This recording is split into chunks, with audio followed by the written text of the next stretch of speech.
Genesis chapter 1. In the beginning, God created the heavens and the earth. Now the earth was formless and empty. Darkness was over the surface of the deep, and the Spirit of God was hovering over the waters. And God said, "Let there be light." And there was light. God saw that the light was good, and He separated the light from the darkness. God called the light day, and the darkness He called night. And there was evening, and there was morning, the first day. And God said, "Let there be a vault between the waters, to separate water from water." So God made the vault, and separated the water under the vault from the water above it. And it was so. God called the vault sky, and there was evening, and there was morning, the second day.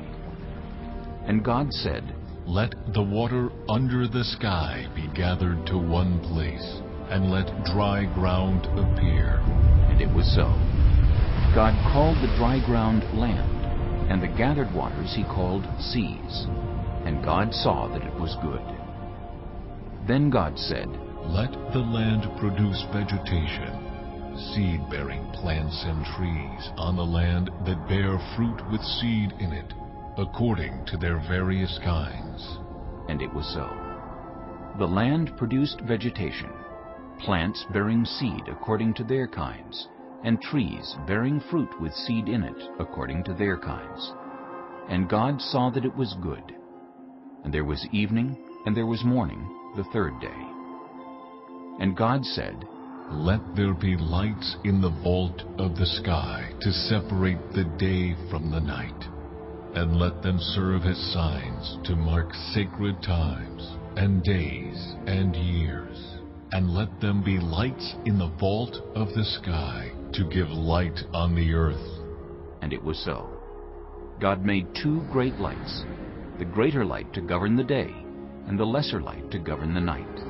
He also made the stars. God set them in the vault of the sky to give light on the earth, to govern the day and the night, and to separate light from darkness. And God saw that it was good. And there was evening, and there was morning, the fourth day.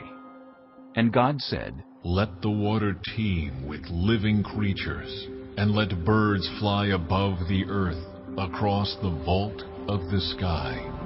So God created the great creatures of the sea, and every living thing with which the water teems and that moves about in it, according to their kinds, and every winged bird according to its kind. And God saw that it was good.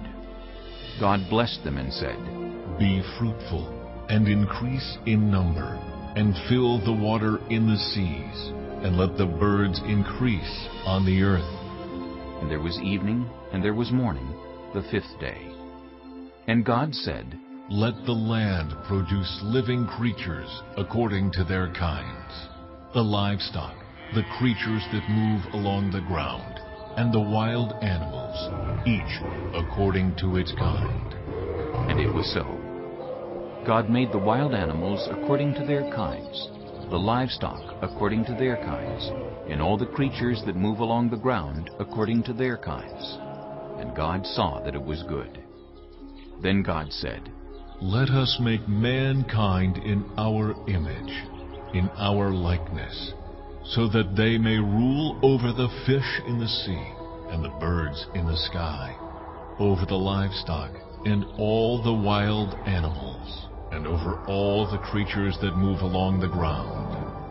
So God created mankind in His own image. In the image of God He created them. Male and female He created them.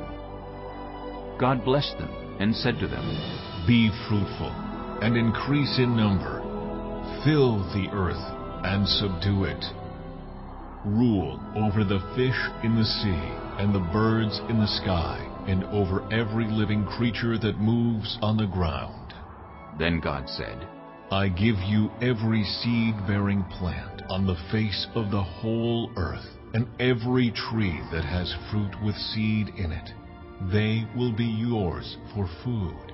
And to all the beasts of the earth, and all the birds in the sky, and all the creatures that move along the ground, everything that has the breath of life in it, I give every green plant for food."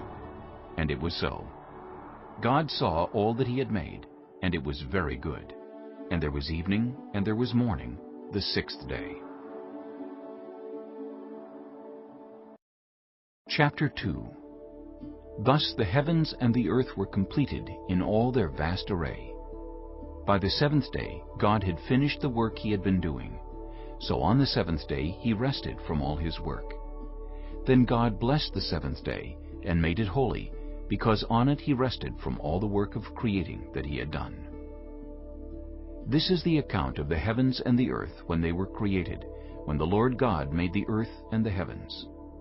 Now no shrub had yet appeared on the earth, and no plant had yet sprung up, for the Lord God had not sent rain on the earth, and there was no one to work the ground. But streams came up from the earth and watered the whole surface of the ground. Then the Lord God formed a man from the dust of the ground, and breathed into his nostrils the breath of life, and the man became a living being. Now the Lord God had planted a garden in the east, in Eden, and there he put the man he had formed. The Lord God made all kinds of trees grow out of the ground, trees that were pleasing to the eye and good for food. In the middle of the garden were the tree of life and the tree of the knowledge of good and evil. A river watering the garden flowed from Eden. From there it was separated into 4 headwaters. The name of the first is the Pishon. It winds through the entire land of Havilah, where there is gold. The gold of that land is good. Aromatic resin and onyx are also there. The name of the second river is the Gihon. It winds through the entire land of Cush. The name of the third river is the Tigris. It runs along the east side of Asher.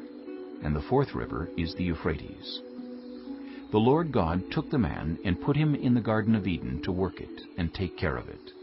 And the Lord God commanded the man, "You are free to eat from any tree in the garden, but you must not eat from the tree of the knowledge of good and evil, for when you eat from it, you will certainly die." The Lord God said, "It is not good for the man to be alone. I will make a helper suitable for him." Now the Lord God had formed out of the ground all the wild animals and all the birds in the sky. He brought them to the man to see what he would name them, and whatever the man called each living creature, that was its name. So the man gave names to all the livestock, the birds in the sky, and all the wild animals. But for Adam no suitable helper was found. So the Lord God caused the man to fall into a deep sleep. And while he was sleeping, he took one of the man's ribs, and then closed up the place with flesh. Then the Lord God made a woman from the rib he had taken out of the man, and he brought her to the man. The man said, "This is now bone of my bones, and flesh of my flesh. She shall be called woman, for she was taken out of man." That is why a man leaves his father and mother, and is united to his wife, and they become one flesh. Adam and his wife were both naked, and they felt no shame. Chapter 3. Now the serpent was more crafty than any of the wild animals the Lord God had made. He said to the woman, "Did God really say, 'You must not eat from any tree in the garden'?" The woman said to the serpent, "We may eat fruit from the trees in the garden, but God did say, 'You must not eat fruit from the tree that is in the middle of the garden, and you must not touch it, or you will die.'" "You will not certainly die," the serpent said to the woman, "for God knows that when you eat from it, your eyes will be opened, and you will be like God, knowing good and evil." When the woman saw that the fruit of the tree was good for food and pleasing to the eye, and also desirable for gaining wisdom, she took some and ate it. She also gave some to her husband, who was with her, and he ate it. Then the eyes of both of them were opened, and they realized they were naked. So they sewed fig leaves together and made coverings for themselves. Then the man and his wife heard the sound of the Lord God as he was walking in the garden in the cool of the day. And they hid from the Lord God among the trees of the garden. But the Lord God called to the man, "Where are you?" He answered, "I heard you in the garden, and I was afraid, because I was naked. So I hid." And he said, "Who told you that you were naked?" Have you eaten from the tree that I commanded you not to eat from? The man said, The woman you put here with me, she gave me some fruit from the tree, and I ate it. Then the Lord God said to the woman, What is this you have done? The woman said, The serpent deceived me, and I ate. So the Lord God said to the serpent, Because you have done this, cursed are you above all livestock and all wild animals. You will crawl on your belly, and you will eat dust all the days of your life. And I will put enmity between you and the woman, and between your offspring and hers. He will crush your head, and you will strike his heel. To the woman he said, I will make your pains in childbearing very severe. With painful labor you will give birth to children. Your desire will be for your husband, and he will rule over you. To Adam he said, Because you listened to your wife and ate fruit from the tree about which I commanded you, you must not eat from it. Cursed is the ground because of you. Through painful toil you will eat food from it all the days of your life. It will produce thorns and thistles for you, and you will eat the plants of the field. By the sweat of your brow you will eat your food until you return to the ground, since from it you were taken. For dust you are, and to dust you will return. Adam named his wife Eve, because she would become the mother of all the living. The Lord God made garments of skin for Adam and his wife and clothed them. And the Lord God said, The man has now become like one of us, knowing good and evil. He must not be allowed to reach out his hand and take also from the tree of life and eat, and live forever. So the Lord God banished him from the Garden of Eden to work the ground from which he had been taken. After he drove the man out, he placed on the east side of the Garden of Eden cherubim and a flaming sword flashing back and forth to guard the way to the tree of life. Chapter 4. Adam made love to his wife Eve, and she became pregnant and gave birth to Cain. She said, With the help of the Lord, I have brought forth a man. Later she gave birth to his brother Abel. Now Abel kept flocks, and Cain worked the soil. In the course of time Cain brought some of the fruits of the soil as an offering to the Lord. And Abel also brought an offering, fat portions from some of the firstborn of his flock. The Lord looked with favor on Abel and his offering, but on Cain and his offering he did not look with favor. So Cain was very angry, and his face was downcast. Then the Lord said to Cain, Why are you angry? Why is your face downcast? If you do what is right, will you not be accepted? But if you do not do what is right, sin is crouching at your door. It desires to have you, but you must rule over it. Now Cain said to his brother Abel, Let's go out to the field. While they were in the field, Cain attacked his brother Abel and killed him. Then the Lord said to Cain, Where is your brother Abel? I don't know. He replied. Am I my brother's keeper? The Lord said, What have you done? Listen, your brother's blood cries out to me from the ground. Now you are under a curse and driven from the ground, which opened its mouth to receive your brother's blood from your hand. When you work the ground, it will no longer yield its crops for you. You will be a restless wanderer on the earth. Cain said to the Lord, My punishment is more than I can bear. Today you are driving me from the land, and I will be hidden from your presence.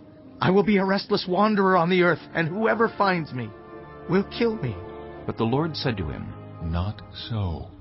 Anyone who kills Cain will suffer vengeance 7 times over. Then the Lord put a mark on Cain, so that no one who found him would kill him. So Cain went out from the Lord's presence and lived in the land of Nod, east of Eden. Cain made love to his wife, and she became pregnant and gave birth to Enoch. Cain was then building a city, and he named it after his son Enoch. To Enoch was born Irad, and Irad was the father of Mehujael, and Mehujael was the father of Methushael, and Methuselah was the father of Lamech. Lamech married 2 women, one named Adah and the other Zillah. Adah gave birth to Jabal. He was the father of those who live in tents and raise livestock. His brother's name was Jubal. He was the father of all who play stringed instruments and pipes. Zillah also had a son, Tubal-Cain, who forged all kinds of tools out of bronze and iron. Tubal-Cain's sister was Naamah. Lamech said to his wives, Adah and Zillah, listen to me. Wives of Lamech, hear my words. I have killed a man for wounding me, a young man for injuring me. If Cain is avenged 7 times, then Lamech 77 times. Adam made love to his wife again, and she gave birth to a son and named him Seth, saying, God has granted me another child in place of Abel, since Cain killed him. Seth also had a son, and he named him Enosh. At that time, people began to call on the name of the Lord. Chapter 5. This is the written account of Adam's family line. When God created mankind, he made them in the likeness of God. He created them male and female, and blessed them. And he named them mankind when they were created. When Adam had lived 130 years, he had a son in his own likeness, in his own image, and he named him Seth. After Seth was born, Adam lived 800 years, and had other sons and daughters. Altogether, Adam lived a total of 930 years, and then he died. When Seth had lived 105 years, he became the father of Enosh. After he became the father of Enosh, Seth lived 807 years and had other sons and daughters. Altogether, Seth lived a total of 912 years, and then he died. When Enosh had lived 90 years, he became the father of Kenan. After he became the father of Kenan, Enosh lived 815 years and had other sons and daughters. Altogether, Enosh lived a total of 905 years, and then he died. When Kenan had lived 70 years, he became the father of Mahalalel. After he became the father of Mahalalel, Kenan lived 840 years and had other sons and daughters. Altogether, Kenan lived a total of 910 years, and then he died. When Mahalalel had lived 65 years, he became the father of Jared. After he became the father of Jared, Mahalalel lived 830 years and had other sons and daughters. Altogether, Mahalalel lived a total of 895 years, and then he died. When Jared had lived 162 years, he became the father of Enoch. After he became the father of Enoch, Jared lived 800 years and had other sons and daughters. Altogether, Jared lived a total of 962 years, and then he died. When Enoch had lived 65 years, he became the father of Methuselah. After he became the father of Methuselah, Enoch walked faithfully with God 300 years and had other sons and daughters. Altogether, Enoch lived a total of 365 years. Enoch walked faithfully with God. Then he was no more, because God took him away. When Methuselah had lived 187 years, he became the father of Lamech. After he became the father of Lamech, Methuselah lived 782 years and had other sons and daughters. Altogether, Methuselah lived a total of 969 years, and then he died. When Lamech had lived 182 years, he had a son. He named him Noah, and said, He will comfort us in the labor and painful toil of our hands, caused by the ground the Lord has cursed. After Noah was born, Lamech lived 595 years and had other sons and daughters. Altogether, Lamech lived a total of 777 years, and then he died. After Noah was 500 years old, he became the father of Shem, Ham, and Japheth. Chapter 6. When human beings began to increase in number on the earth, and daughters were born to them, the sons of God saw that the daughters of humans were beautiful, and they married any of them they chose. Then the Lord said, My spirit will not contend with humans forever, for they are mortal. Their days will be 120 years. The Nephilim were on the earth in those days, and also afterward, when the sons of God went to the daughters of humans and had children by them. They were the heroes of old, men of renown. The Lord saw how great the wickedness of the human race had become on the earth, and that every inclination of the thoughts of the human heart was only evil all the time. The Lord regretted that he had made human beings on the earth, and his heart was deeply troubled. So the Lord said, I will wipe from the face of the earth the human race I have created, and with them the animals, the birds, and the creatures that move along the ground, for I regret that I have made them. But Noah found favor in the eyes of the Lord. This is the account of Noah and his family. Noah was a righteous man, blameless among the people of his time, and he walked faithfully with God. Noah had 3 sons, Shem, Ham, and Japheth. Now the earth was corrupt in God's sight, and was full of violence. God saw how corrupt the earth had become, for all the people on earth had corrupted their ways. So God said to Noah, I am going to put an end to all people, for the earth is filled with violence because of them. I am surely going to destroy both them and the earth. So make yourself an ark of cypress wood. Make rooms in it, and coat it with pitch inside and out. This is how you are to build it. The ark is to be 300 cubits long, 50 cubits wide, and 30 cubits high. Make a roof for it, leaving below the roof an opening 1 cubit high all around. Put a door in the side of the ark and make lower, middle, and upper decks. I am going to bring flood waters on the earth to destroy all life under the heavens, every creature that has the breath of life in it. Everything on earth will perish. But I will establish my covenant with you, and you will enter the ark, you and your sons and your wife and your sons' wives with you. You are to bring into the ark 2 of all living creatures, male and female, to keep them alive with you. 2 of every kind of bird, of every kind of animal, and of every kind of creature that moves along the ground will come to you to be kept alive. You are to take every kind of food that is to be eaten and store it away as food for you and for them. Noah did everything just as God commanded him. Chapter 7. The Lord then said to Noah, Go into the ark, you and your whole family, because I have found you righteous in this generation. Take with you 7 pairs of every kind of clean animal, a male and its mate, and 1 pair of every kind of unclean animal, a male and its mate, and also 7 pairs of every kind of bird, male and female, to keep their various kinds alive throughout the earth. 7 days from now, I will send rain on the earth for 40 days and 40 nights, and I will wipe from the face of the earth every living creature I have made. And Noah did all that the Lord commanded him. Noah was 600 years old when the floodwaters came on the earth. And Noah and his sons and his wife and his sons' wives entered the ark to escape the waters of the flood. Pairs of clean and unclean animals, of birds and of all creatures that move along the ground, male and female, came to Noah and entered the ark as God had commanded Noah.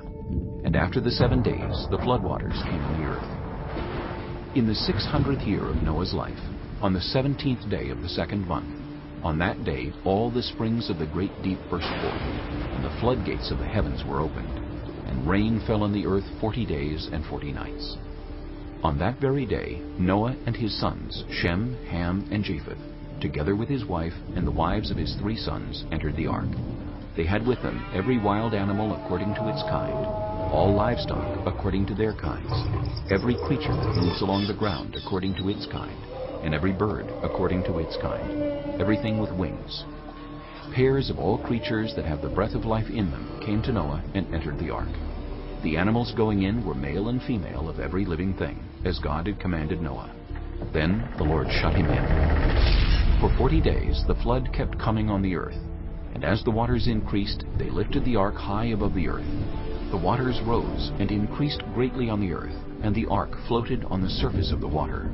They rose greatly on the earth, and all the high mountains under the entire heavens were covered. The waters rose and covered the mountains to a depth of more than 15 cubits. Every living thing that moved on land perished: birds, livestock, wild animals, all the creatures that swarm over the earth, and all mankind. Everything on dry land that had the breath of life in its nostrils died. Every living thing on the face of the earth was wiped out. People and animals and the creatures that move along the ground and the birds were wiped from the earth. Only Noah was left, and those with him in the ark. The waters flooded the earth for 150 days. Chapter 8. But God remembered Noah and all the wild animals and the livestock that were with him in the ark, and he sent a wind over the earth, and the waters receded. Now the springs of the deep and the floodgates of the heavens had been closed, and the rain had stopped falling from the sky. The water receded steadily from the earth. At the end of the 150 days the water had gone down, and on the 17th day of the 7th month the ark came to rest on the mountains of Ararat. The waters continued to recede until the 10th month, and on the first day of the 10th month the tops of the mountains became visible. After 40 days Noah opened a window he had made in the ark, and sent out a raven, and it kept flying back and forth until the water had dried up from the earth. Then he sent out a dove to see if the water had receded from the surface of the ground. But the dove could find nowhere to perch because there was water over all the surface of the earth, so it returned to Noah in the ark. He reached out his hand and took the dove and brought it back to himself in the ark. He waited 7 more days and again sent out the dove from the ark. When the dove returned to him in the evening, there in its beak was a freshly plucked olive leaf. Then Noah knew that the water had receded from the earth. He waited 7 more days and sent the dove out again, but this time it did not return to him. By the first day of the 1st month of Noah's 601st year, the water had dried up from the earth. Noah then removed the covering from the ark and saw that the surface of the ground was dry. By the 27th day of the 2nd month, the earth was completely dry. Then God said to Noah, "Come out of the ark, you and your wife, and your sons and their wives. Bring out every kind of living creature that is with you, the birds, the animals, and all the creatures that move along the ground, so they can multiply on the earth and be fruitful, and increase in number on it." So Noah came out, together with his sons and his wife and his sons' wives. All the animals and all the creatures that move along the ground and all the birds, everything that moves on land, came out of the ark, one kind after another. Then Noah built an altar to the Lord, and, taking some of all the clean animals and clean birds, he sacrificed burnt offerings on it. The Lord smelled the pleasing aroma, and said in his heart, "Never again will I curse the ground because of humans, even though every inclination of the human heart is evil from childhood. And never again will I destroy all living creatures, as I have done. As long as the earth endures, seed time and harvest, cold and heat, summer and winter, day and night will never cease."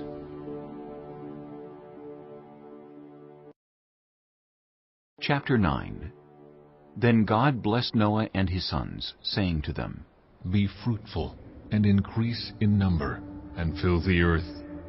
The fear and dread of you will fall on all the beasts of the earth, and on all the birds in the sky, on every creature that moves along the ground, and on all the fish in the sea. They are given into your hands. Everything that lives and moves about will be food for you.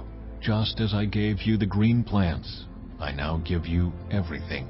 But you must not eat meat that has its lifeblood still in it. And for your lifeblood I will surely demand an accounting. I will demand an accounting from every animal, and from each human being too. I will demand an accounting for the life of another human being. Whoever sheds human blood, by humans shall their blood be shed. For in the image of God has God made mankind.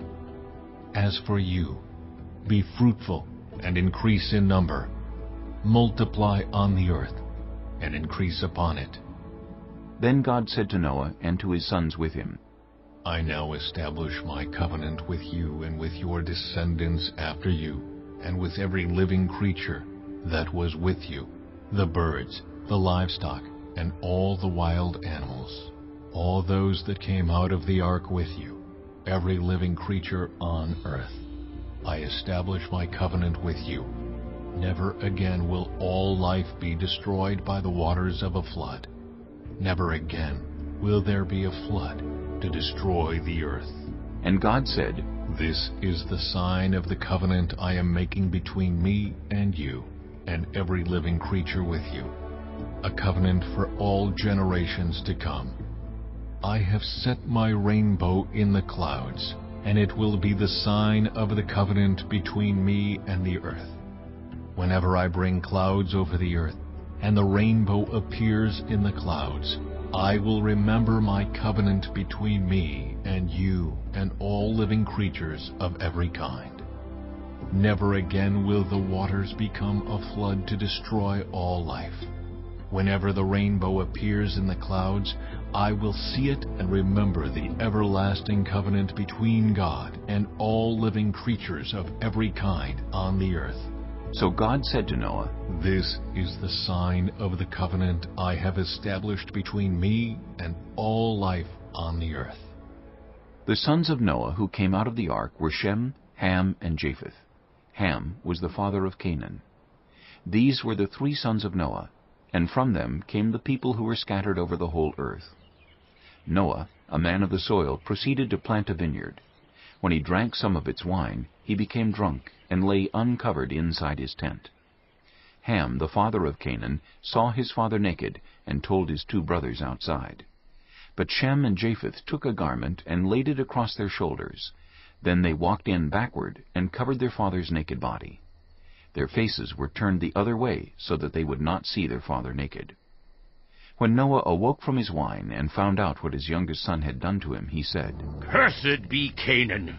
The lowest of slaves will he be to his brothers. He also said, Praise be to the Lord, the God of Shem. May Canaan be the slave of Shem. May God extend Japheth's territory. May Japheth live in the tents of Shem, and may Canaan be the slave of Japheth. After the flood, Noah lived 350 years. Noah lived a total of 950 years, and then he died. Chapter 10. This is the account of Shem, Ham, and Japheth, Noah's sons, who themselves had sons after the flood. The sons of Japheth: Gomer, Magog, Madai, Javan, Tubal, Meshech, and Tiras. The sons of Gomer: Ashkenaz, Riphath, and Togarmah. The sons of Javan: Elisha, Tarshish, the Kittites, and the Rodanites. From these the maritime people spread out into their territories by their clans within their nations, each with its own language. The sons of Ham: Cush, Egypt, Put, and Canaan. The sons of Cush: Seba, Havilah, Sabta, Raamah, and Sabteka. The sons of Raamah: Sheba and Dedan. Cush was the father of Nimrod, who became a mighty warrior on the earth. He was a mighty hunter before the Lord. That is why it is said, Like Nimrod, a mighty hunter before the Lord. The first centers of his kingdom were Babylon, Uruk, Akkad, and Calneh in Shinar. From that land he went to Assyria, where he built Nineveh, Rehoboth-ir, Calah, and Resen, which is between Nineveh and Calah, which is the great city. Egypt was the father of the Ludites, Anamites, Lehabites, Naphtuhites, Pathrusites, Casluhites, from whom the Philistines came, and Caphtorites. Canaan was the father of Sidon his firstborn, and of the Hittites, Jebusites, Amorites, Girgashites, Hivites, Archites, Sinites, Arvadites, Zemarites, and Hamathites. Later the Canaanite clans scattered, and the borders of Canaan reached from Sidon toward Gerar as far as Gaza, and then toward Sodom, Gomorrah, Admah, and Zeboim as far as Lasha. These are the sons of Ham by their clans and languages, in their territories and nations. Sons were also born to Shem, whose older brother was Japheth. Shem was the ancestor of all the sons of Eber. The sons of Shem: Elam, Asher, Arphaxad, Lud, and Aram. The sons of Aram: Uz, Hul, Jether, and Meshech. Arphaxad was the father of Shelah, and Shelah the father of Eber. 2 sons were born to Eber. One was named Peleg, because in his time the earth was divided. His brother was named Joktan. Joktan was the father of Almodad, Sheleph, Hazarmaveth, Jerah, Hadoram, Uzal, Diklah, Obal, Abimiel, Sheba, Ophir, Havilah, and Jobab. All these were sons of Joktan. The region where they lived stretched from Mesha toward Sephir in the eastern hill country. These are the sons of Shem by their clans and languages, in their territories and nations. These are the clans of Noah's sons, according to their lines of descent, within their nations.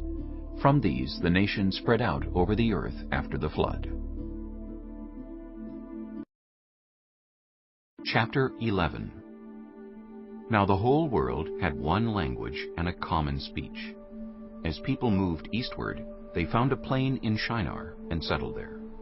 They said to each other, Come, let's make bricks and bake them thoroughly. They used brick instead of stone, and tar for mortar. Then they said, Come, let us build ourselves a city, with a tower that reaches to the heavens, so that we may make a name for ourselves. Otherwise we will be scattered over the face of the whole earth. But the Lord came down to see the city and the tower the people were building. The Lord said, If, as one people, speaking the same language, they have begun to do this, then nothing they plan to do will be impossible for them. Come, let us go down and confuse their language, so they will not understand each other. So the Lord scattered them from there over all the earth, and they stopped building the city. That is why it was called Babel, because there the Lord confused the language of the whole world. From there the Lord scattered them over the face of the whole earth. This is the account of Shem's family line. 2 years after the flood, when Shem was 100 years old, he became the father of Arphaxad. And after he became the father of Arphaxad, Shem lived 500 years and had other sons and daughters. When Arphaxad had lived 35 years, he became the father of Shelah. And after he became the father of Shelah, Arphaxad lived 403 years and had other sons and daughters. When Shelah had lived 30 years, he became the father of Eber. And after he became the father of Eber, Shelah lived 403 years and had other sons and daughters. When Eber had lived 34 years, he became the father of Peleg. And after he became the father of Peleg, Eber lived 430 years and had other sons and daughters. When Peleg had lived 30 years, he became the father of Reu. And after he became the father of Reu, Peleg lived 209 years and had other sons and daughters. When Reu had lived 32 years, he became the father of Serug. And after he became the father of Serug, Reu lived 207 years and had other sons and daughters. When Serug had lived 30 years, he became the father of Nahor. And after he became the father of Nahor, Serug lived 200 years and had other sons and daughters. When Nahor had lived 29 years, he became the father of Terah. And after he became the father of Terah, Nahor lived 119 years and had other sons and daughters. After Terah had lived 70 years, he became the father of Abram, Nahor, and Haran. This is the account of Terah's family line. Terah became the father of Abram, Nahor, and Haran, and Haran became the father of Lot. While his father Terah was still alive, Haran died in Ur of the Chaldeans, in the land of his birth. Abram and Nahor both married. The name of Abram's wife was Sarai, and the name of Nahor's wife was Milcah. She was the daughter of Haran, the father of both Milcah and Iscah. Now Sarai was childless because she was not able to conceive.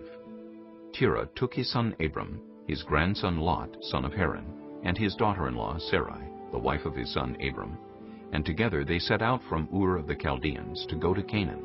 But when they came to Haran, they settled there. Terah lived 205 years, and he died in Haran.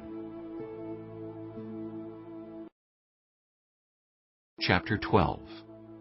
The Lord had said to Abram, Go from your country, your people, and your father's household, to the land I will show you. I will make you into a great nation, and I will bless you. I will make your name great, and you will be a blessing. I will bless those who bless you, and whoever curses you, I will curse. And all peoples on earth will be blessed through you. So Abram went as the Lord had told him, and Lot went with him. Abram was 75 years old when he set out from Haran. He took his wife Sarai, his nephew Lot, all the possessions they had accumulated, and the people they had acquired in Haran, and they set out for the land of Canaan, and they arrived there. Abram traveled through the land as far as the site of the great tree of Moreh at Shechem. At that time the Canaanites were in the land. The Lord appeared to Abram and said, To your offspring I will give this land. So he built an altar there to the Lord, who had appeared to him. From there he went on toward the hills east of Bethel, and pitched his tent, with Bethel on the west, and Ai on the east. There he built an altar to the Lord, and called on the name of the Lord. Then Abram set out and continued toward the Negev. Now there was a famine in the land, and Abram went down to Egypt to live there for a while, because the famine was severe. As he was about to enter Egypt, he said to his wife Sarai, I know what a beautiful woman you are. When the Egyptians see you, they will say, This is his wife. Then they will kill me, but will let you live.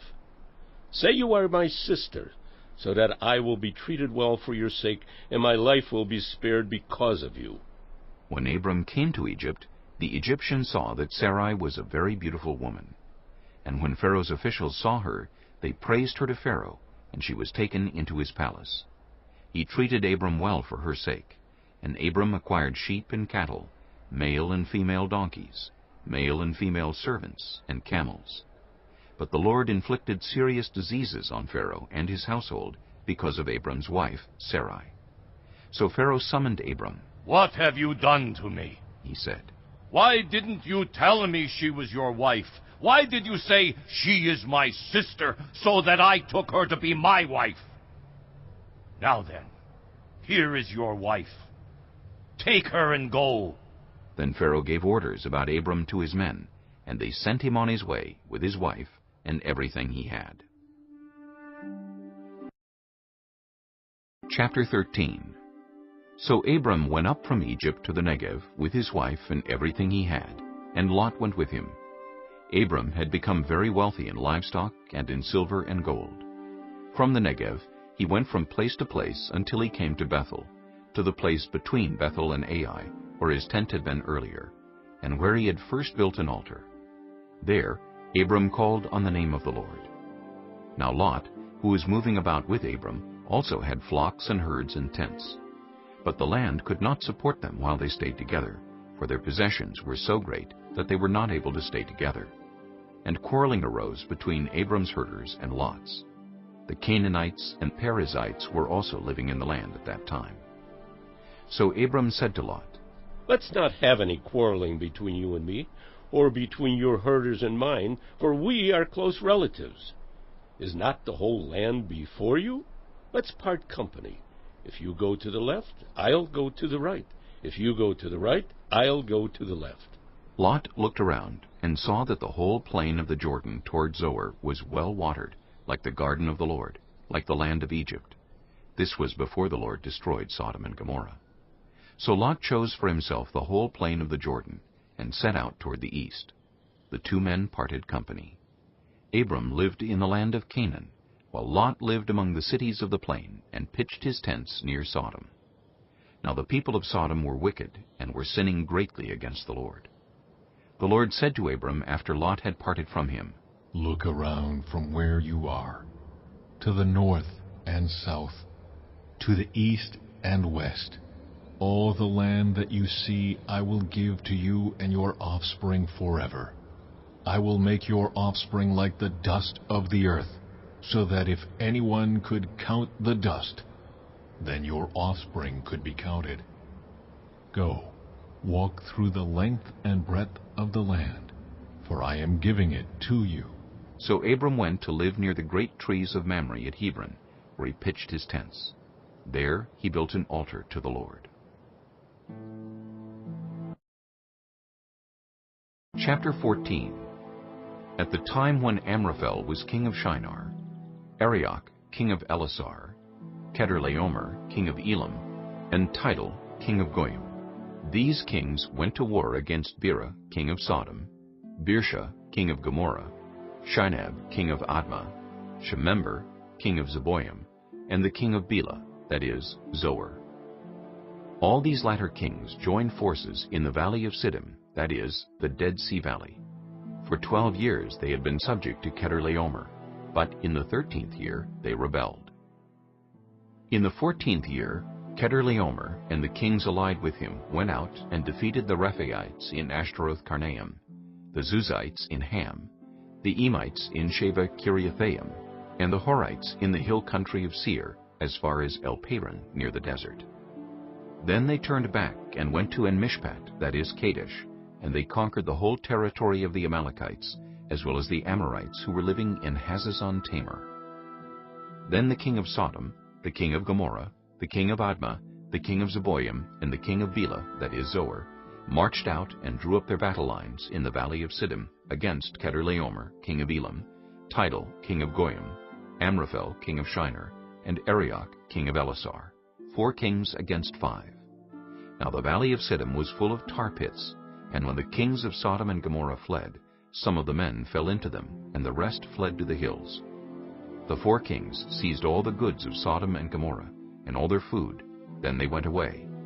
They also carried off Abram's nephew Lot and his possessions, since he was living in Sodom. A man who had escaped came and reported this to Abram the Hebrew. Now Abram was living near the great trees of Mamre the Amorite, a brother of Eshcol and Aner, all of whom were allied with Abram. When Abram heard that his relative had been taken captive, he called out the 318 trained men born in his household and went in pursuit as far as Dan. During the night, Abram divided his men to attack them, and he routed them, pursuing them as far as Hobah, north of Damascus. He recovered all the goods and brought back his relative Lot and his possessions, together with the women and the other people. After Abram returned from defeating Kedorlaomer and the kings allied with him, the king of Sodom came out to meet him in the valley of Sheva, that is, the king's valley. Then Melchizedek, king of Salem, brought out bread and wine. He was priest of God Most High, and he blessed Abram, saying, Blessed be Abram by God Most High, creator of heaven and earth. And praise be to God Most High, who delivered your enemies into your hand. Then Abram gave him 1/10 of everything. The king of Sodom said to Abram, Give me the people, and keep the goods for yourself. But Abram said to the king of Sodom, With raised hand I have sworn an oath to the Lord, God Most High, creator of heaven and earth, that I will accept nothing belonging to you, not even a thread or the strap of a sandal, so that you will never be able to say, I made Abram rich. I will accept nothing but what my men have eaten and the share that belongs to the men who went with me, to Aner, Eshcol, and Mamre. Let them have their share. Chapter 15. After this, the word of the Lord came to Abram in a vision. Do not be afraid, Abram. I am your shield, your very great reward. But Abram said, Sovereign Lord, what can you give me, since I remain childless, and the one who will inherit my estate is Eliezer of Damascus? And Abram said, You have given me no children, so a servant in my household will be my heir. Then the word of the Lord came to him. This man will not be your heir, but a son who is your own flesh and blood will be your heir. He took him outside and said, Look up at the sky and count the stars, if indeed you can count them. Then he said to him, So shall your offspring be. Abram believed the Lord, and he credited it to him as righteousness. He also said to him, I am the Lord, who brought you out of Ur of the Chaldeans, to give you this land, to take possession of it. But Abram said, Sovereign Lord, how can I know that I will gain possession of it? So the Lord said to him, Bring me a heifer, a goat, and a ram, each 3 years old. along with a dove and a young pigeon. Abram brought all these to him, cut them in two, and arranged the halves opposite each other. The birds, however, he did not cut in half. Then birds of prey came down on the carcasses, but Abram drove them away. As the sun was setting, Abram fell into a deep sleep, and a thick and dreadful darkness came over him. Then the Lord said to him, Know for certain that for 400 years your descendants will be strangers in a country not their own, and that they will be enslaved and mistreated there. But I will punish the nation they serve as slaves, and afterward they will come out with great possessions. You, however, will go to your ancestors in peace and be buried at a good old age. In the 4th generation, your descendants will come back here, for the sin of the Amorites has not yet reached its full measure. When the sun had set and darkness had fallen, a smoking firepot with a blazing torch appeared and passed between the pieces. On that day, the Lord made a covenant with Abram and said, To your descendants I give this land, from the Wadi of Egypt to the great river, the Euphrates, the land of the Kenites, Kenizzites, Cadmonites, Hittites, Perizzites, Rephaites, Amorites, Canaanites, Girgashites, and Jebusites. Chapter 16. Now Sarai, Abram's wife, had borne him no children, but she had an Egyptian slave named Hagar. So she said to Abram, The Lord has kept me from having children. Go sleep with my slave. Perhaps I can build a family through her. Abram agreed to what Sarai said. So after Abram had been living in Canaan 10 years, Sarai his wife took her Egyptian slave Hagar and gave her to her husband to be his wife. He slept with Hagar, and she conceived. When she knew she was pregnant, she began to despise her mistress. Then Sarai said to Abram, You are responsible for the wrong I am suffering. I put my slave in your arms, and now that she knows she is pregnant, she despises me. May the Lord judge between you and me. Your slave is in your hands, Abram said. Do with her whatever you think best. Then Sarai mistreated Hagar, so she fled from her. The angel of the Lord found Hagar near a spring in the desert. It was the spring that is beside the road to Shur. And he said, Hagar, slave of Sarai, where have you come from, and where are you going? I'm running away from my mistress Sarai, she answered. Then the angel of the Lord told her, Go back to your mistress and submit to her. The angel added, I will increase your descendants so much that they will be too numerous to count. The angel of the Lord also said to her, You are now pregnant, and you will give birth to a son. You shall name him Ishmael, for the Lord has heard of your misery. He will be a wild donkey of a man. His hand will be against everyone, and everyone's hand against him. And he will live in hostility toward all his brothers. She gave this name to the Lord who spoke to her. You are the God who sees me. For she said, I have now seen the one who sees me. That is why the well was called Beer Lahairoi. It is still there, between Kadesh and Bered. So Hagar bore Abram a son, and Abram gave the name Ishmael to the son she had borne. Abram was 86 years old when Hagar bore him Ishmael. Chapter 17. When Abram was 99 years old, the Lord appeared to him and said, I am God Almighty. Walk before me faithfully and be blameless. Then I will make my covenant between me and you, and will greatly increase your numbers. Abram fell face down, and God said to him, As for me, this is my covenant with you. You will be the father of many nations. No longer will you be called Abram. Your name will be Abraham. For I have made you a father of many nations. I will make you very fruitful. I will make nations of you, and kings will come from you. I will establish my covenant as an everlasting covenant between me and you, and your descendants after you, for the generations to come, to be your God, and the God of your descendants after you. The whole land of Canaan, where you now reside as a foreigner, I will give as an everlasting possession to you and your descendants after you, and I will be their God. Then God said to Abraham, As for you, you must keep my covenant, you and your descendants after you, for the generations to come.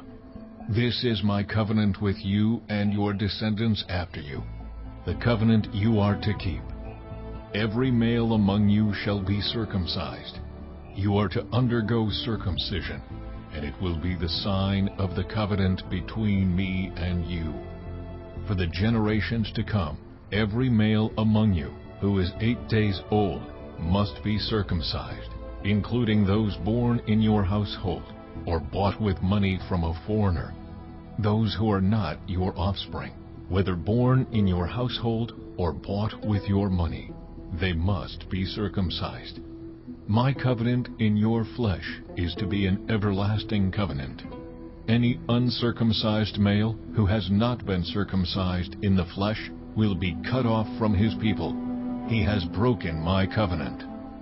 God also said to Abraham, As for Sarai your wife, you are no longer to call her Sarai.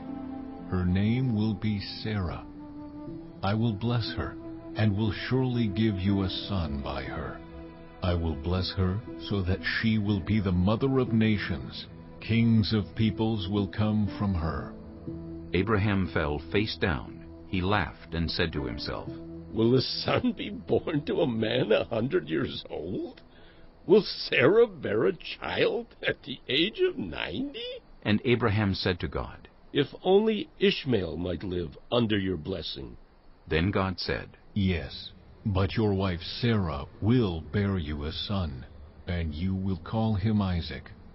I will establish my covenant with him as an everlasting covenant for his descendants after him. And as for Ishmael, I have heard you. I will surely bless him. I will make him fruitful and will greatly increase his numbers. He will be the father of 12 rulers, and I will make him into a great nation. But my covenant I will establish with Isaac, whom Sarah will bear to you by this time next year. When he had finished speaking with Abraham, God went up from him.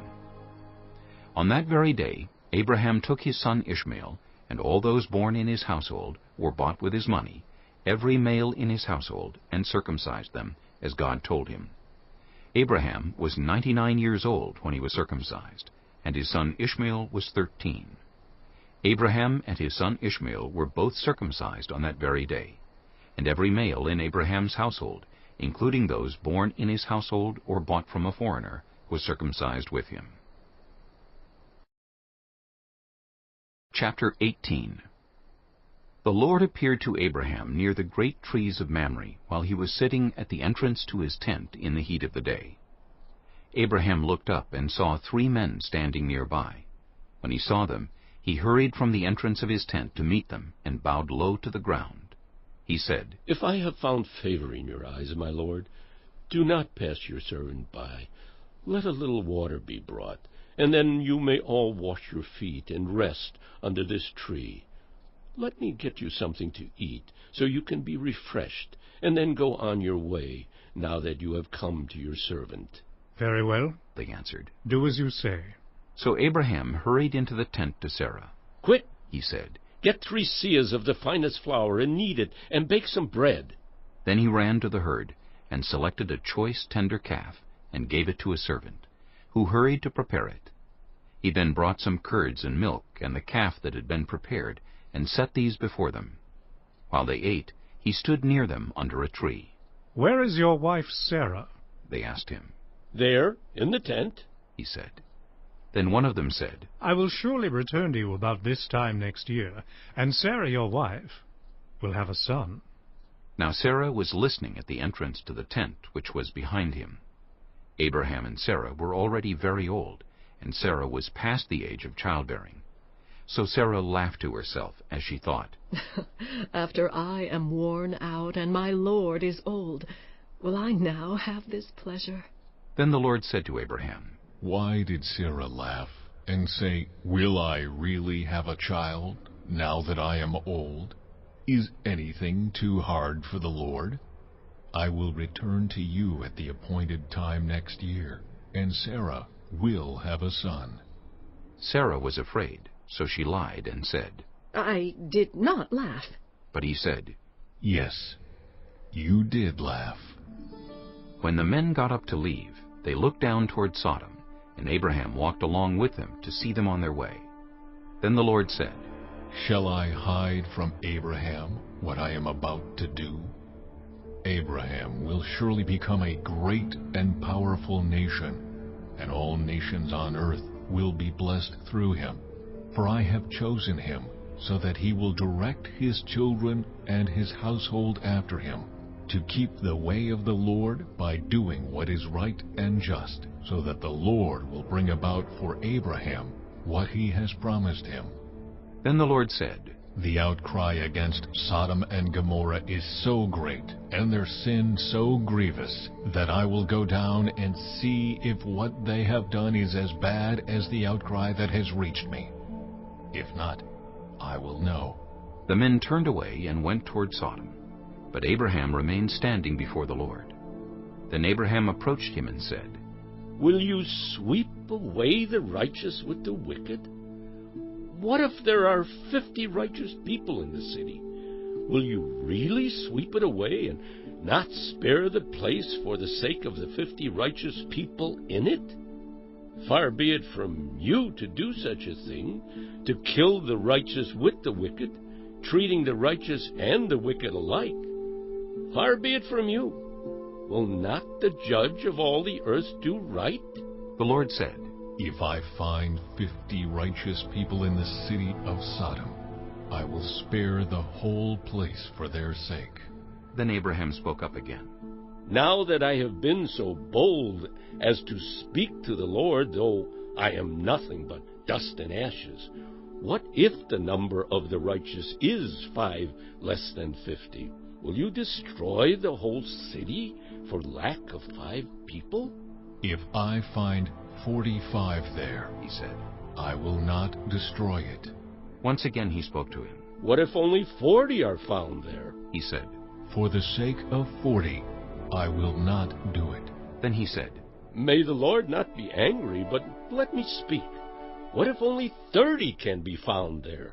He answered, I will not do it if I find 30 there. Abraham said, Now that I have been so bold as to speak to the Lord, what if only 20 can be found there? He said, For the sake of 20, I will not destroy it.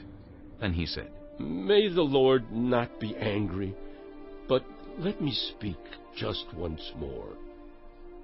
What if only 10 can be found there? He answered, For the sake of 10, I will not destroy it. When the Lord had finished speaking with Abraham, he left, and Abraham returned home.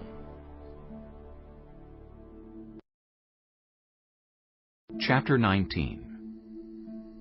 The 2 angels arrived at Sodom in the evening, and Lot was sitting in the gateway of the city. When he saw them, he got up to meet them and bowed down with his face to the ground. My lords, he said, please turn aside to your servant's house. You can wash your feet and spend the night, and then go on your way early in the morning. No, they answered. We will spend the night in the square. But he insisted so strongly that they did go with him and entered his house. He prepared a meal for them, baking bread without yeast, and they ate. Before they had gone to bed, all the men from every part of the city of Sodom, both young and old, surrounded the house. They called to Lot, Where are the men who came to you tonight? Bring them out to us so that we can have sex with them. Lot went outside to meet them and shut the door behind them and said, No, my friends, don't do this wicked thing. Look, I have 2 daughters who have never slept with a man. Let me bring them out to you, and you can do what you like with them. But don't do anything to these men, for they have come under the protection of my roof." "Get out of our way," they replied. "This fellow came here as a foreigner, and now he wants to play the judge. We'll treat you worse than them." They kept bringing pressure on Lot and moved forward to break down the door. But the men inside reached out and pulled Lot back into the house and shut the door. Then they struck the men who were at the door of the house, young and old, with blindness, so that they could not find the door. The two men said to Lot, "Do you have anyone else here, sons-in-law, sons or daughters, or anyone else in the city who belongs to you? Get them out of here, because we are going to destroy this place. The outcry to the Lord against its people is so great that he has sent us to destroy it." So Lot went out and spoke to his sons-in-law, who were pledged to marry his daughters. He said, "Hurry and get out of this place, because the Lord is about to destroy the city." But his sons-in-law thought he was joking. With the coming of dawn, the angels urged Lot, saying, "Hurry, take your wife and your 2 daughters who were here, or you will be swept away when the city is punished." When he hesitated, the men grasped his hand and the hands of his wife and of his 2 daughters and led them safely out of the city, for the Lord was merciful to them. As soon as they had brought them out, one of them said, "Flee for your lives. Don't look back, and don't stop anywhere in the plain. Flee to the mountains, or you will be swept away." But Lot said to them, "No, my lords, please. Your servant has found favor in your eyes, and you have shown great kindness to me in sparing my life. But I can't flee to the mountains. This disaster will overtake me, and I'll die. Look, here is a town near enough to run to, and it is small. Let me flee to it. It is very small, isn't it? Then my life will be spared." He said to him, "Very well, I will grant this request too. I will not overthrow the town you speak of, but flee there quickly, because I cannot do anything until you reach it." That is why the town was called Zoar. By the time Lot reached Zoar, the sun had risen over the land. Then the Lord rained down burning sulfur on Sodom and Gomorrah, from the Lord out of the heavens.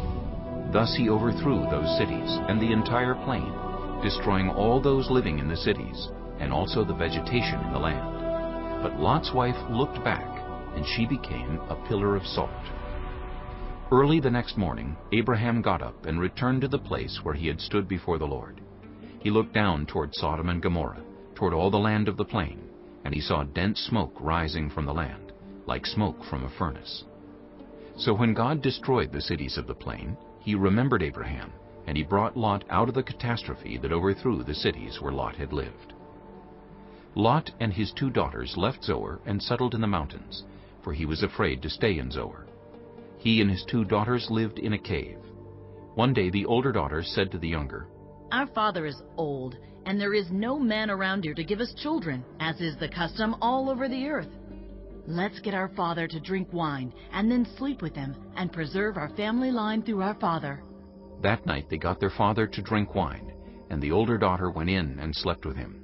He was not aware of it when she lay down or when she got up. The next day the older daughter said to the younger, "Last night I slept with my father. Let's get him to drink wine again tonight, and you go in and sleep with him so we can preserve our family line through our father." So they got their father to drink wine that night also, and the younger daughter went in and slept with him.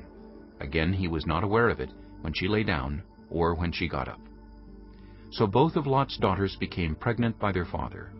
The older daughter had a son, and she named him Moab. He is the father of the Moabites of today. The younger daughter also had a son, and she named him Ben-Ammi. He is the father of the Ammonites of today.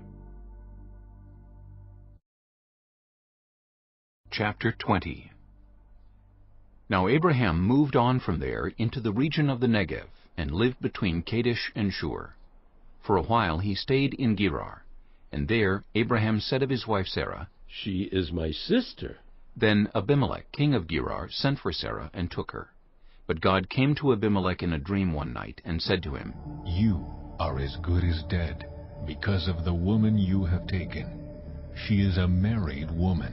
Now Abimelech had not gone near her, so he said, "Lord, will you destroy an innocent nation?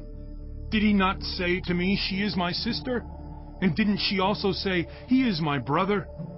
I have done this with a clear conscience and clean hands." Then God said to him in the dream, "Yes, I know you did this with a clear conscience, and so I have kept you from sinning against me. That is why I did not let you touch her. Now return the man's wife, for he is a prophet, and he will pray for you, and you will live. But if you do not return her, you may be sure that you and all who belong to you will die." Early the next morning, Abimelech summoned all his officials, and when he told them all that had happened, they were very much afraid. Then Abimelech called Abraham in and said, "What have you done to us? How have I wronged you that you have brought such great guilt upon me and my kingdom? You have done things to me that should never be done." And Abimelech asked Abraham, "What was your reason for doing this?" Abraham replied, "I said to myself, there is surely no fear of God in this place, and they will kill me because of my wife. Besides, she really is my sister, the daughter of my father, though not of my mother, and she became my wife. And when God had me wander from my father's household, I said to her, 'This is how you can show your love to me. Everywhere we go, say of me, he is my brother.'"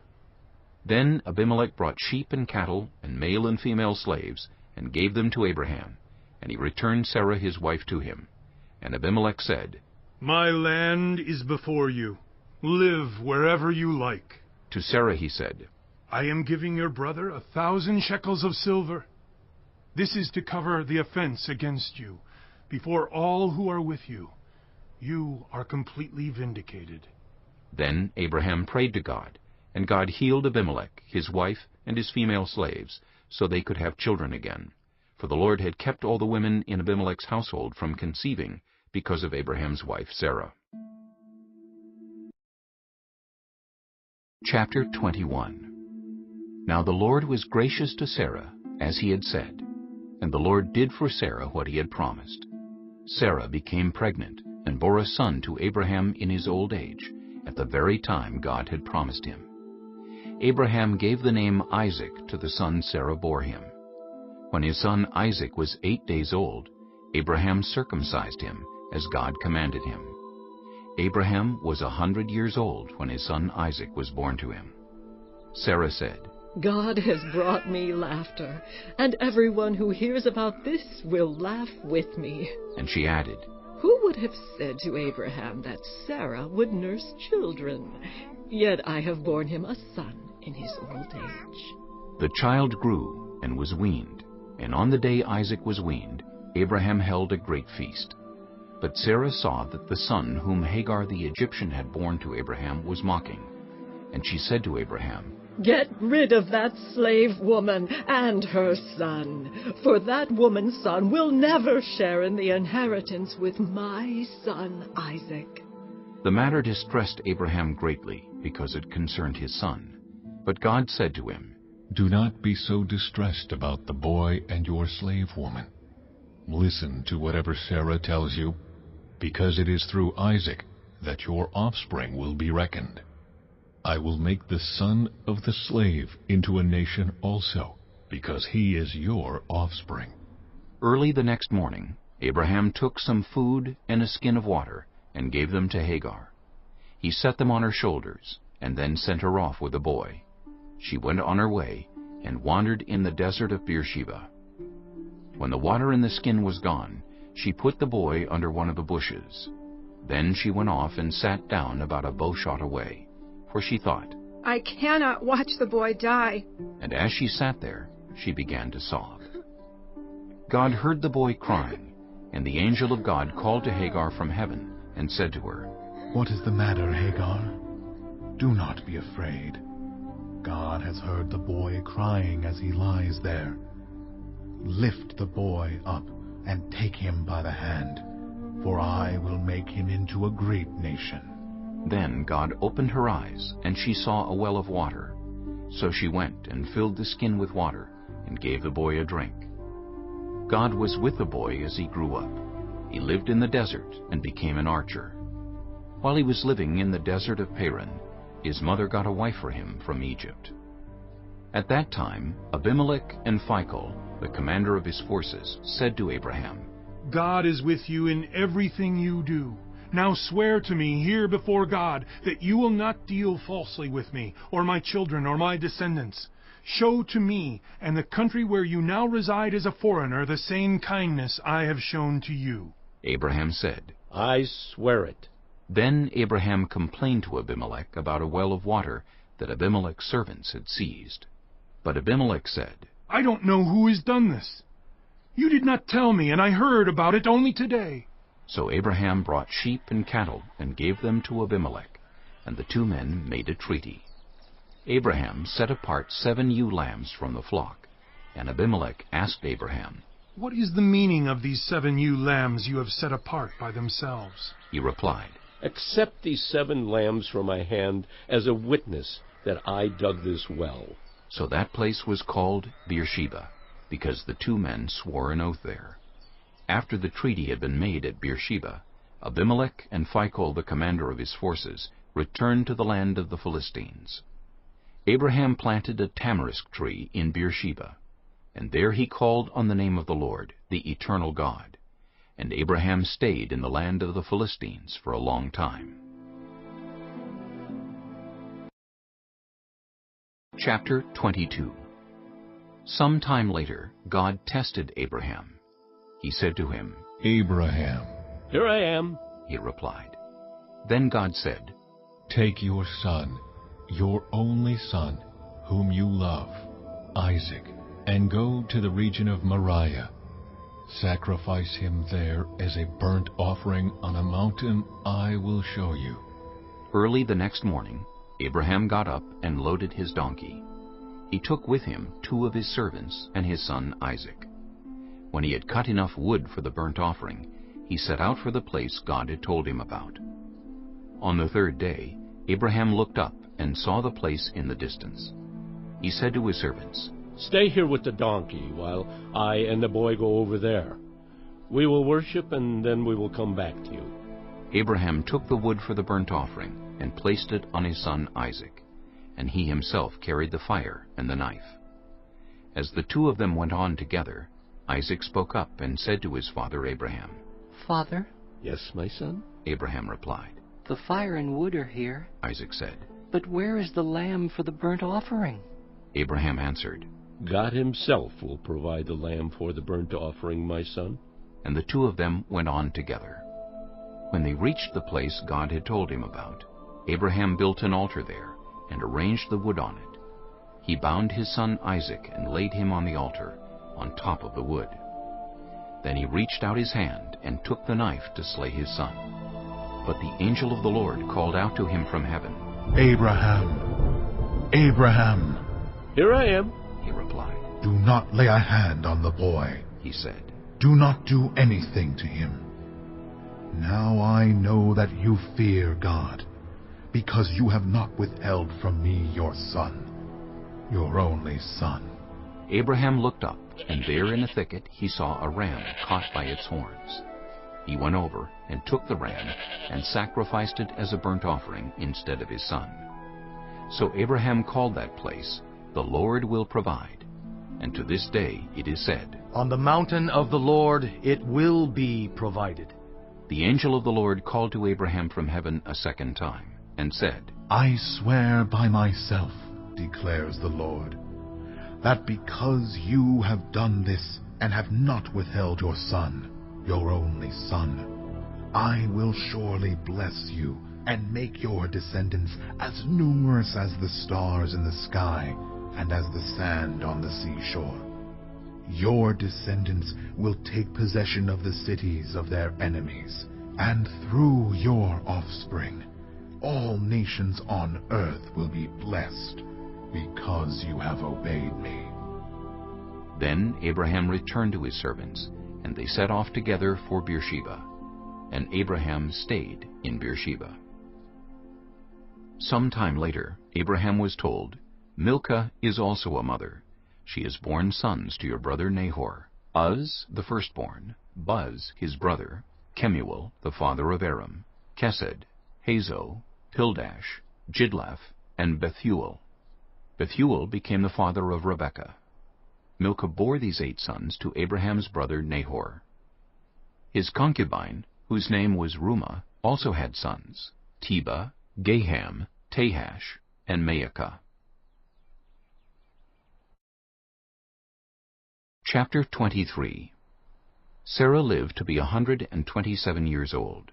She died at Kiriath Arba, that is, Hebron, in the land of Canaan. And Abraham went to mourn for Sarah and to weep over her. Then Abraham rose from beside his dead wife and spoke to the Hittites. He said, I am a foreigner and stranger among you. Sell me some property for a burial site here, so I can bury my dead. The Hittites replied to Abraham, Sir, listen to us. You are a mighty prince among us. Bury your dead in the choicest of our tombs. None of us will refuse you his tomb for burying your dead. Then Abraham rose and bowed down before the people of the land, the Hittites. He said to them, If you are willing to let me bury my dead, then listen to me, and intercede with Ephron, son of Zohar, on my behalf. So he will sell me the cave of Machpelah, which belongs to him and is at the end of his field. Ask him to sell it to me for the full price as a burial site among you. Ephron the Hittite was sitting among his people, and he replied to Abraham in the hearing of all the Hittites who had come to the gate of his city. No, my lord, he said. Listen to me. I give you the field, and I give you the cave that is in it. I give it to you in the presence of my people. Bury your dead. Again Abraham bowed down before the people of the land, and he said to Ephron in their hearing, Listen to me, if you will. I will pay the price of the field. Accept it from me, so I can bury my dead there. Ephron answered Abraham, Listen to me, my lord. The land is worth 400 shekels of silver, but what is that between you and me? Bury your dead. Abraham agreed to Ephron's terms, and weighed out for him the price he had named in the hearing of the Hittites, 400 shekels of silver, according to the weight current among the merchants. So Ephron's field in Machpelah, near Mamre, both the field and the cave in it, and all the trees within the borders of the field, was deeded to Abraham as his property, in the presence of all the Hittites who had come to the gate of the city. Afterward, Abraham buried his wife Sarah in the cave in the field of Machpelah, near Mamre, which is at Hebron, in the land of Canaan. So the field and the cave in it were deeded to Abraham by the Hittites as a burial site. Chapter 24. Abraham was now very old, and the Lord had blessed him in every way. He said to the senior servant in his household, the one in charge of all that he had, Put your hand under my thigh.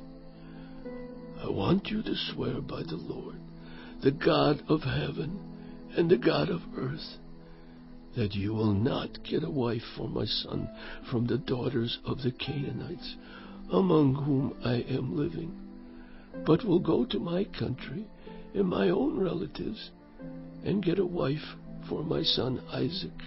The servant asked him, What if the woman is unwilling to come back with me to this land? Shall I then take your son back to the country you came from?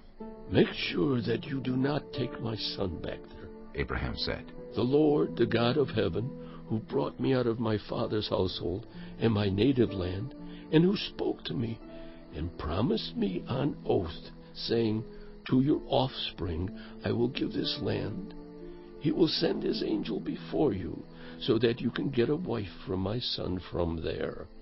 If the woman is unwilling to come back with you, then you will be released from this oath of mine. Only do not take my son back there. So the servant put his hand under the thigh of his master Abraham, and swore an oath to him concerning this matter. Then the servant left, taking with him 10 of his master's camels, loaded with all kinds of good things from his master. He set out for Aram Naharaim, and made his way to the town of Nahor.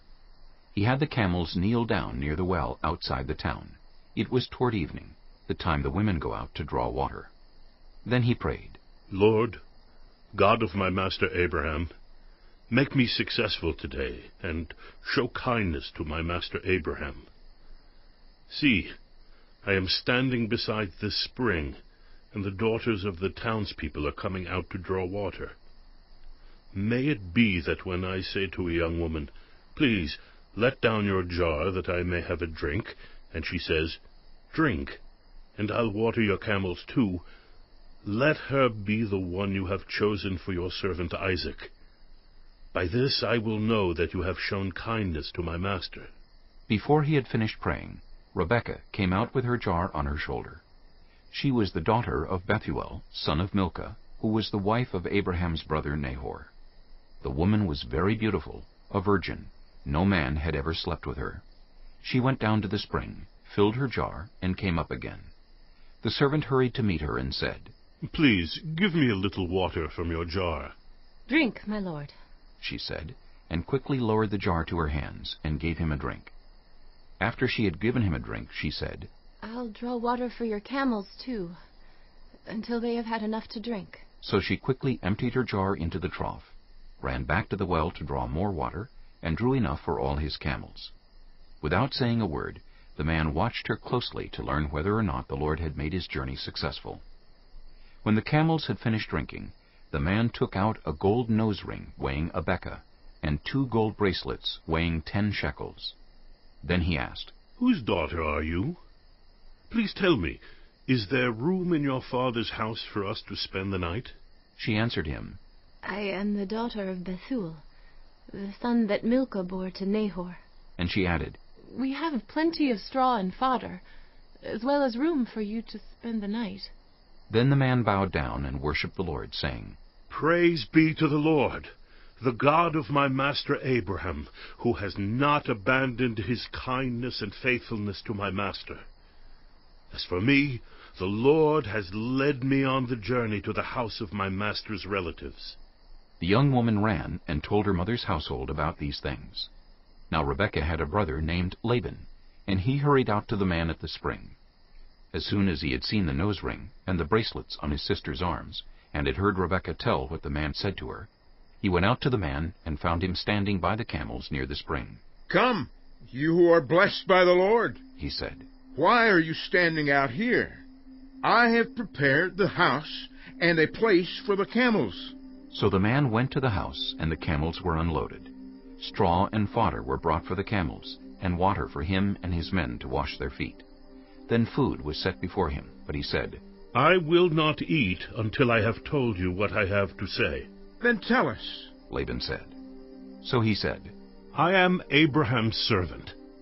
The Lord has blessed my master abundantly, and he has become wealthy. He has given him sheep and cattle, silver and gold, male and female servants, and camels and donkeys. My master's wife Sarah has borne him a son in her old age, and he has given him everything he owns. And my master made me swear an oath, and said, 'You must not get a wife for my son from the daughters of the Canaanites, in whose land I live. But go to my father's family, and to my own clan, and get a wife for my son.' Then I asked my master, 'What if the woman will not come back with me?' He replied, 'The Lord before whom I have walked faithfully will send his angel with you and make your journey a success, so that you can get a wife for my son from my own clan and from my father's family.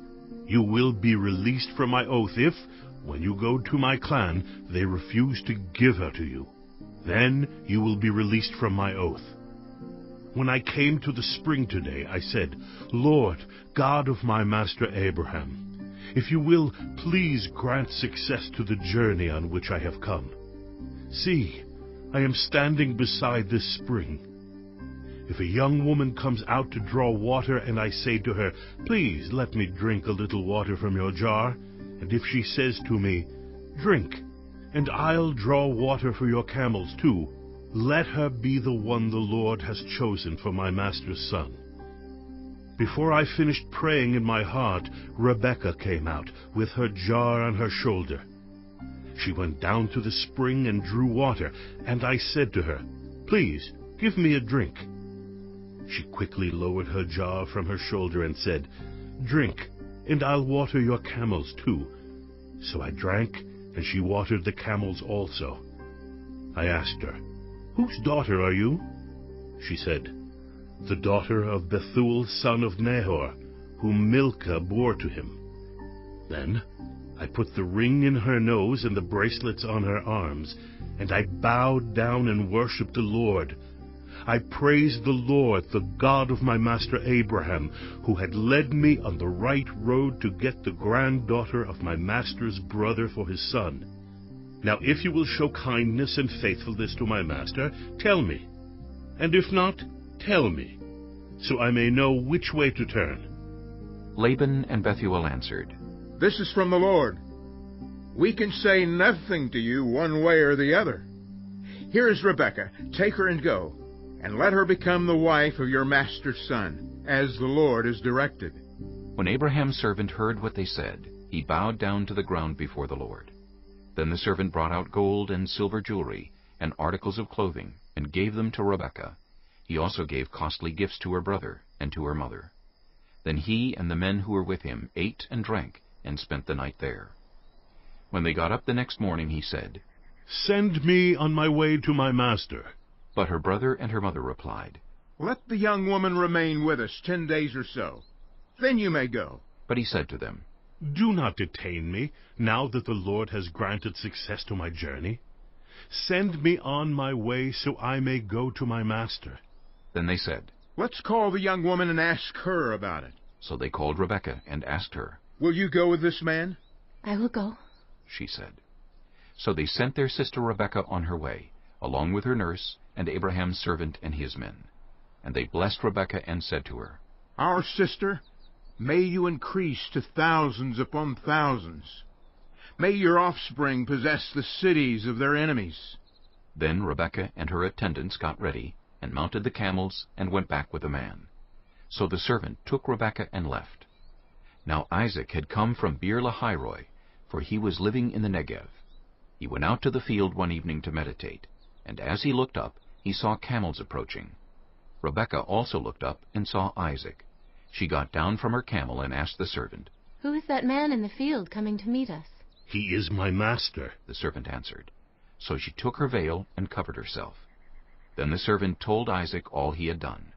Isaac brought her into the tent of his mother Sarah, and he married Rebekah. So she became his wife, and he loved her, and Isaac was comforted after his mother's death. Chapter 25. Abraham had taken another wife, whose name was Keturah. She bore him Zimran, Jokshan, Medan, Midian, Ishbak, and Shua. Jokshan was the father of Sheba and Dedan. The descendants of Dedan were the Asherites, the Letushites, and the Leamites. The sons of Midian were Ephah, Epher, Hanok, Abida, and Eldaah. All these were descendants of Keturah. Abraham left everything he owned to Isaac, but while he was still living, he gave gifts to the sons of his concubines, and sent them away from his son Isaac to the land of the east. Abraham lived 175 years. Then Abraham breathed his last, and died at a good old age, an old man and full of years, and he was gathered to his people. His sons Isaac and Ishmael buried him in the cave of Machpelah near Mamre, in the field of Ephron, son of Zohar the Hittite, the field Abraham had bought from the Hittites. There Abraham was buried with his wife Sarah. After Abraham's death, God blessed his son Isaac, who then lived near Beer-lahai-roi. This is the account of the family line of Abraham's son Ishmael, whom Sarah's slave Hagar the Egyptian bore to Abraham. These are the names of the sons of Ishmael, listed in the order of their birth: Nebaioth, the firstborn of Ishmael, Kedar, Adbeel, Mibsam, Mishma, Duma, Massa, Hadad, Tema, Jeter, Naphish, and Kedemah. These were the sons of Ishmael, and these are the names of the 12 tribal rulers according to their settlements and camps. Ishmael lived 137 years. He breathed his last and died, and he was gathered to his people. His descendants settled in the area from Havilah to Shur, near the eastern border of Egypt as you go toward Asher, and they lived in hostility toward all the tribes related to them. This is the account of the family line of Abraham's son Isaac. Abraham became the father of Isaac, and Isaac was 40 years old when he married Rebekah, daughter of Bethuel the Aramean from Paddan Aram, and sister of Laban the Aramean. Isaac prayed to the Lord on behalf of his wife, because she was childless. The Lord answered his prayer, and his wife Rebekah became pregnant. The babies jostled each other within her, and she said, "Why is this happening to me?" So she went to inquire of the Lord. The Lord said to her, 2 nations are in your womb, and 2 peoples from within you will be separated. One people will be stronger than the other, and the older will serve the younger. When the time came for her to give birth, there were twin boys in her womb. The first to come out was red, and his whole body was like a hairy garment, so they named him Esau. After this, his brother came out, with his hand grasping Esau's heel, so he was named Jacob. Isaac was 60 years old when Rebekah gave birth to them. The boys grew up, and Esau became a skillful hunter, a man of the open country, while Jacob was content to stay at home among the tents. Isaac, who had a taste for wild game, loved Esau, but Rebekah loved Jacob. Once when Jacob was cooking some stew, Esau came in from the open country famished. He said to Jacob, "Quick, let me have some of that red stew. I'm famished." That is why he was also called Edom. Jacob replied, "First, sell me your birthright." "Look, I am about to die," Esau said. "What good is the birthright to me?" But Jacob said, "Swear to me first." So he swore an oath to him, selling his birthright to Jacob. Then Jacob gave Esau some bread and some lentil stew. He ate and drank, and then got up and left. So Esau despised his birthright. Chapter 26. Now there was a famine in the land, besides the previous famine in Abraham's time. And Isaac went to Abimelech, king of the Philistines, in Gerar. The Lord appeared to Isaac and said, Do not go down to Egypt. Live in the land where I tell you to live. Stay in this land for a while, and I will be with you, and will bless you. For to you and your descendants I will give all these lands, and will confirm the oath I swore to your father Abraham. I will make your descendants as numerous as the stars in the sky, and will give them all these lands. And through your offspring all nations on earth will be blessed, because Abraham obeyed me, and did everything I required of him, keeping my commands, my decrees, and my instructions. So Isaac stayed in Gerar. When the men of that place asked him about his wife, he said, She is my sister.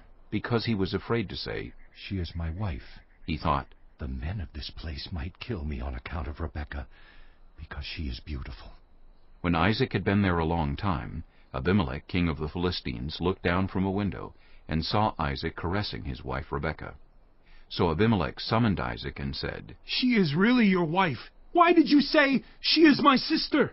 Isaac answered him, Because I thought I might lose my life on account of her.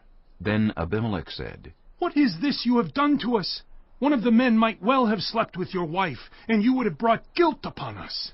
So Abimelech gave orders to all the people, Anyone who harms this man or his wife shall surely be put to death. Isaac planted crops in that land, and the same year reaped 100-fold, because the Lord blessed him. The man became rich, and his wealth continued to grow until he became very wealthy. He had so many flocks and herds and servants that the Philistines envied him. So all the wells that his father's servants had dug in the time of his father Abraham, the Philistines stopped up, filling them with earth. Then Abimelech said to Isaac, Move away from us. You have become too powerful for us. So Isaac moved away from there and encamped in the valley of Gerar, where he settled. Isaac reopened the wells that had been dug in the time of his father Abraham, which the Philistines had stopped up after Abraham died, and he gave them the same names his father had given them. Isaac's servants dug in the valley and discovered a well of fresh water there.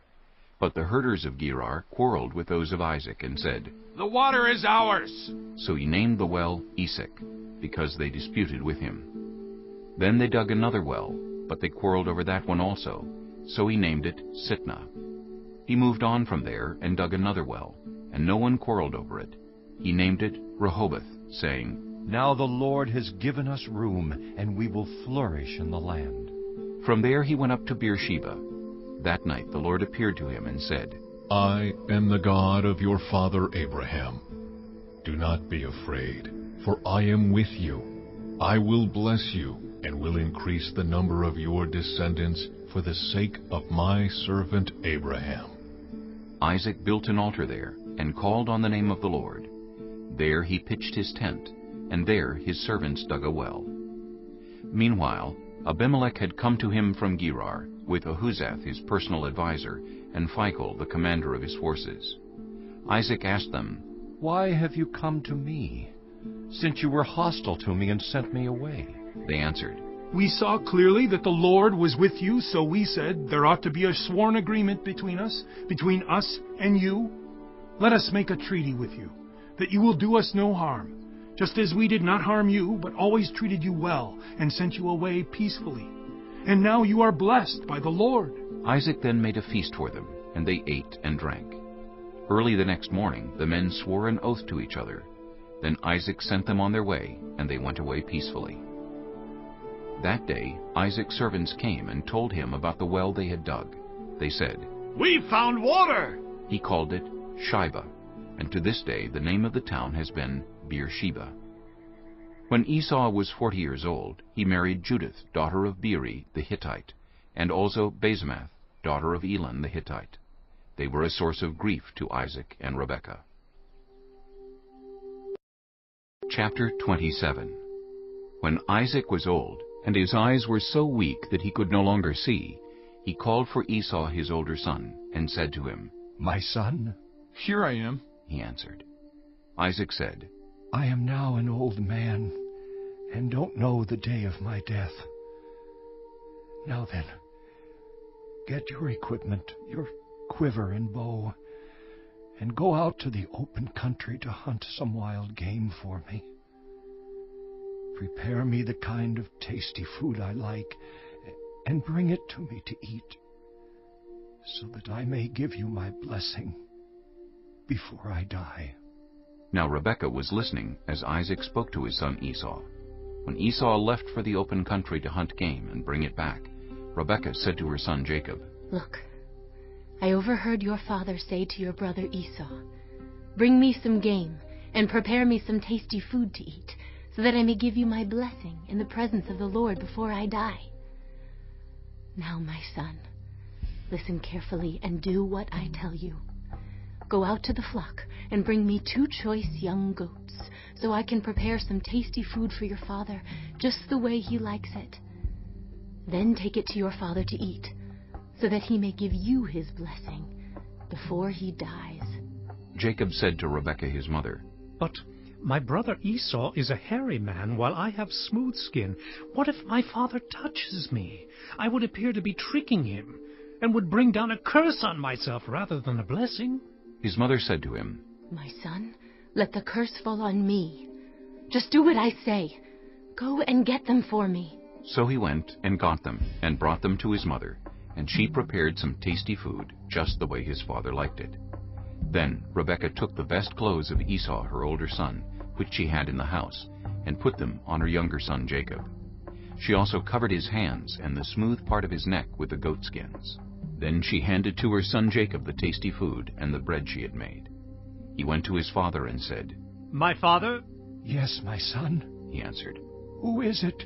Jacob said to his father, I am Esau, your firstborn. I have done as you told me.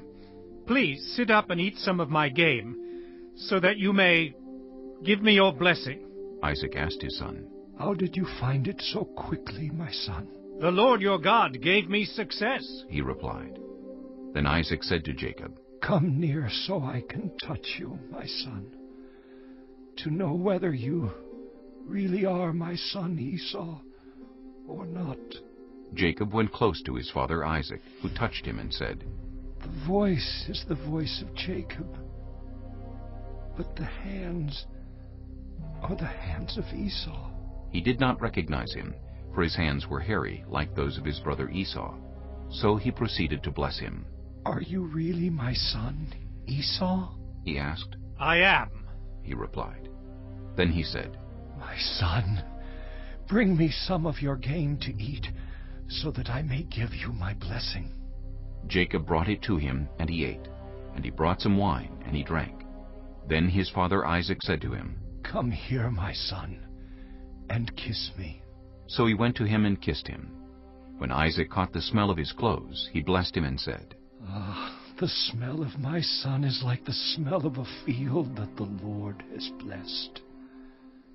May God give you heaven's dew and earth's richness and abundance of grain and new wine. May nations serve you and peoples bow down to you. Be Lord over your brothers, and may the sons of your mother bow down to you.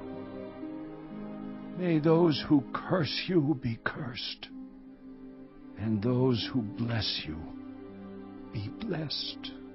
After Isaac finished blessing him, and Jacob had scarcely left his father's presence, his brother Esau came in from hunting. He too prepared some tasty food and brought it to his father. Then he said to him, "My father, please sit up and eat some of my game, so that you may give me your blessing." His father Isaac asked him, "Who are you?" "I am your son," he answered, "your firstborn, Esau." Isaac trembled violently and said, "Who was it, then, that hunted game and brought it to me? I ate it just before you came, and I blessed him. And indeed he will be blessed." When Esau heard his father's words, he burst out with a loud and bitter cry and said to his father, "Bless me, me too, my father." But he said, "Your brother came deceitfully and took your blessing." Esau said, "Isn't he rightly named Jacob? This is the second time he has taken advantage of me. He took my birthright, and now he's taken my blessing." Then he asked, "Haven't you reserved any blessing for me?" Isaac answered Esau, "I have made him lord over you, and have made all his relatives his servants, and I have sustained him with grain and new wine. So what can I possibly do for you, my son?" Esau said to his father, "Do you have only one blessing, my father? Bless me too, my father." Then Esau wept aloud. His father Isaac answered him, "Your dwelling will be away from the earth's richness, away from the dew of heaven above. You will live by the sword, and you will serve your brother. But when you grow restless, you will throw his yoke from off your neck." Esau held a grudge against Jacob because of the blessing his father had given him. He said to himself, "The days of mourning for my father are near. Then I will kill my brother Jacob." When Rebekah was told what her older son Esau had said, she sent for her younger son Jacob and said to him, "Your brother Esau is planning to avenge himself by killing you. Now then, my son, do what I say. Flee at once to my brother Laban in Haran. Stay with him for a while until your brother's fury subsides. When your brother is no longer angry with you and forgets what you did to him, I'll send word for you to come back from there. Why should I lose both of you in one day?" Then Rebekah said to Isaac, "I'm disgusted with living because of these Hittite women. If Jacob takes a wife from among the women of this land, from Hittite women like these, my life will not be worth living." Chapter 28. So Isaac called for Jacob and blessed him. Then he commanded him, "Do not marry a Canaanite woman. Go at once to Paddan Aram, to the house of your mother's father Bethuel. Take a wife for yourself there, from among the daughters of Laban, your mother's brother. May God Almighty bless you, and make you fruitful, and increase your numbers until you become a community of peoples. May He give you and your descendants the blessing given to Abraham, so that you may take possession of the land where you now reside as a foreigner, the land God gave to Abraham." Then Isaac sent Jacob on his way, and he went to Paddan Aram, to Laban, son of Bethuel the Aramean, the brother of Rebekah, who was the mother of Jacob and Esau. Now Esau learned that Isaac had blessed Jacob, and had sent him to Paddan Aram to take a wife from there, and that when he blessed him he commanded him, "Do not marry a Canaanite woman." and that Jacob had obeyed his father and mother and had gone to Paddan Aram. Esau then realized how displeasing the Canaanite women were to his father Isaac. So he went to Ishmael and married Mahalath, the sister of Nebaioth, and daughter of Ishmael, son of Abraham, in addition to the wives he already had. Jacob left Beersheba and set out for Haran. When he reached a certain place, he stopped for the night because the sun had set. Taking one of the stones there, he put it under his head and lay down to sleep. He had a dream in which he saw a stairway resting on the earth, with its top reaching to heaven, and the angels of God were ascending and descending on it. There above it stood the Lord, and he said, I am the Lord, the God of your father Abraham, and the God of Isaac.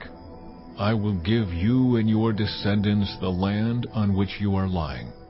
Your descendants will be like the dust of the earth, and you will spread out to the west and to the east, to the north and to the south. All peoples on earth will be blessed through you and your offspring. I am with you, and will watch over you wherever you go, and I will bring you back to this land. I will not leave you until I have done what I have promised you. When Jacob awoke from his sleep, he thought, Surely the Lord is in this place, and I was not aware of it. He was afraid and said, How awesome is this place! This is none other than the house of God. This is the gate of heaven. Early the next morning, Jacob took the stone he had placed under his head, and set it up as a pillar, and poured oil on top of it. He called that place Bethel, though the city used to be called Luz. Then Jacob made a vow, saying, If God will be with me, and will watch over me on this journey I am taking, and will give me food to eat and clothes to wear, so that I return safely to my father's household, then the Lord will be my God. And this stone that I have set up as a pillar will be God's house. And of all that you give me, I will give you 1/10. Chapter 29. Then Jacob continued on his journey, and came to the land of the eastern peoples. There he saw a well in the open country, with 3 flocks of sheep lying near it, because the flocks were watered from that well. The stone over the mouth of the well was large. When all the flocks were gathered there, the shepherds would roll the stone away from the well's mouth and water the sheep. Then they would return the stone to its place over the mouth of the well. Jacob asked the shepherds, My brothers, where are you from? We're from Haran, they replied. He said to them, Do you know Laban, Nahor's grandson? Yes, we know him, they answered. Then Jacob asked them, Is he well? Yes, he is, they said. And here comes his daughter Rachel with the sheep. Look, he said, the sun is still high. It is not time for the flocks to be gathered. Water the sheep and take them back to pasture. We can't, they replied, until all the flocks are gathered and the stone has been rolled away from the mouth of the well. Then we will water the sheep. While he was still talking with them, Rachel came with her father's sheep, for she was a shepherd. When Jacob saw Rachel, daughter of his uncle Laban, and Laban's sheep, he went over and rolled the stone away from the mouth of the well, and watered his uncle's sheep. Then Jacob kissed Rachel, and began to weep aloud. He had told Rachel that he was a relative of her father, and a son of Rebekah, so she ran and told her father. As soon as Laban heard the news about Jacob, his sister's son, he hurried to meet him. He embraced him and kissed him, and brought him to his home. And there Jacob told him all these things. Then Laban said to him, You are my own flesh and blood.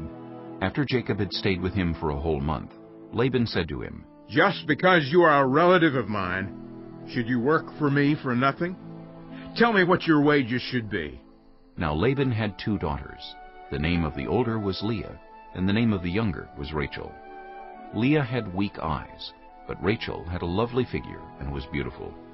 Jacob was in love with Rachel and said, I'll work for you 7 years in return for your younger daughter Rachel. Laban said, It's better that I give her to you than to some other man. Stay here with me. So Jacob served 7 years to get Rachel, but they seemed like only a few days to him because of his love for her. Then Jacob said to Laban, Give me my wife. My time is completed, and I want to make love to her. So Laban brought together all the people of the place and gave a feast. But when evening came, he took his daughter Leah and brought her to Jacob, and Jacob made love to her. And Laban gave his servant Zilpah to his daughter as her attendant. When morning came, there was Leah. So Jacob said to Laban, "What is this you have done to me? I served you for Rachel, didn't I? Why have you deceived me?" Laban replied, "It is not our custom here to give the younger daughter in marriage before the older one. Finish this daughter's bridal week. Then we will give you the younger one also, in return for another 7 years of work." And Jacob did so. He finished the week with Leah, and then Laban gave him his daughter Rachel to be his wife. Laban gave his servant Bilhah to his daughter Rachel as her attendant. Jacob made love to Rachel also, and his love for Rachel was greater than his love for Leah. And he worked for Laban another 7 years. When the Lord saw that Leah was not loved, he enabled her to conceive, but Rachel remained childless. Leah became pregnant and gave birth to a son. She named him Reuben, for she said, "It is because the Lord has seen my misery. Surely my husband will love me now." She conceived again, and when she gave birth to a son, she said, "Because the Lord heard that I am not loved, he gave me this one too." So she named him Simeon. Again she conceived, and when she gave birth to a son, she said, "Now at last my husband will become attached to me, because I have borne him 3 sons." So he was named Levi. She conceived again, and when she gave birth to a son, she said, "This time I will praise the Lord." So she named him Judah. Then she stopped having children. Chapter 30. When Rachel saw that she was not bearing Jacob any children, she became jealous of her sister. So she said to Jacob, "Give me children, or I'll die." Jacob became angry with her and said, "Am I in the place of God, who has kept you from having children?" Then she said, "Here is Bilhah, my servant. Sleep with her so that she can bear children for me, and I too can build a family through her." So she gave him her servant Bilhah as a wife. Jacob slept with her, and she became pregnant and bore him a son. Then Rachel said, "God has vindicated me. He has listened to my plea and given me a son." Because of this, she named him Dan. Rachel's servant Bilhah conceived again and bore Jacob a second son.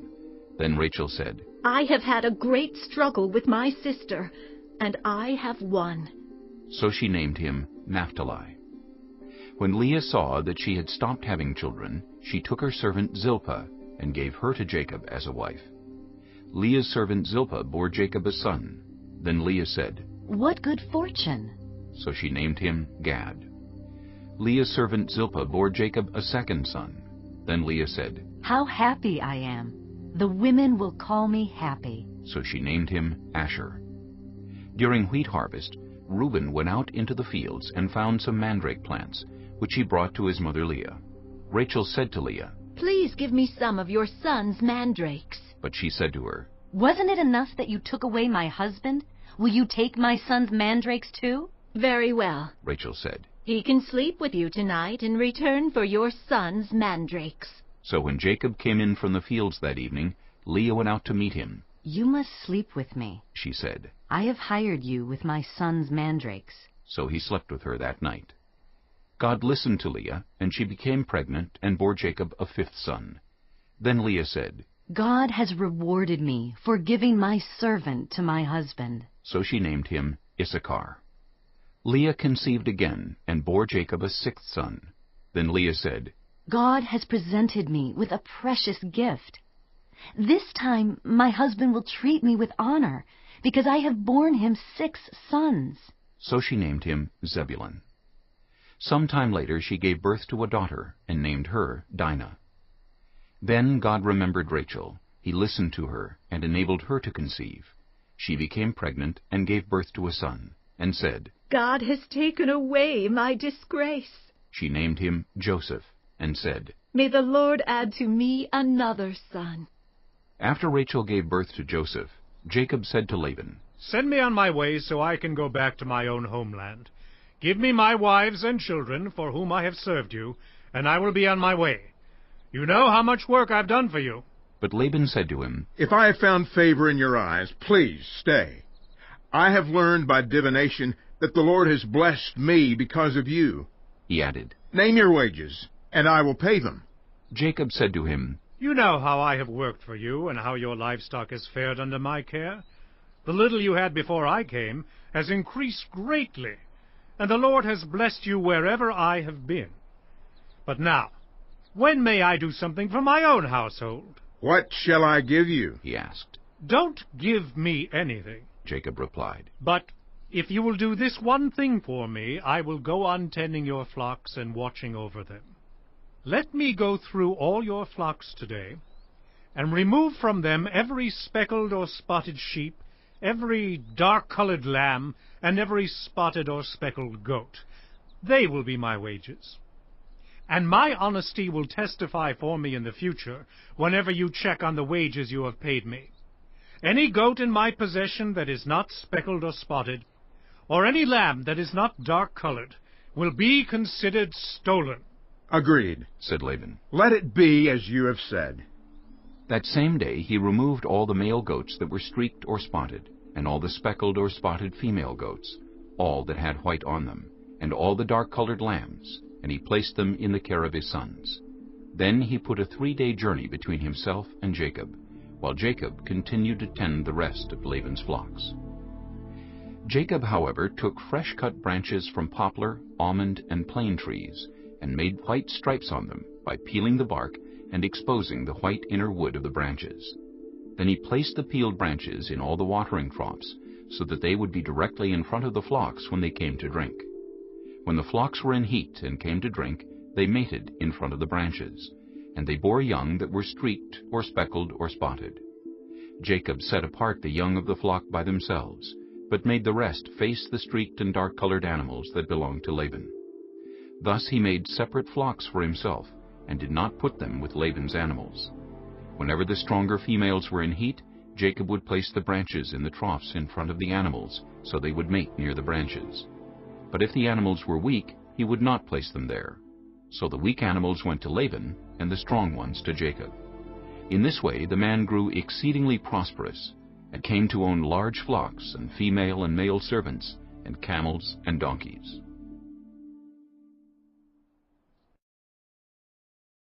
Chapter 31. Jacob heard that Laban's sons were saying, Jacob has taken everything our father owned, and has gained all this wealth from what belonged to our father. And Jacob noticed that Laban's attitude toward him was not what it had been. Then the Lord said to Jacob, Go back to the land of your fathers, and to your relatives, and I will be with you. So Jacob sent word to Rachel and Leah to come out to the fields where his flocks were. He said to them, I see that your father's attitude toward me is not what it was before, but the God of my father has been with me. You know that I've worked for your father with all my strength, yet your father has cheated me by changing my wages 10 times. However, God has not allowed him to harm me. If he said, the speckled ones will be your wages, then all the flocks gave birth to speckled young. And if he said, the streaked ones will be your wages, then all the flocks bore streaked young. So God has taken away your father's livestock and has given them to me. In breeding season I once had a dream in which I looked up and saw that the male goats mating with the flock were streaked, speckled, or spotted. The angel of God said to me in the dream, Jacob. I answered, Here I am. And he said, Look up and see that all the male goats mating with the flock are streaked, speckled, or spotted. For I have seen all that Laban has been doing to you.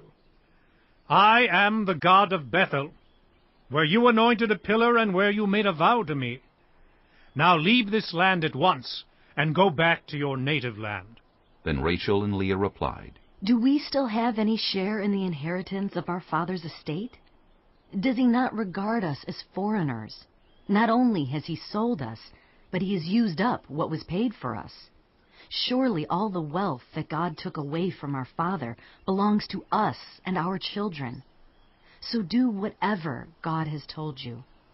Then Jacob put his children and his wives on camels, and he drove all his livestock ahead of him, along with all the goods he had accumulated in Paddan Aram, to go to his father Isaac in the land of Canaan. When Laban had gone to shear his sheep, Rachel stole her father's household gods. Moreover, Jacob deceived Laban the Aramean by not telling him he was running away. So he fled with all he had, crossed the Euphrates River, and headed for the hill country of Gilead. On the third day, Laban was told that Jacob had fled. Taking his relatives with him, he pursued Jacob for 7 days, and caught up with him in the hill country of Gilead. Then God came to Laban the Aramean in a dream at night, and said to him, Be careful not to say anything to Jacob, either good or bad. Jacob had pitched his tent in the hill country of Gilead when Laban overtook him, and Laban and his relatives camped there too. Then Laban said to Jacob, What have you done? You've deceived me, and you've carried off my daughters like captives in war. Why did you run off secretly and deceive me? Why didn't you tell me, so I could send you away with joy and singing to the music of timbrels and harps? You didn't even let me kiss my grandchildren and my daughters goodbye. You have done a foolish thing. I have the power to harm you, but last night the God of your father said to me, Be careful not to say anything to Jacob, either good or bad. Now you have gone off because you long to return to your father's household. But why did you steal my gods? Jacob answered Laban, I was afraid because I thought you would take your daughters away from me by force. But if you find anyone who has your gods, that person shall not live in the presence of our relatives. See for yourself whether there is anything of yours here with me, and if so, take it. Now Jacob did not know that Rachel had stolen the gods. So Laban went into Jacob's tent, and into Leah's tent, and into the tent of the 2 female servants, but he found nothing. After he came out of Leah's tent, he entered Rachel's tent. Now Rachel had taken the household gods, and put them inside her camel saddle, and was sitting on them. Laban searched through everything in the tent, but found nothing. Rachel said to her father, Don't be angry, my lord, that I cannot stand up in your presence. I'm having my period. So he searched, but could not find the household gods. Jacob was angry, and took Laban to task. What is my crime? He asked Laban. How have I wronged you that you hunt me down? Now that you have searched through all my goods, what have you found that belongs to your household? Put it here, in front of your relatives and mine, and let them judge between the 2 of us. I have been with you for 20 years now. Your sheep and goats have not miscarried, nor have I eaten rams from your flocks. I did not bring you animals torn by wild beasts. I bore the loss myself. And you demanded payment from me for whatever was stolen by day or night. This was my situation. The heat consumed me in the daytime, and the cold at night, and sleep fled from my eyes. It was like this for the 20 years I was in your household. I worked for you 14 years for your 2 daughters, and 6 years for your flocks, and you changed my wages 10 times. If the God of my father, the God of Abraham, and the fear of Isaac had not been with me, you would surely have sent me away empty-handed. But God has seen my hardship, and the toil of my hands, and last night he rebuked you. Laban answered Jacob, The women are my daughters, the children are my children, and the flocks are my flocks. All you see is mine. Yet what can I do today about these daughters of mine, or about the children they have borne? Come now, let's make a covenant, you and I, and let it serve as a witness between us. So Jacob took a stone and set it up as a pillar. He said to his relatives, Gather some stones. So they took stones and piled them in a heap, and they ate there by the heap. Laban called it Jegar-Sahadutha, and Jacob called it Gilead. Laban said, This heap is a witness between you and me today. That is why it was called Gilead. It was also called Mizpah, because he said, May the Lord keep watch between you and me when we are away from each other. If you mistreat my daughters, or if you take any wives besides my daughters, even though no one is with us, remember that God is a witness between you and me. Laban also said to Jacob, Here is this heap, and here is this pillar I've set up between you and me. This heap is a witness, and this pillar is a witness.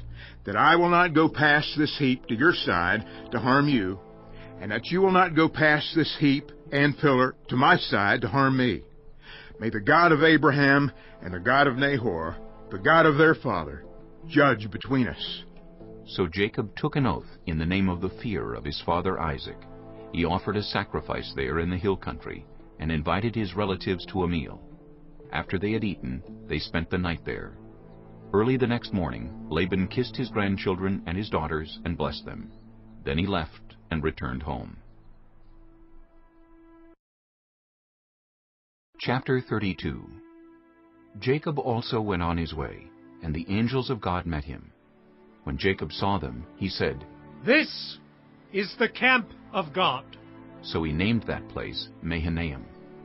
Jacob sent messengers ahead of him to his brother Esau in the land of Seir, the country of Edom. He instructed them, "This is what you are to say to my lord Esau. Your servant Jacob says, I have been staying with Laban, and have remained there till now.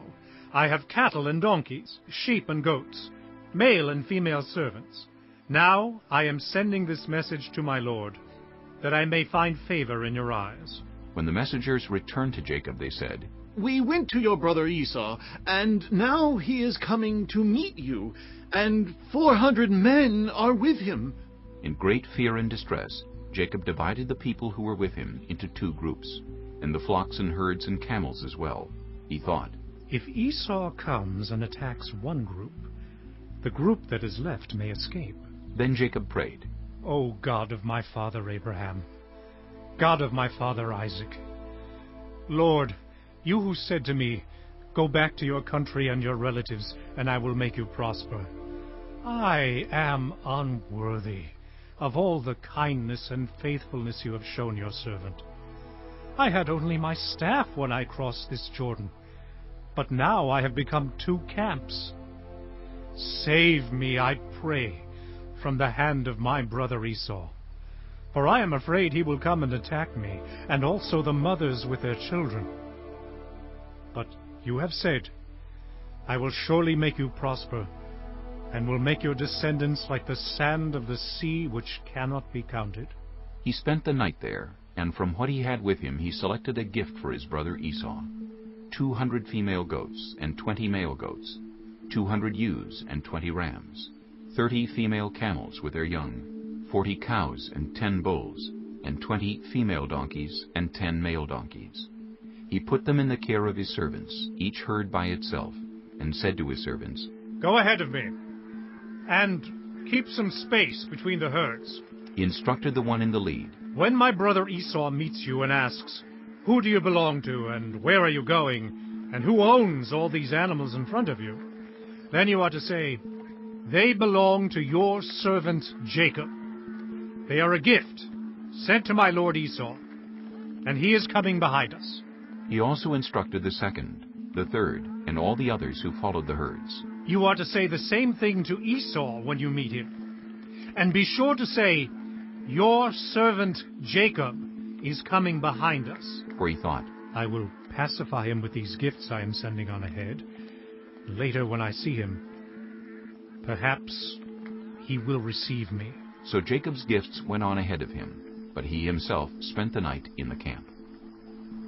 That night Jacob got up and took his 2 wives, his 2 female servants, and his 11 sons, and crossed the ford of the Jabbok.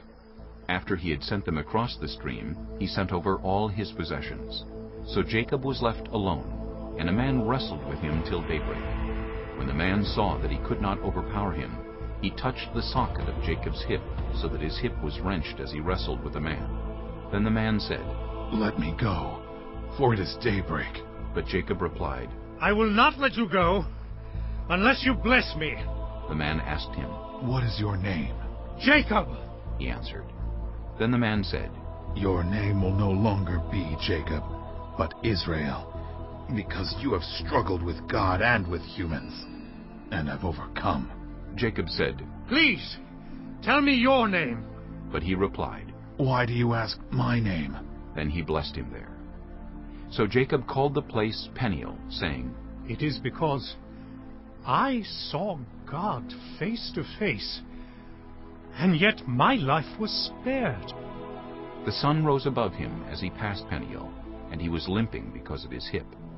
Therefore, to this day, the Israelites do not eat the tendon attached to the socket of the hip, because the socket of Jacob's hip was touched near the tendon. Chapter 33. Jacob looked up, and there was Esau, coming with his 400 men. So he divided the children among Leah, Rachel, and the 2 female servants. He put the female servants and their children in front, Leah and her children next, and Rachel and Joseph in the rear. He himself went on ahead and bowed down to the ground 7 times as he approached his brother. But Esau ran to meet Jacob and embraced him. He threw his arms around his neck and kissed him, and they wept. Then Esau looked up and saw the women and children. "Who are these with you?" he asked. Jacob answered, "They are the children God has graciously given your servant." Then the female servants and their children approached and bowed down. Next Leah and her children came and bowed down. Last of all came Joseph and Rachel, and they too bowed down. Esau asked, "What's the meaning of all these flocks and herds I met?" "To find favor in your eyes, my lord," he said. But Esau said, "I already have plenty, my brother. Keep what you have for yourself." "No, please," said Jacob. "If I have found favor in your eyes, accept this gift from me. For to see your face is like seeing the face of God, now that you have received me favorably. Please accept the present that was brought to you, for God has been gracious to me, and I have all I need." And because Jacob insisted, Esau accepted it. Then Esau said, "Let us be on our way. I'll accompany you." But Jacob said to him, "My lord knows that the children are tender, and that I must care for the ewes and cows that are nursing their young. If they are driven hard just one day, all the animals will die. So let my lord go on ahead of his servant, while I move along slowly at the pace of the flocks and herds before me, and the pace of the children, until I come to my lord and Seir." Esau said, "Then let me leave some of my men with you." "But why do that?" Jacob asked. "Just let me find favor in the eyes of my lord." So that day Esau started on his way back to Seir. Jacob, however, went to Succoth, where he built a place for himself, and made shelters for his livestock. That is why the place is called Succoth. After Jacob came from Paddan Aram, he arrived safely at the city of Shechem in Canaan, and camped within sight of the city. For 100 pieces of silver he bought from the sons of Hamor, the father of Shechem, the plot of ground where he pitched his tent. There he set up an altar, and called it El Elohi Israel. Chapter 34. Now Dinah, the daughter Leah had borne to Jacob, went out to visit the women of the land. When Shechem, son of Hamor the Hivite, the ruler of that area, saw her, he took her and raped her. His heart was drawn to Dinah, daughter of Jacob. He loved the young woman, and spoke tenderly to her. And Shechem said to his father Hamor, "Get me this girl as my wife." When Jacob heard that his daughter Dinah had been defiled, his sons were in the fields with his livestock, so he did nothing about it until they came home. Then Shechem's father Hamor went out to talk with Jacob. Meanwhile, Jacob's sons had come in from the fields as soon as they heard what had happened. They were shocked and furious, because Shechem had done an outrageous thing in Israel by sleeping with Jacob's daughter, a thing that should not be done. But Hamor said to them, "My son Shechem has his heart set on your daughter. Please give her to him as his wife. Intermarry with us. Give us your daughters, and take our daughters for yourselves. You can settle among us. The land is open to you. Live in it, trade in it, and acquire property in it." Then Shechem said to Dinah's father and brothers, "Let me find favor in your eyes, and I will give you whatever you ask. Make the price for the bride and the gift I am to bring as great as you like, and I'll pay whatever you ask me. Only give me the young woman as my wife." Because their sister Dinah had been defiled, Jacob's sons replied deceitfully as they spoke to Shechem and his father Hamor. They said to them, "We can't do such a thing. We can't give our sister to a man who is not circumcised. That would be a disgrace to us. We will enter into an agreement with you on one condition only, that you become like us by circumcising all your males. Then we will give you our daughters and take your daughters for ourselves. We'll settle among you and become one people with you.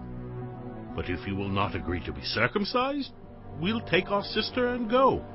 Their proposal seemed good to Hamor and his son Shechem. The young man, who was the most honored of all his father's family, lost no time in doing what they said, because he was delighted with Jacob's daughter. So Hamor and his son Shechem went to the gate of their city to speak to the men of their city. "These men are friendly toward us," they said. "Let them live in our land and trade in it. The land has plenty of room for them. We can marry their daughters, and they can marry ours. But the men will agree to live with us as one people only on the condition that our males be circumcised, as they themselves are. Won't their livestock, their property, and all their other animals become ours? So let us agree to their terms, and they will settle among us." All the men who went out of the city gate agreed with Hamor and his son Shechem, and every male in the city was circumcised. 3 days later, while all of them were still in pain, 2 of Jacob's sons, Simeon and Levi, Dinah's brothers, took their swords and attacked the unsuspecting city, killing every male. They put Hamor and his son Shechem to the sword, and took Dinah from Shechem's house and left. The sons of Jacob came upon the dead bodies and looted the city where their sister had been defiled. They seized their flocks and herds and donkeys and everything else of theirs in the city and out in the fields. They carried off all their wealth and all their women and children, taking as plunder everything in the houses. Then Jacob said to Simeon and Levi, "You have brought trouble on me by making me obnoxious to the Canaanites and Perizzites, the people living in this land. We are few in number, and if they join forces against me and attack me, I and my household will be destroyed." But they replied, "Should he have treated our sister like a prostitute?" Chapter 35. Then God said to Jacob, "Go up to Bethel and settle there, and build an altar there to God, who appeared to you when you were fleeing from your brother Esau." So Jacob said to his household and to all who were with him, "Get rid of the foreign gods you have with you, and purify yourselves and change your clothes. Then come, let us go up to Bethel, where I will build an altar to God, who answered me in the day of my distress, and who has been with me wherever I have gone." So they gave Jacob all the foreign gods they had, and the rings in their ears, and Jacob buried them under the oak at Shechem. Then they set out, and the terror of God fell on the towns all around them, so that no one pursued them. Jacob and all the people with him came to Luz, that is, Bethel, in the land of Canaan. There he built an altar, and he called the place El Bethel, because it was there that God revealed himself to him when he was fleeing from his brother. Now Deborah, Rebekah's nurse, died and was buried under the oak outside Bethel, so it was named Allon-Bacuth. After Jacob returned from Paddan Aram, God appeared to him again and blessed him. God said to him, "Your name is Jacob, but you will no longer be called Jacob. Your name will be Israel." So he named him Israel. And God said to him, "I am God Almighty. Be fruitful and increase in number.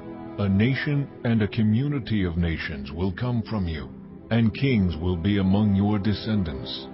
The land I gave to Abraham and Isaac I also give to you, and I will give this land to your descendants after you." Then God went up from him at the place where he had talked with him. Jacob set up a stone pillar at the place where God had talked with him, and he poured out a drink offering on it. He also poured oil on it.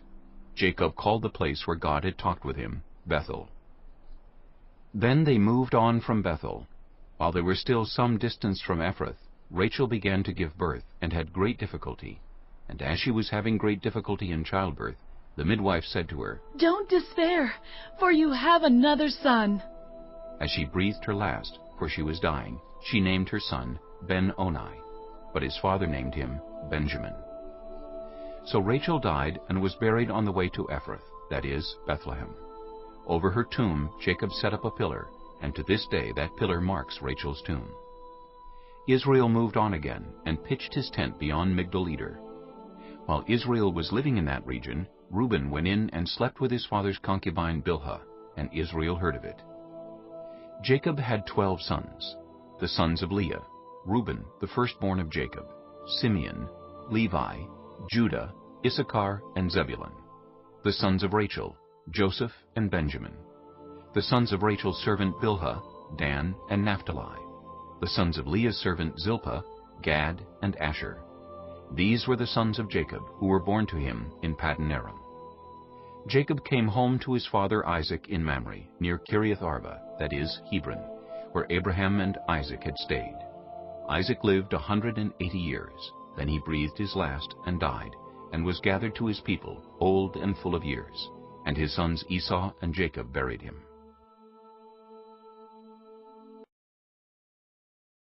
Chapter 36. This is the account of the family line of Esau, that is, Edom. Esau took his wives from the women of Canaan: Adah, daughter of Elon the Hittite, and Aholibamah, daughter of Anah, and granddaughter of Zibeon the Hivite. Also Basemath, daughter of Ishmael, and sister of Nebaioth. Adah bore Eliphaz to Esau. Basemath bore Reuel, and Aholibamah bore Jeush, Jalam, and Korah. These were the sons of Esau who were born to him in Canaan. Esau took his wives and sons and daughters, and all the members of his household, as well as his livestock, and all his other animals, and all the goods he had acquired in Canaan, and moved to a land some distance from his brother Jacob. Their possessions were too great for them to remain together. The land where they were staying could not support them both because of their livestock. So Esau, that is Edom, settled in the hill country of Seir. This is the account of the family line of Esau, the father of the Edomites in the hill country of Seir. These are the names of Esau's sons: Eliphaz, the son of Esau's wife Adah, and Reuel, the son of Esau's wife Basemath. The sons of Eliphaz: Teman, Omar, Zepho, Gatam, and Kenaz. Esau's son Eliphaz also had a concubine named Timnah, who bore him Amalek. These were grandsons of Esau's wife Adah. The sons of Reuel: Nahath, Zerah, Shammah, and Mizah. These were grandsons of Esau's wife Basemath. The sons of Esau's wife Aholibamah, daughter of Anah, and granddaughter of Zibeon, whom she bore to Esau: Jeush, Jalam, and Korah. These were the chiefs among Esau's descendants, the sons of Eliphaz, the firstborn of Esau: chiefs Teman, Omar, Zepho, Kenaz, Korah, Gatam, and Amalek. These were the chiefs descended from Eliphaz in Edom. They were grandsons of Adah. The sons of Esau's son Reuel: chiefs Nahath, Zerah, Shammah, and Mizah. These were the chiefs descended from Reuel in Edom. They were grandsons of Esau's wife Basemath. The sons of Esau's wife Aholibamah: chiefs Jeush, Jalam, and Korah. These were the chiefs descended from Esau's wife Aholibamah, daughter of Anah. These were the sons of Esau, that is Edom, and these were their chiefs. These were the sons of Seir the Horite, who were living in the region: Lotan, Shobal, Zibeon, Anah, Dishon, Ezer, and Dishan. These sons of Seir in Edom were Horite chiefs. The sons of Lotan: Hori and Homam. Timnah was Lotan's sister. The sons of Shobal: Alvan, Manahath, Ebal, Shepho, and Onam. The sons of Zibeon: Aya and Anah. This is the Anah who discovered the hot springs in the desert while he was grazing the donkeys of his father Zibeon. The children of Anah: Dishan and Aholibamah, daughter of Anah. The sons of Dishan: Hamdan, Eshban, Ithran, and Kiran. The sons of Ezer: Bilhan, Zaavan, and Achan. The sons of Dishan: Uz and Aaron. These were the Horite chiefs: Lotan, Shobal, Zibeon, Anah, Dishon, Ezer, and Dishan. These were the Horite chiefs according to their divisions in the land of Seir. These were the kings who reigned in Edom before any Israelite king reigned. Bela, son of Beor, became king of Edom. His city was named Dinhabah. When Bela died, Jobab, son of Zerah, from Basra, succeeded him as king. When Jobab died, Husham from the land of the Temanites succeeded him as king. When Husham died, Hadad, son of Bedad, who defeated Midian in the country of Moab, succeeded him as king. His city was named Avith. When Hadad died, Samlah from Masrekah succeeded him as king. When Samlah died, Shaul from Rehoboth on the river succeeded him as king. When Shaul died, Baal-Hanan, son of Akbor, succeeded him as king. When Baal-Hanan, son of Akbor, died, Hadad succeeded him as king. His city was named Pau, and his wife's name was Mehetabel, daughter of Matred, the daughter of Mezahab. These were the chiefs descended from Esau by name, according to their clans and regions: Timnah, Alva, Jetheth, Aholibamah, Elah, Pinon, Kenaz, Teman, Mibzar, Magdiel, and Iram. These were the chiefs of Edom, according to their settlements in the land they occupied. This is the family line of Esau, the father of the Edomites.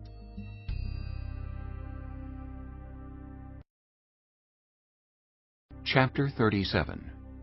Jacob lived in the land where his father had stayed, the land of Canaan. This is the account of Jacob's family line. Joseph, a young man of 17, was tending the flocks with his brothers, the sons of Bilhah and the sons of Zilpah, his father's wives, and he brought their father a bad report about them. Now Israel loved Joseph more than any of his other sons, because he had been born to him in his old age, and he made an ornate robe for him. When his brothers saw that their father loved him more than any of them, they hated him, and could not speak a kind word to him. Joseph had a dream, and when he told it to his brothers, they hated him all the more. He said to them, "Listen to this dream I had. We were binding sheaves of grain out in the field, when suddenly my sheaf rose and stood upright, while your sheaves gathered around mine and bowed down to it." His brothers said to him, "Do you intend to reign over us? Will you actually rule us?" And they hated him all the more because of his dream and what he had said. Then he had another dream, and he told it to his brothers. "Listen," he said, "I had another dream, and this time the sun and moon and 11 stars were bowing down to me." When he told his father as well as his brothers, his father rebuked him and said, "What is this dream you had? Will your mother and I and your brothers actually come and bow down to the ground before you?" His brothers were jealous of him, but his father kept the matter in mind. Now his brothers had gone to graze their father's flocks near Shechem, and Israel said to Joseph, "As you know, your brothers are grazing the flocks near Shechem. Come, I'm going to send you to them." "Very well," he replied. So he said to him, "Go and see if all is well with your brothers and with the flocks, and bring word back to me." Then he sent him off from the valley of Hebron. When Joseph arrived at Shechem, a man found him wandering around in the fields and asked him, "What are you looking for?" He replied, "I'm looking for my brothers.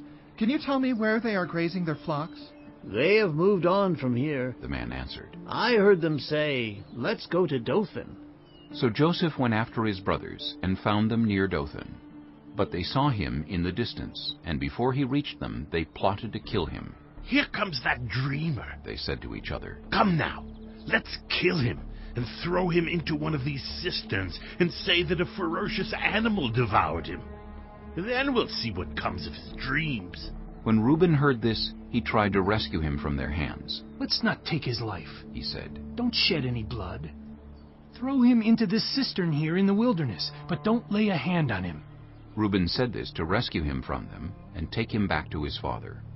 So when Joseph came to his brothers, they stripped him of his robe, the ornate robe he was wearing, and they took him and threw him into the cistern. The cistern was empty, there was no water in it. As they sat down to eat their meal, they looked up and saw a caravan of Ishmaelites coming from Gilead. Their camels were loaded with spices, balm, and myrrh, and they were on their way to take them down to Egypt. Judah said to his brothers, "What will we gain if we kill our brother and cover up his blood? Come, let's sell him to the Ishmaelites and not lay our hands on him. After all, he is our brother, our own flesh and blood." His brothers agreed.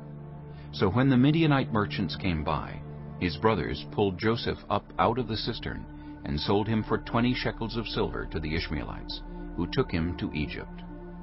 When Reuben returned to the cistern and saw that Joseph was not there, he tore his clothes. He went back to his brothers and said, "The boy isn't there. Where can I turn now?" Then they got Joseph's robe, slaughtered a goat, and dipped the robe in the blood. They took the ornate robe back to their father and said, "We found this. Examine it to see whether it is your son's robe." He recognized it and said, "It is my son's robe. Some ferocious animal has devoured him. Joseph has surely been torn to pieces."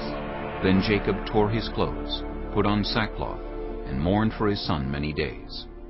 All his sons and daughters came to comfort him, but he refused to be comforted. "No," he said, "I will continue to mourn until I join my son in the grave." So his father wept for him. Meanwhile, the Midianites sold Joseph in Egypt to Potiphar, one of Pharaoh's officials, the captain of the guard. Chapter 38. At that time, Judah left his brothers and went down to stay with a man of Adullam named Hira. There Judah met the daughter of a Canaanite man named Shua.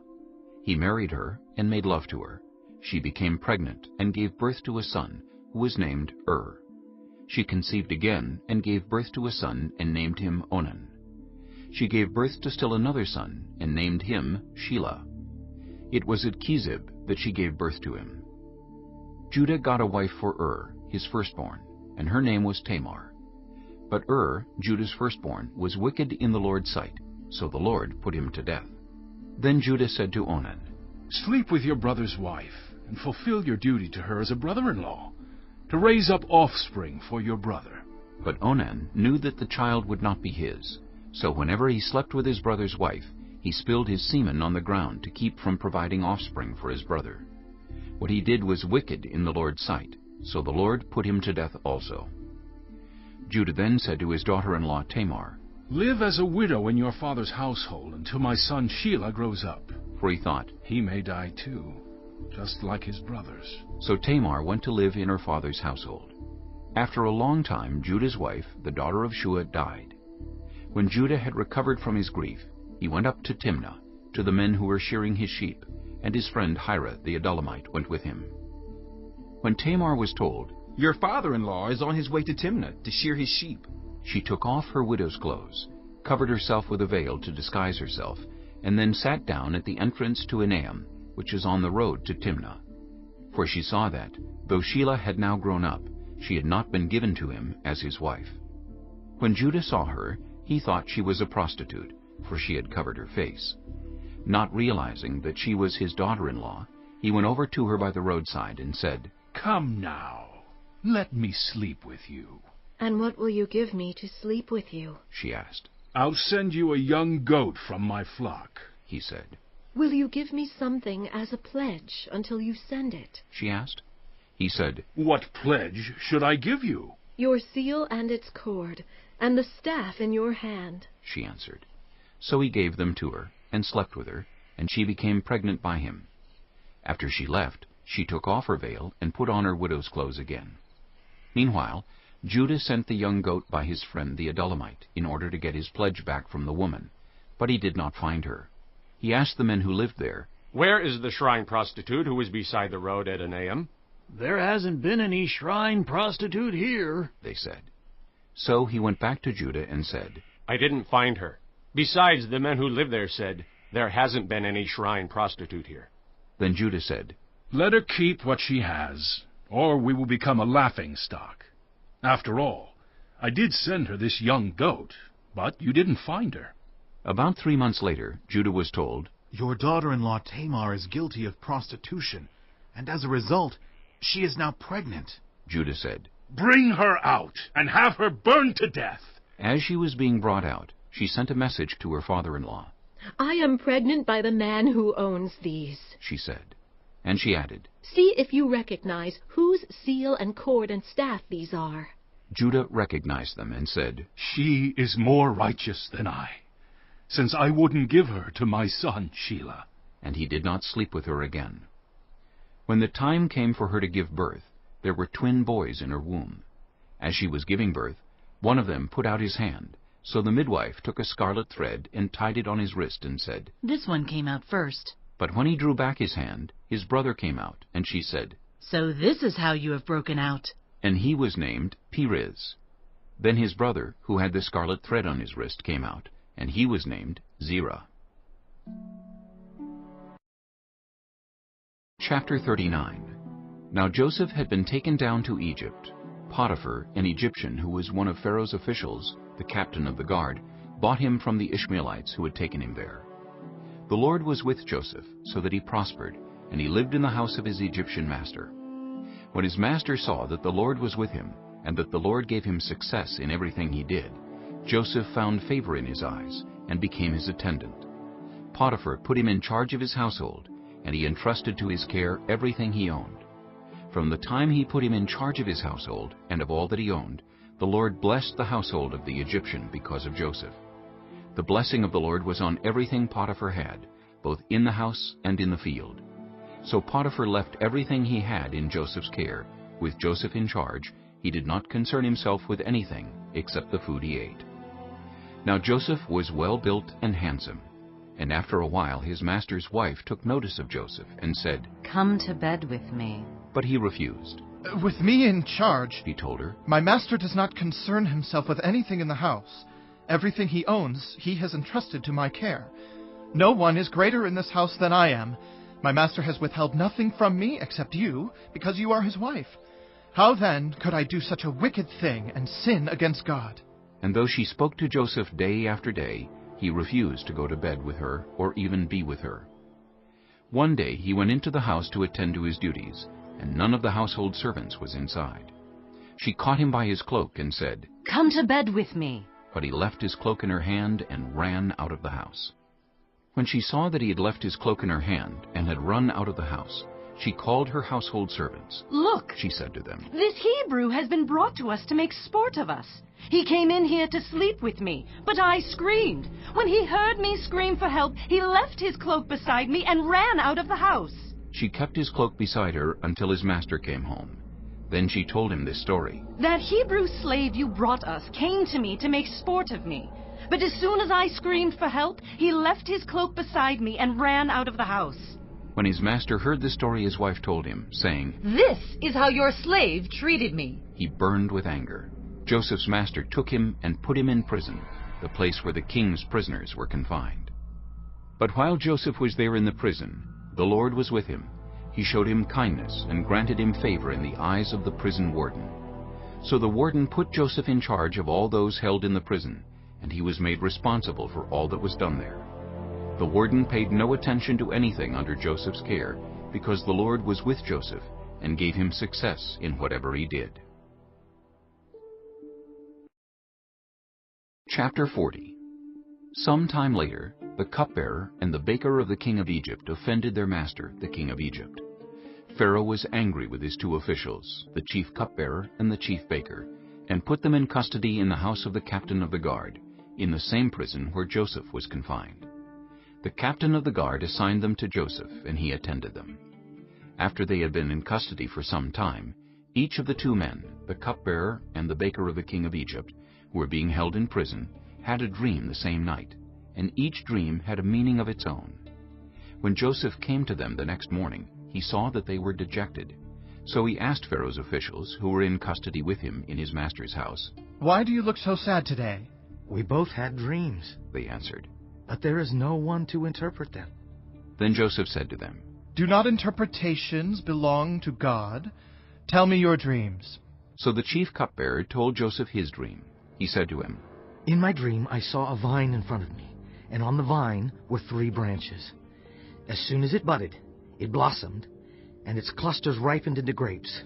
Pharaoh's cup was in my hand, and I took the grapes, squeezed them into Pharaoh's cup, and put the cup in his hand. This is what it means, Joseph said to him. The 3 branches are 3 days. Within 3 days Pharaoh will lift up your head and restore you to your position, and you will put Pharaoh's cup in his hand, just as you used to do when you were his cupbearer. But when all goes well with you, remember me and show me kindness. Mention me to Pharaoh and get me out of this prison. I was forcibly carried off from the land of the Hebrews, and even here I have done nothing to deserve being put in a dungeon." When the chief baker saw that Joseph had given a favorable interpretation, he said to Joseph, "I too had a dream. On my head were 3 baskets of bread. In the top basket were all kinds of baked goods for Pharaoh. But the birds were eating them out of the basket on my head." "This is what it means," Joseph said. "The 3 baskets are 3 days. Within 3 days, Pharaoh will lift off your head and impale your body on a pole, and the birds will eat away your flesh." Now the 3rd day was Pharaoh's birthday, and he gave a feast for all his officials. He lifted up the heads of the chief cupbearer and the chief baker in the presence of his officials. He restored the chief cupbearer to his position, so that he once again put the cup into Pharaoh's hand. But he impaled the chief baker, just as Joseph had said to them in his interpretation. The chief cupbearer, however, did not remember Joseph. He forgot him.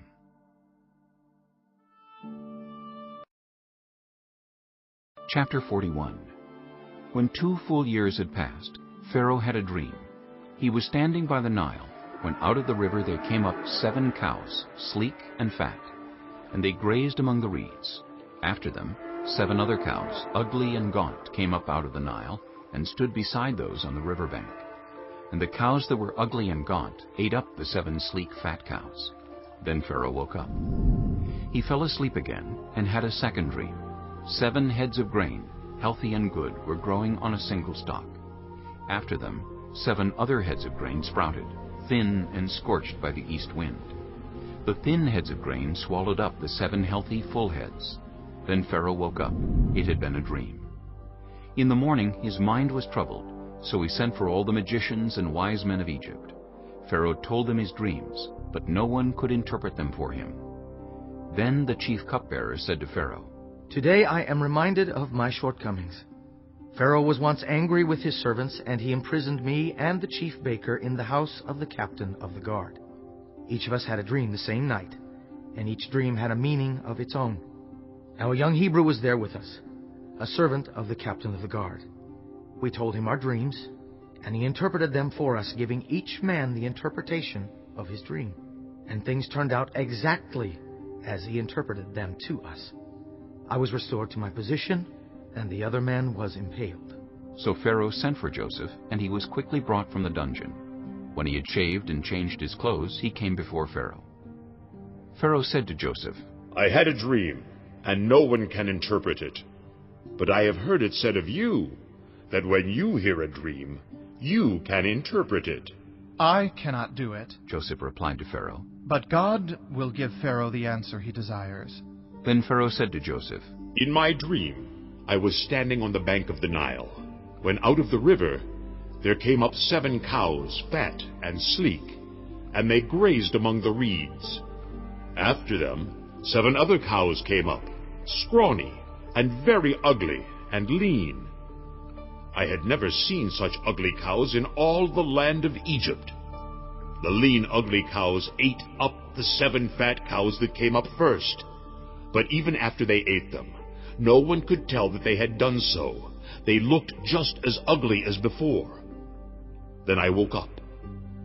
In my dream, I saw 7 heads of grain, full and good, growing on a single stalk.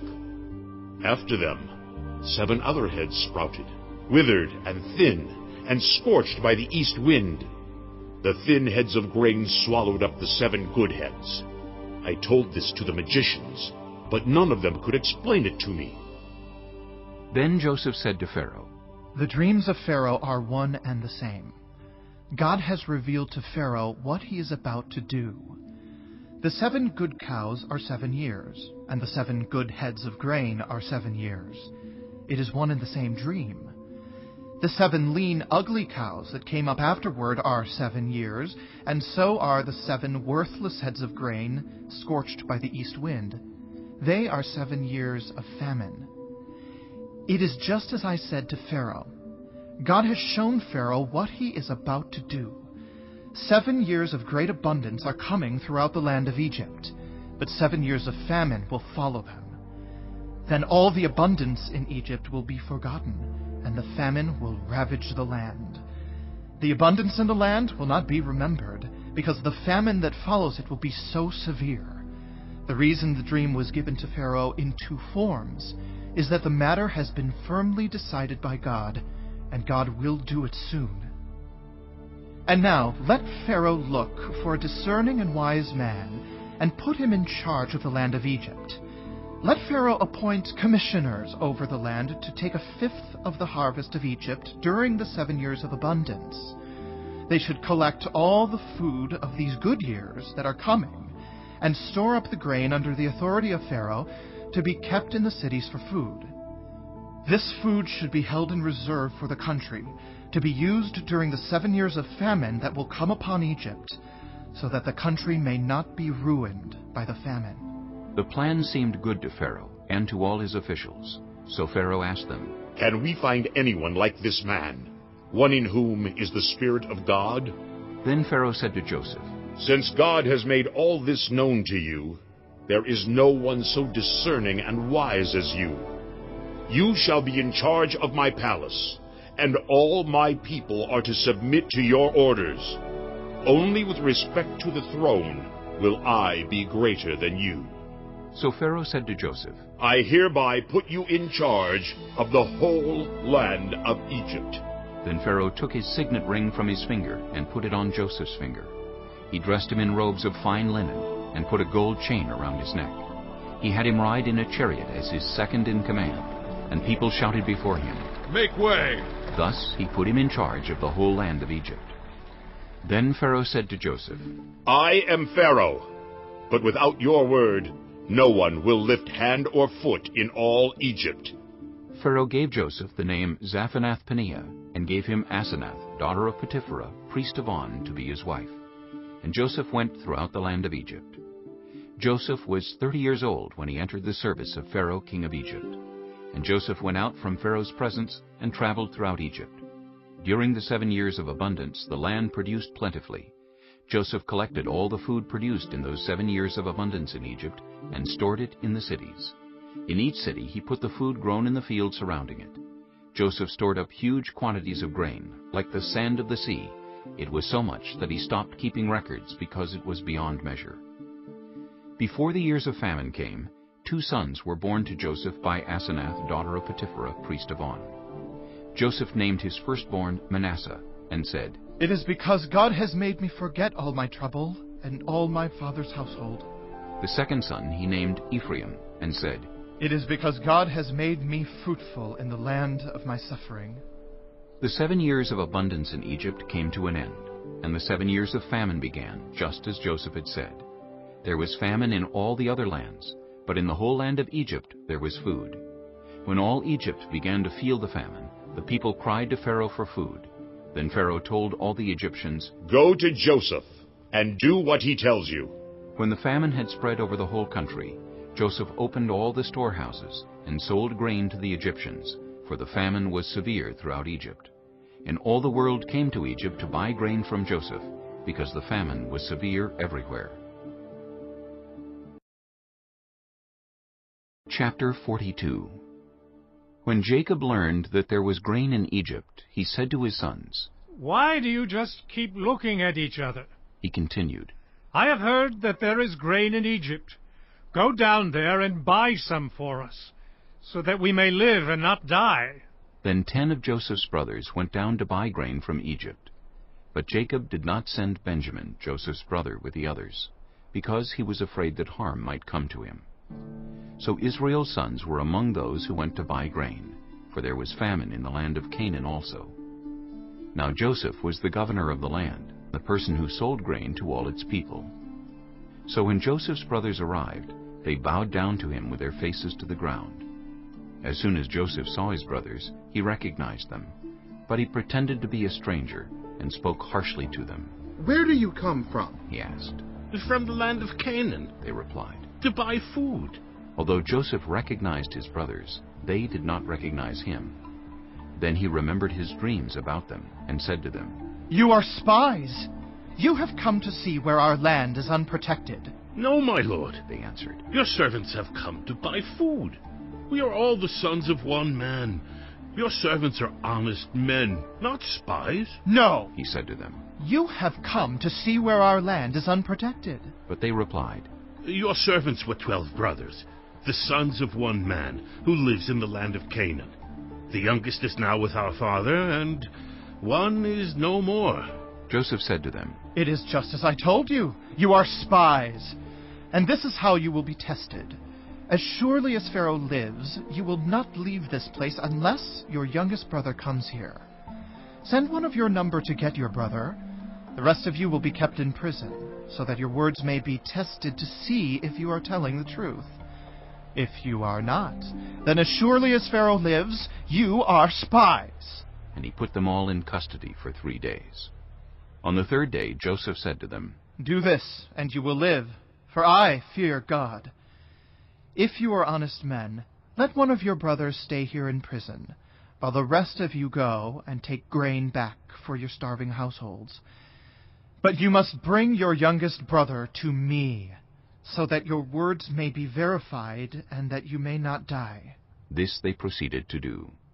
They said to one another, Surely we are being punished because of our brother.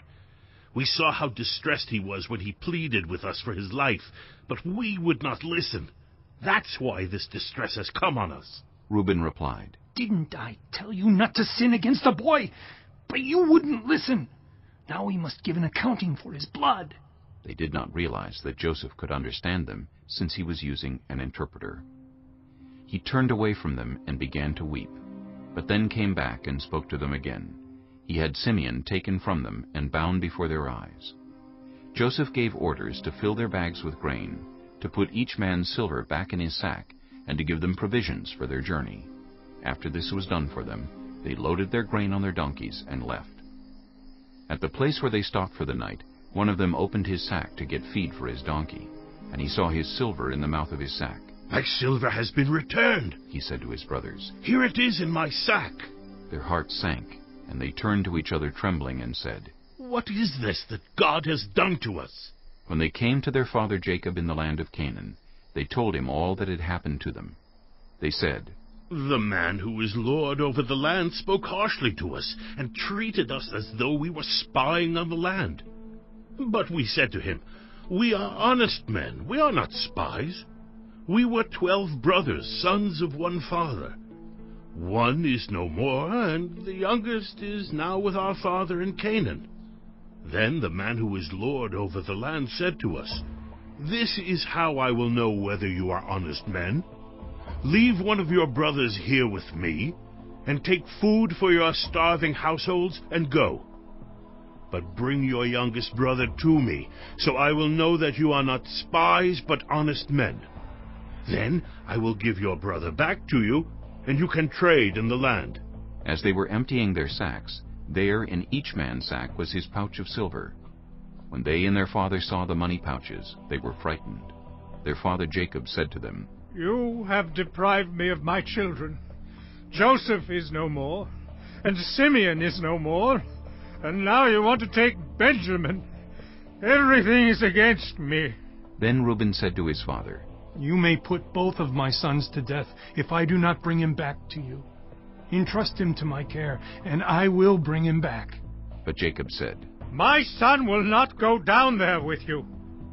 His brother is dead, and he is the only one left. If harm comes to him on the journey you are taking, you will bring my gray head down to the grave in sorrow. Chapter 43. Now the famine was still severe in the land. So when they had eaten all the grain they had brought from Egypt, their father said to them, Go back and buy us a little more food. But Judah said to him, The man warned us solemnly, You will not see my face again unless your brother is with you. If you will send our brother along with us, we will go down and buy food for you.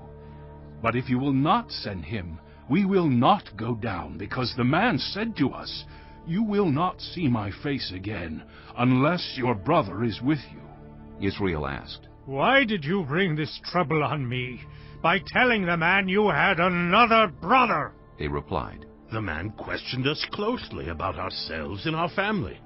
"Is your father still living?" he asked us. "Do you have another brother?" We simply answered his questions. How were we to know he would say, "Bring your brother down here"?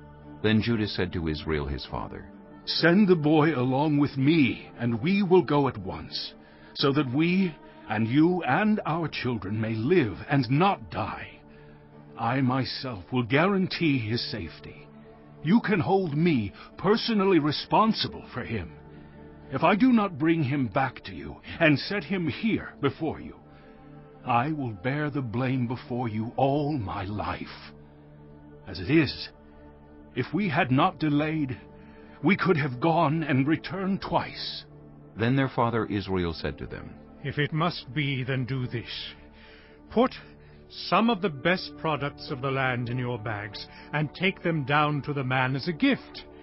A little balm and a little honey, some spices and myrrh, some pistachio nuts and almonds. Take double the amount of silver with you, for you must return the silver that was put back into the mouths of your sacks. Perhaps it was a mistake. Take your brother also, and go back to the man at once. And may God Almighty grant you mercy before the man, so that he will let your other brother and Benjamin come back with you. As for me, if I am bereaved, I am bereaved." So the men took the gifts and double the amount of silver, and Benjamin also. They hurried down to Egypt and presented themselves to Joseph. When Joseph saw Benjamin with them, he said to the steward of his house, "Take these men to my house, slaughter an animal, and prepare a meal. They are to eat with me at noon." The man did as Joseph told him, and took the men to Joseph's house. Now the men were frightened when they were taken to his house. They thought, "We were brought here because of the silver that was put back into our sacks the first time. He wants to attack us, and overpower us, and seize us as slaves, and take our donkeys." So they went up to Joseph's steward and spoke to him at the entrance of the house. "We beg your pardon, our lord," they said. "We came down here the first time to buy food. But at the place where we stopped for the night, we opened our sacks, and each of us found his silver, the exact weight, in the mouth of his sack. So we have brought it back with us. We have also brought additional silver with us to buy food. We don't know who put our silver in our sacks." "It's all right," he said. "Don't be afraid. Your God, the God of your father, has given you treasure in your sacks. I received your silver." Then he brought Simeon out to them. The steward took the men into Joseph's house, gave them water to wash their feet, and provided fodder for their donkeys. They prepared their gifts for Joseph's arrival at noon, because they had heard that they were to eat there. When Joseph came home, they presented to him the gifts they had brought into the house, and they bowed down before him to the ground. He asked them how they were, and then he said, "How is your aged father you told me about? Is he still living?" They replied, "Your servant, our father, is still alive and well." And they bowed down, prostrating themselves before him. As he looked about and saw his brother Benjamin, his own mother's son, he asked, "Is this your youngest brother, the one you told me about?" And he said, "God be gracious to you, my son." Deeply moved at the sight of his brother, Joseph hurried out and looked for a place to weep. He went into his private room and wept there. After he had washed his face, he came out, and controlling himself, said, "Serve the food." They served him by himself, the brothers by themselves, and the Egyptians who ate with him by themselves, because Egyptians could not eat with Hebrews, for that is detestable to Egyptians. The men had been seated before him in the order of their ages, from the firstborn to the youngest, and they looked at each other in astonishment. When portions were served to them from Joseph's table, Benjamin's portion was 5 times as much as anyone else's. So they feasted and drank freely with him. Chapter 44. Now Joseph gave these instructions to the steward of his house. "Fill the men's sacks with as much food as they can carry, and put each man's silver in the mouth of his sack. Then put my cup, the silver one, in the mouth of the youngest one's sack, along with the silver for his grain." And he did as Joseph said. As morning dawned, the men were sent on their way with their donkeys. They had not gone far from the city when Joseph said to his steward, "Go after those men at once, and when you catch up with them, say to them, 'Why have you repaid good with evil? Isn't this the cup my master drinks from and also uses for divination? This is a wicked thing you have done." When he caught up with them, he repeated these words to them. But they said to him, "Why does my lord say such things? Far be it from your servants to do anything like that. We even brought back to you from the land of Canaan the silver we found inside the mouths of our sacks. So why would we steal silver or gold from your master's house? If any of your servants is found to have it, he will die, and the rest of us will become my lord's slaves." "Very well, then," he said. "Let it be as you say. Whoever is found to have it will become my slave. The rest of you will be free from blame." Each of them quickly lowered his sack to the ground and opened it. Then the steward proceeded to search, beginning with the oldest and ending with the youngest.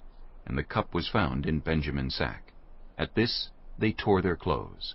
Then they all loaded their donkeys and returned to the city. Joseph was still in the house when Judah and his brothers came in, and they threw themselves to the ground before him. Joseph said to them, "What is this you have done? Don't you know that a man like me can find things out by divination?" "What can we say to my lord?" Judah replied. "What can we say? How can we prove our innocence? God has uncovered your servant's guilt. We are now my lord's slaves, we ourselves, and the one who was found to have the cup." But Joseph said, "Far be it from me to do such a thing. Only the man who was found to have the cup will become my slave. The rest of you go back to your father in peace." Then Judah went up to him and said, "Pardon your servant, my lord. Let me speak a word to my lord. Do not be angry with your servant, though you are equal to Pharaoh himself. My lord asked his servants, 'Do you have a father or a brother?' And we answered, 'We have an aged father, and there is a young son born to him in his old age. His brother is dead, and he is the only one of his mother's sons left, and his father loves him.' Then you said to your servants, 'Bring him down to me so I can see him for myself.' And we said to my lord, 'The boy cannot leave his father. If he leaves him, his father will die.' But you told your servants, 'Unless your youngest brother comes down with you, you will not see my face again.' When we went back to your servant, my father, we told him what my lord had said. Then our father said, 'Go back and buy a little more food.' But we said, 'We cannot go down. Only if our youngest brother is with us will we go.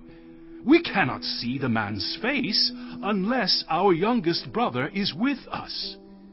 Your servant, my father, said to us, 'You know that my wife bore me 2 sons. One of them went away from me, and I said, "He has surely been torn to pieces," and I have not seen him since. If you take this one from me too, and harm comes to him, you will bring my gray head down to the grave in misery.'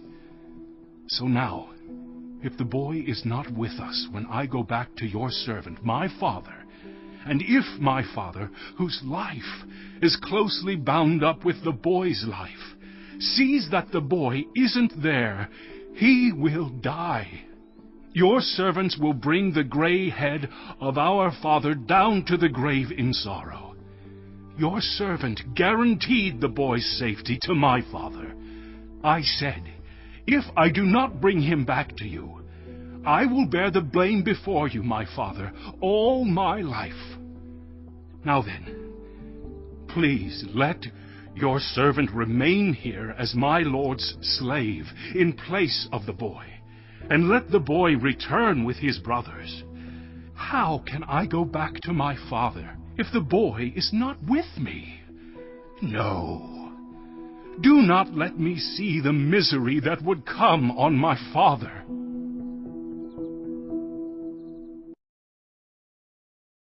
Chapter 45. Then Joseph could no longer control himself before all his attendants, and he cried out, Have everyone leave my presence." So there was no one with Joseph when he made himself known to his brothers. And he wept so loudly that the Egyptians heard him, and Pharaoh's household heard about it. Joseph said to his brothers, "I am Joseph. Is my father still living?" But his brothers were not able to answer him, because they were terrified at his presence. Then Joseph said to his brothers, "Come close to me." When they had done so, he said, "I am your brother Joseph, the one you sold into Egypt. And now, do not be distressed and do not be angry with yourselves for selling me here, because it was to save lives that God sent me ahead of you. For 2 years now there has been famine in the land, and for the next 5 years there will be no plowing and reaping. But God sent me ahead of you to preserve for you a remnant on earth, and to save your lives by a great deliverance. So then, it was not you who sent me here, but God. He made me father to Pharaoh, lord of his entire household and ruler of all Egypt. Now hurry back to my father and say to him, 'This is what your son Joseph says. God has made me lord of all Egypt. Come down to me. Don't delay. You shall live in the region of Goshen and be near me, you, your children and grandchildren, your flocks and herds, and all you have. I will provide for you there, because 5 years of famine are still to come. Otherwise you and your household and all who belong to you will become destitute. You can see for yourselves, and so can my brother Benjamin, that it is really I who am speaking to you. Tell my father about all the honor accorded me in Egypt, and about everything you have seen, and bring my father down here quickly.' Then he threw his arms around his brother Benjamin and wept. And Benjamin embraced him weeping. And he kissed all his brothers and wept over them. Afterward his brothers talked with him. When the news reached Pharaoh's palace that Joseph's brothers had come, Pharaoh and all his officials were pleased. Pharaoh said to Joseph, "Tell your brothers, do this, load your animals and return to the land of Canaan, and bring your father and your families back to me. I will give you the best of the land of Egypt, and you can enjoy the fat of the land." You are also directed to tell them, "Do this, take some carts from Egypt for your children and your wives, and get your father and come. Never mind about your belongings, because the best of all Egypt will be yours." So the sons of Israel did this. Joseph gave them carts, as Pharaoh had commanded, and he also gave them provisions for their journey. To each of them he gave new clothing, but to Benjamin he gave 300 shekels of silver and 5 sets of clothes. And this is what he sent to his father: 10 donkeys loaded with the best things of Egypt, and 10 female donkeys loaded with grain and bread and other provisions for his journey. Then he sent his brothers away, and as they were leaving he said to them, "Don't quarrel on the way." So they went up out of Egypt and came to their father Jacob in the land of Canaan. They told him, "Joseph is still alive. In fact, he is ruler of all Egypt." Jacob was stunned. He did not believe them. But when they told him everything Joseph had said to them, and when he saw the carts Joseph had sent to carry him back, the spirit of their father Jacob revived. And Israel said, "I'm convinced.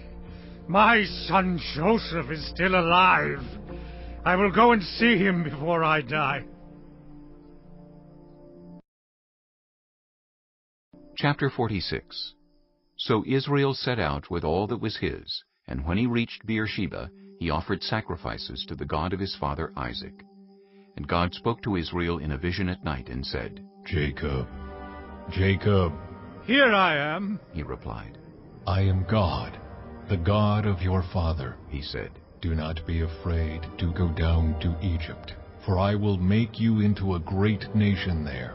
I will go down to Egypt with you, and I will surely bring you back again, and Joseph's own hand will close your eyes." Then Jacob left Beersheba, and Israel's sons took their father Jacob and their children and their wives in the carts that Pharaoh had sent to transport him. So Jacob and all his offspring went to Egypt, taking with them their livestock and the possessions they had acquired in Canaan. Jacob brought with him to Egypt his sons and grandsons, and his daughters and granddaughters, all his offspring. These are the names of the sons of Israel, Jacob and his descendants, who went to Egypt. Reuben, the firstborn of Jacob. The sons of Reuben, Hanok, Paldu, Hezron, and Carmi. The sons of Simeon, Jemuel, Jamin, Ohad, Jachin, Zohar, and Shaul, the son of a Canaanite woman. The sons of Levi, Gershon, Kohath, and Merari. The sons of Judah, Onan, Shelah, Perez, and Zerah. But and Onan had died in the land of Canaan. The sons of Perez, Hezron, and Hamel. The sons of Issachar, Tola, Puah, Jashub, and Shimron. The sons of Zebulun, Sered, Elon, and Jaliel. These were the sons Leah bore to Jacob in Paddan Aram, besides his daughter Dinah. These sons and daughters of his were 33 in all. The sons of Gad, Zephon, Haggai, Shunai, Esban, Eri, Eridai, and Aralai. The sons of Asher, Imnah, Ishva, Ishvi, and Beriah. Their sister was Serah. The sons of Beriah, Heber, and Malchiel. These were the children born to Jacob by Zilpah, whom Laban had given to his daughter Leah, 16 in all. The sons of Jacob's wife Rachel, Joseph and Benjamin. In Egypt, Manasseh and Ephraim were born to Joseph by Asenath, daughter of Potipherah, priest of On. The sons of Benjamin, Bela, Becher, Ashbel, Gera, Naaman, Ehi, Rosh, Muppim, Huppim, and Ard. These were the sons of Rachel who were born to Jacob, 14 in all. The son of Dan, Hushim. The sons of Naphtali, Jaziel, Unai, Jezer, and Shillem. These were the sons born to Jacob by Bilhah, whom Laban had given to his daughter Rachel, 7 in all. All those who went to Egypt with Jacob, those who were his direct descendants, not counting his sons' wives, numbered 66 persons. With the 2 sons who had been born to Joseph in Egypt, the members of Jacob's family which went to Egypt were 70 in all. Now Jacob sent Judah ahead of him to Joseph to get directions to Goshen. When they arrived in the region of Goshen, Joseph had his chariot made ready, and went to Goshen to meet his father Israel. As soon as Joseph appeared before him, he threw his arms around his father and wept for a long time. Israel said to Joseph, "Now I am ready to die, since I have seen for myself that you are still alive." Then Joseph said to his brothers and to his father's household, "I will go up and speak to Pharaoh and will say to him, 'My brothers and my father's household, who were living in the land of Canaan, have come to me. The men are shepherds. They tend livestock, and they have brought along their flocks and herds and everything they own.' When Pharaoh calls you in and asks, 'What is your occupation?' you should answer, 'Your servants have tended livestock from our boyhood on, just as our fathers did.' Then you will be allowed to settle in the region of Goshen, for all shepherds are detestable to the Egyptians." Chapter 47. Joseph went and told Pharaoh, "My father and brothers, with their flocks and herds and everything they own, have come from the land of Canaan and are now in Goshen." He chose 5 of his brothers and presented them before Pharaoh. Pharaoh asked the brothers, "What is your occupation?" "Your servants are shepherds," they replied to Pharaoh, "just as our fathers were." They also said to him, "We have come to live here for a while because the famine is severe in Canaan, and your servants' flocks have no pasture. So now, please let your servants settle in Goshen." Pharaoh said to Joseph, "Your father and your brothers have come to you, and the land of Egypt is before you. Settle your father and your brothers in the best part of the land. Let them live in Goshen, and if you know of any among them with special ability, put them in charge of my own livestock." Then Joseph brought his father Jacob in and presented him before Pharaoh. After Jacob blessed Pharaoh, Pharaoh asked him, "How old are you?" And Jacob said to Pharaoh, "The years of my pilgrimage are 130. My years have been few and difficult, and they do not equal the years of the pilgrimage of my fathers." Then Jacob blessed Pharaoh and went out from his presence. So Joseph settled his father and his brothers in Egypt, and gave them property in the best part of the land, the district of Ramesses, as Pharaoh directed. Joseph also provided his father and his brothers, and all his father's household with food, according to the number of their children. There was no food, however, in the whole region, because the famine was severe. Both Egypt and Canaan wasted away because of the famine. Joseph collected all the money that was to be found in Egypt and Canaan in payment for the grain they were buying, and he brought it to Pharaoh's palace. When the money of the people of Egypt and Canaan was gone, all Egypt came to Joseph and said, "Give us food. Why should we die before your eyes? Our money is all gone." "Then bring your livestock," said Joseph. "I will sell you food in exchange for your livestock, since your money is gone." So they brought their livestock to Joseph, and he gave them food in exchange for their horses, their sheep and goats, their cattle and donkeys. And he brought them through that year with food in exchange for all their livestock.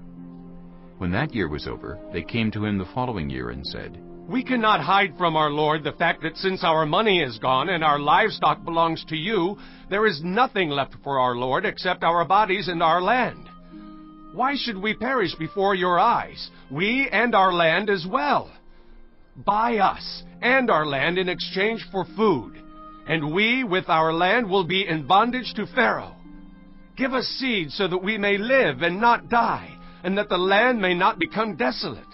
So Joseph bought all the land in Egypt for Pharaoh. The Egyptians, one and all, sold their fields, because the famine was too severe for them. The land became Pharaoh's, and Joseph reduced the people to servitude, from one end of Egypt to the other. However, he did not buy the land of the priests, because they received a regular allotment from Pharaoh, and had food enough from the allotment Pharaoh gave them. That is why they did not sell their land. Joseph said to the people, "Now that I have bought you and your land today for Pharaoh, here is seed for you so you can plant the ground. But when the crop comes in, give a fifth of it to Pharaoh. The other 4/5 you may keep as seed for the fields and as food for yourselves and your households and your children." "You have saved our lives," they said. "May we find favor in the eyes of our Lord. We will be in bondage to Pharaoh." So Joseph established it as a law concerning land in Egypt, still in force today, that a fifth of the produce belongs to Pharaoh. It was only the land of the priests that did not become Pharaoh's. Now the Israelites settled in Egypt in the region of Goshen.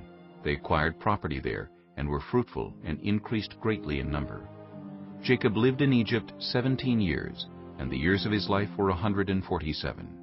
When the time drew near for Israel to die, he called for his son Joseph and said to him, "If I have found favor in your eyes, put your hand under my thigh and promise that you will show me kindness and faithfulness. Do not bury me in Egypt, but when I rest with my fathers, carry me out of Egypt and bury me where they are buried." "I will do as you say," he said. "Swear to me," he said. Then Joseph swore to him, and Israel worshipped as he leaned on the top of his staff. Chapter 48. Some time later, Joseph was told, "Your father is ill." So he took his 2 sons, Manasseh and Ephraim, along with him. When Jacob was told, "Your son Joseph has come to you," Israel rallied his strength and sat up on the bed. Jacob said to Joseph, "God Almighty appeared to me at Luz in the land of Canaan, and there he blessed me, and said to me, 'I am going to make you fruitful and increase your numbers. I will make you a community of peoples, and I will give this land as an everlasting possession to your descendants after you.' Now then, your 2 sons, born to you in Egypt before I came to you here, will be reckoned as mine. Ephraim and Manasseh will be mine, just as Reuben and Simeon are mine. Any children born to you after them will be yours. In the territory they inherit, they will be reckoned under the names of their brothers. As I was returning from Paddan, to my sorrow, Rachel died in the land of Canaan while we were still on the way, a little distance from Ephrath.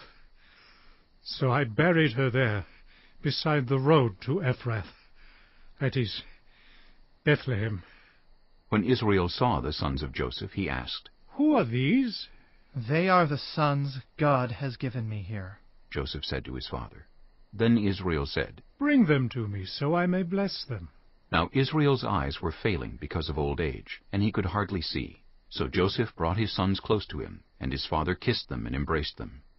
Israel said to Joseph, "I never expected to see your face again, and now God has allowed me to see your children too." Then Joseph removed them from Israel's knees, and bowed down with his face to the ground.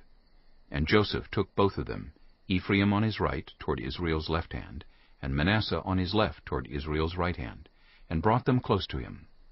But Israel reached out his right hand, and put it on Ephraim's head, though he was the younger, and crossing his arms, he put his left hand on Manasseh's head, even though Manasseh was the firstborn. Then he blessed Joseph and said, "May the God before whom my fathers Abraham and Isaac walked faithfully, the God who has been my shepherd all my life to this day, the angel who has delivered me from all harm, may he bless these boys. May they be called by my name and the names of my fathers Abraham and Isaac, and may they increase greatly on the earth." When Joseph saw his father placing his right hand on Ephraim's head, he was displeased. So he took hold of his father's hand to move it from Ephraim's head to Manasseh's head. Joseph said to him, "No, my father, this one is the firstborn. Put your right hand on his head." But his father refused and said, "I know, my son, I know. He too will become a people, and he too will become great. Nevertheless, his younger brother will be greater than he, and his descendants will become a group of nations." He blessed them that day and said, "In your name will Israel pronounce this blessing. May God make you like Ephraim and Manasseh." So he put Ephraim ahead of Manasseh. Then Israel said to Joseph, "I am about to die, but God will be with you and take you back to the land of your fathers.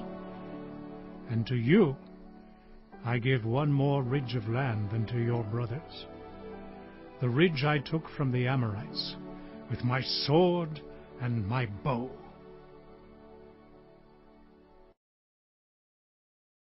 Chapter 49. Then Jacob called for his sons and said, "Gather around, so I can tell you what will happen to you in days to come. Assemble and listen, sons of Jacob. Listen to your father Israel. Reuben, you are my firstborn, my might, the first sign of my strength, excelling in honor, excelling in power. Turbulent as the waters, you will no longer excel. For you went up unto your father's bed, unto my couch, and defiled it. Simeon and Levi are brothers. Their swords are weapons of violence. Let me not enter their council. Let me not join their assembly. For they have killed men in their anger, and hamstrung oxen as they pleased. Cursed be their anger, so fierce, and their fury, so cruel. I will scatter them in Jacob, and disperse them in Israel. Judah, your brothers will praise you. Your hand will be on the neck of your enemies. Your father's sons will bow down to you. You are a lion's cub, Judah. You return from the prey, my son. Like a lion, he crouches and lies down. Like a lioness, who dares to rouse him? The scepter will not depart from Judah, nor the ruler's staff from between his feet, until he to whom it belongs shall come, and the obedience of the nations shall be his. He will tether his donkey to a vine, his colt to the choicest branch. He will wash his garments in wine, his robes in the blood of grapes.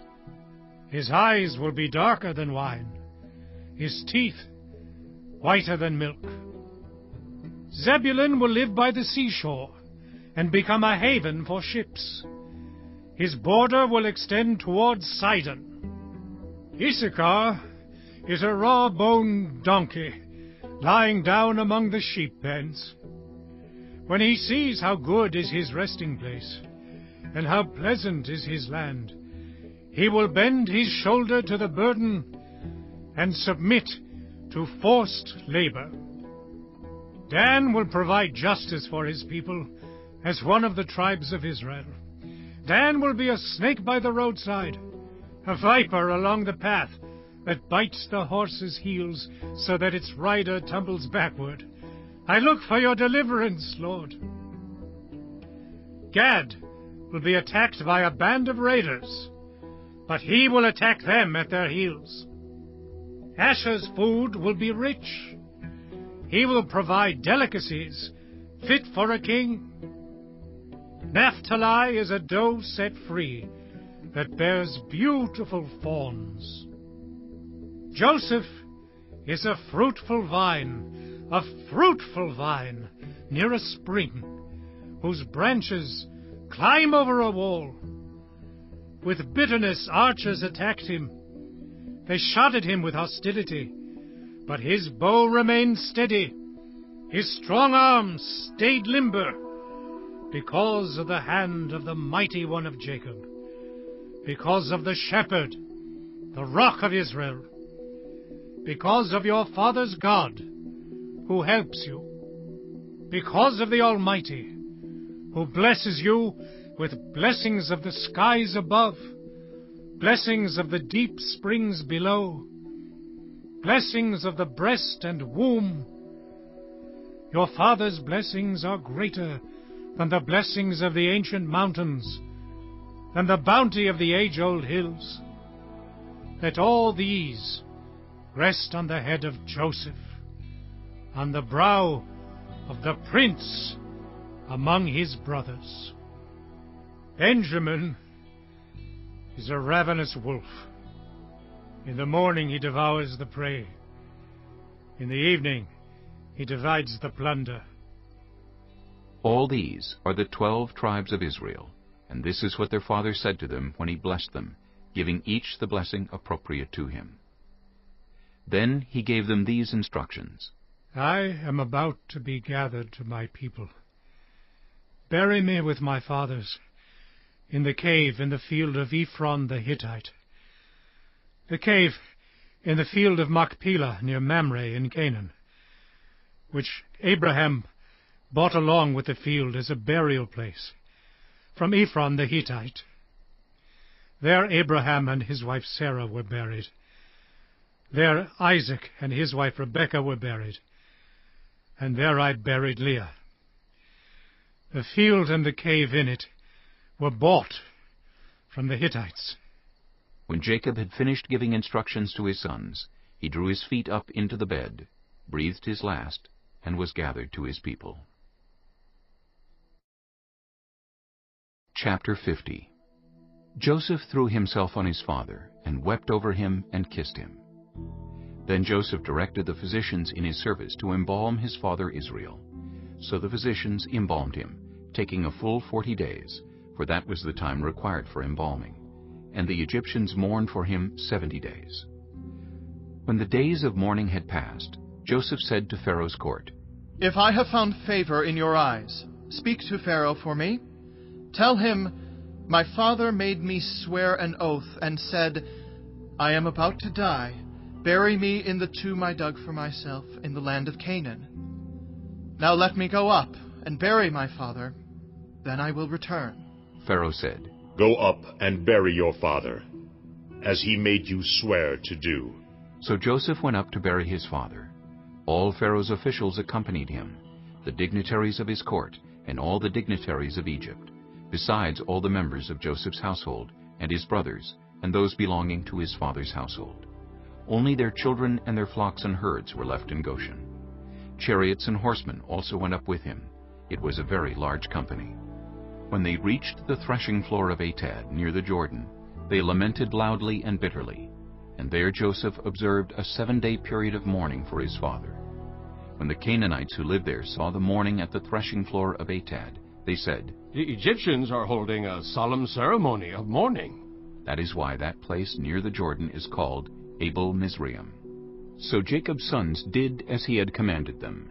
They carried him to the land of Canaan, and buried him in the cave in the field of Machpelah near Mamre, which Abraham had bought along with the field as a burial place from Ephron the Hittite. After burying his father, Joseph returned to Egypt, together with his brothers and all the others who had gone with him to bury his father.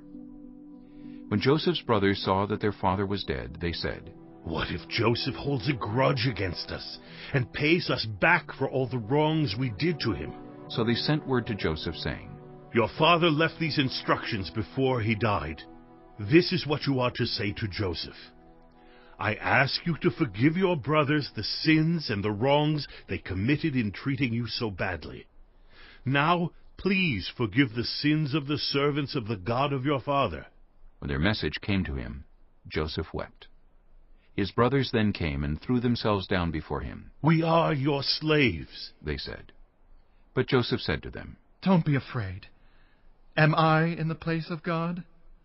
You intended to harm me, but God intended it for good, to accomplish what is now being done, the saving of many lives. So then, don't be afraid. I will provide for you and your children." And he reassured them and spoke kindly to them. Joseph stayed in Egypt along with all his father's family. He lived 110 years and saw the 3rd generation of Ephraim's children. Also the children of Machir, son of Manasseh, were placed at birth on Joseph's knees. Then Joseph said to his brothers, "I am about to die, but God will surely come to your aid and take you up out of this land to the land he promised on oath to Abraham, Isaac, and Jacob." And Joseph made the Israelites swear an oath and said, "God will surely come to your aid, and then you must carry my bones up from this place." So Joseph died at the age of 110, and after they embalmed him, he was placed in a coffin in Egypt.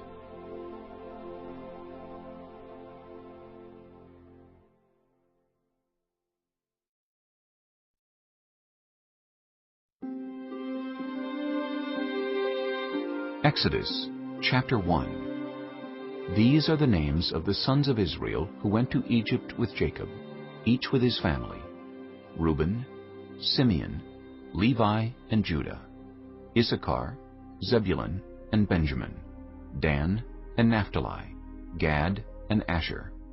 The descendants of Jacob numbered 70 in all. Joseph was already in Egypt.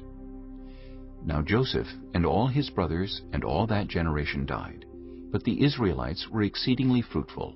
They multiplied greatly, increased in numbers, and became so numerous that the land was filled with them. Then a new king, to whom Joseph meant nothing, came to power in Egypt. "Look," he said to his people, "the Israelites have become far too numerous for us. Come, we must deal shrewdly with them, or they will become even more numerous. And if war breaks out, we'll join our enemies, fight against us, and leave the country." So they put slave masters over them to oppress them with forced labor, and they built Pithom and Ramesses as store cities for Pharaoh. But the more they were oppressed, the more they multiplied and spread. So the Egyptians came to dread the Israelites and worked them ruthlessly. They made their lives bitter with harsh labor, in brick and mortar, and with all kinds of work in the fields. In all their harsh labor the Egyptians worked them ruthlessly. The king of Egypt said to the Hebrew midwives, whose names were Shiphrah and Puah, "When you are helping the Hebrew women during childbirth on the delivery stool, if you see that the baby is a boy, kill him. But if it is a girl, let her live." The midwives, however, feared God and did not do what the king of Egypt had told them to do. They let the boys live. Then the king of Egypt summoned the midwives and asked them, "Why have you done this? Why have you let the boys live?" The midwives answered Pharaoh, Hebrew women are not like Egyptian women. They are vigorous and give birth before the midwives arrive. So God was kind to the midwives, and the people increased and became even more numerous. And because the midwives feared God, he gave them families of their own. Then Pharaoh gave this order to all his people. Every Hebrew boy that is born you must throw into the Nile, but let every girl live. Chapter 2. Now a man of the tribe of Levi married a Levite woman, and she became pregnant and gave birth to a son.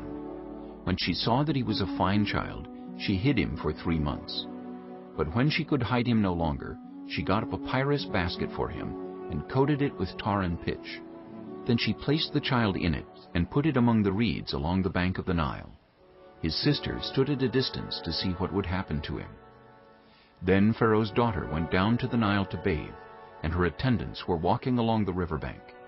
She saw the basket among the reeds and sent her female slave to get it. She opened it and saw the baby. He was crying, and she felt sorry for him. "This is one of the Hebrew babies," she said. Then his sister asked Pharaoh's daughter, "Shall I go and get one of the Hebrew women to nurse the baby for you?" "Yes, go," she answered. So the girl went and got the baby's mother. Pharaoh's daughter said to her, "Take this baby and nurse him for me, and I will pay you." So the woman took the baby and nursed him. When the child grew older, she took him to Pharaoh's daughter, and he became her son. She named him Moses, saying, "I drew him out of the water." One day, after Moses had grown up, he went out to where his own people were and watched them at their hard labor. He saw an Egyptian beating a Hebrew, one of his own people. Looking this way and that, and seeing no one, he killed the Egyptian and hid him in the sand. The next day he went out and saw 2 Hebrews fighting.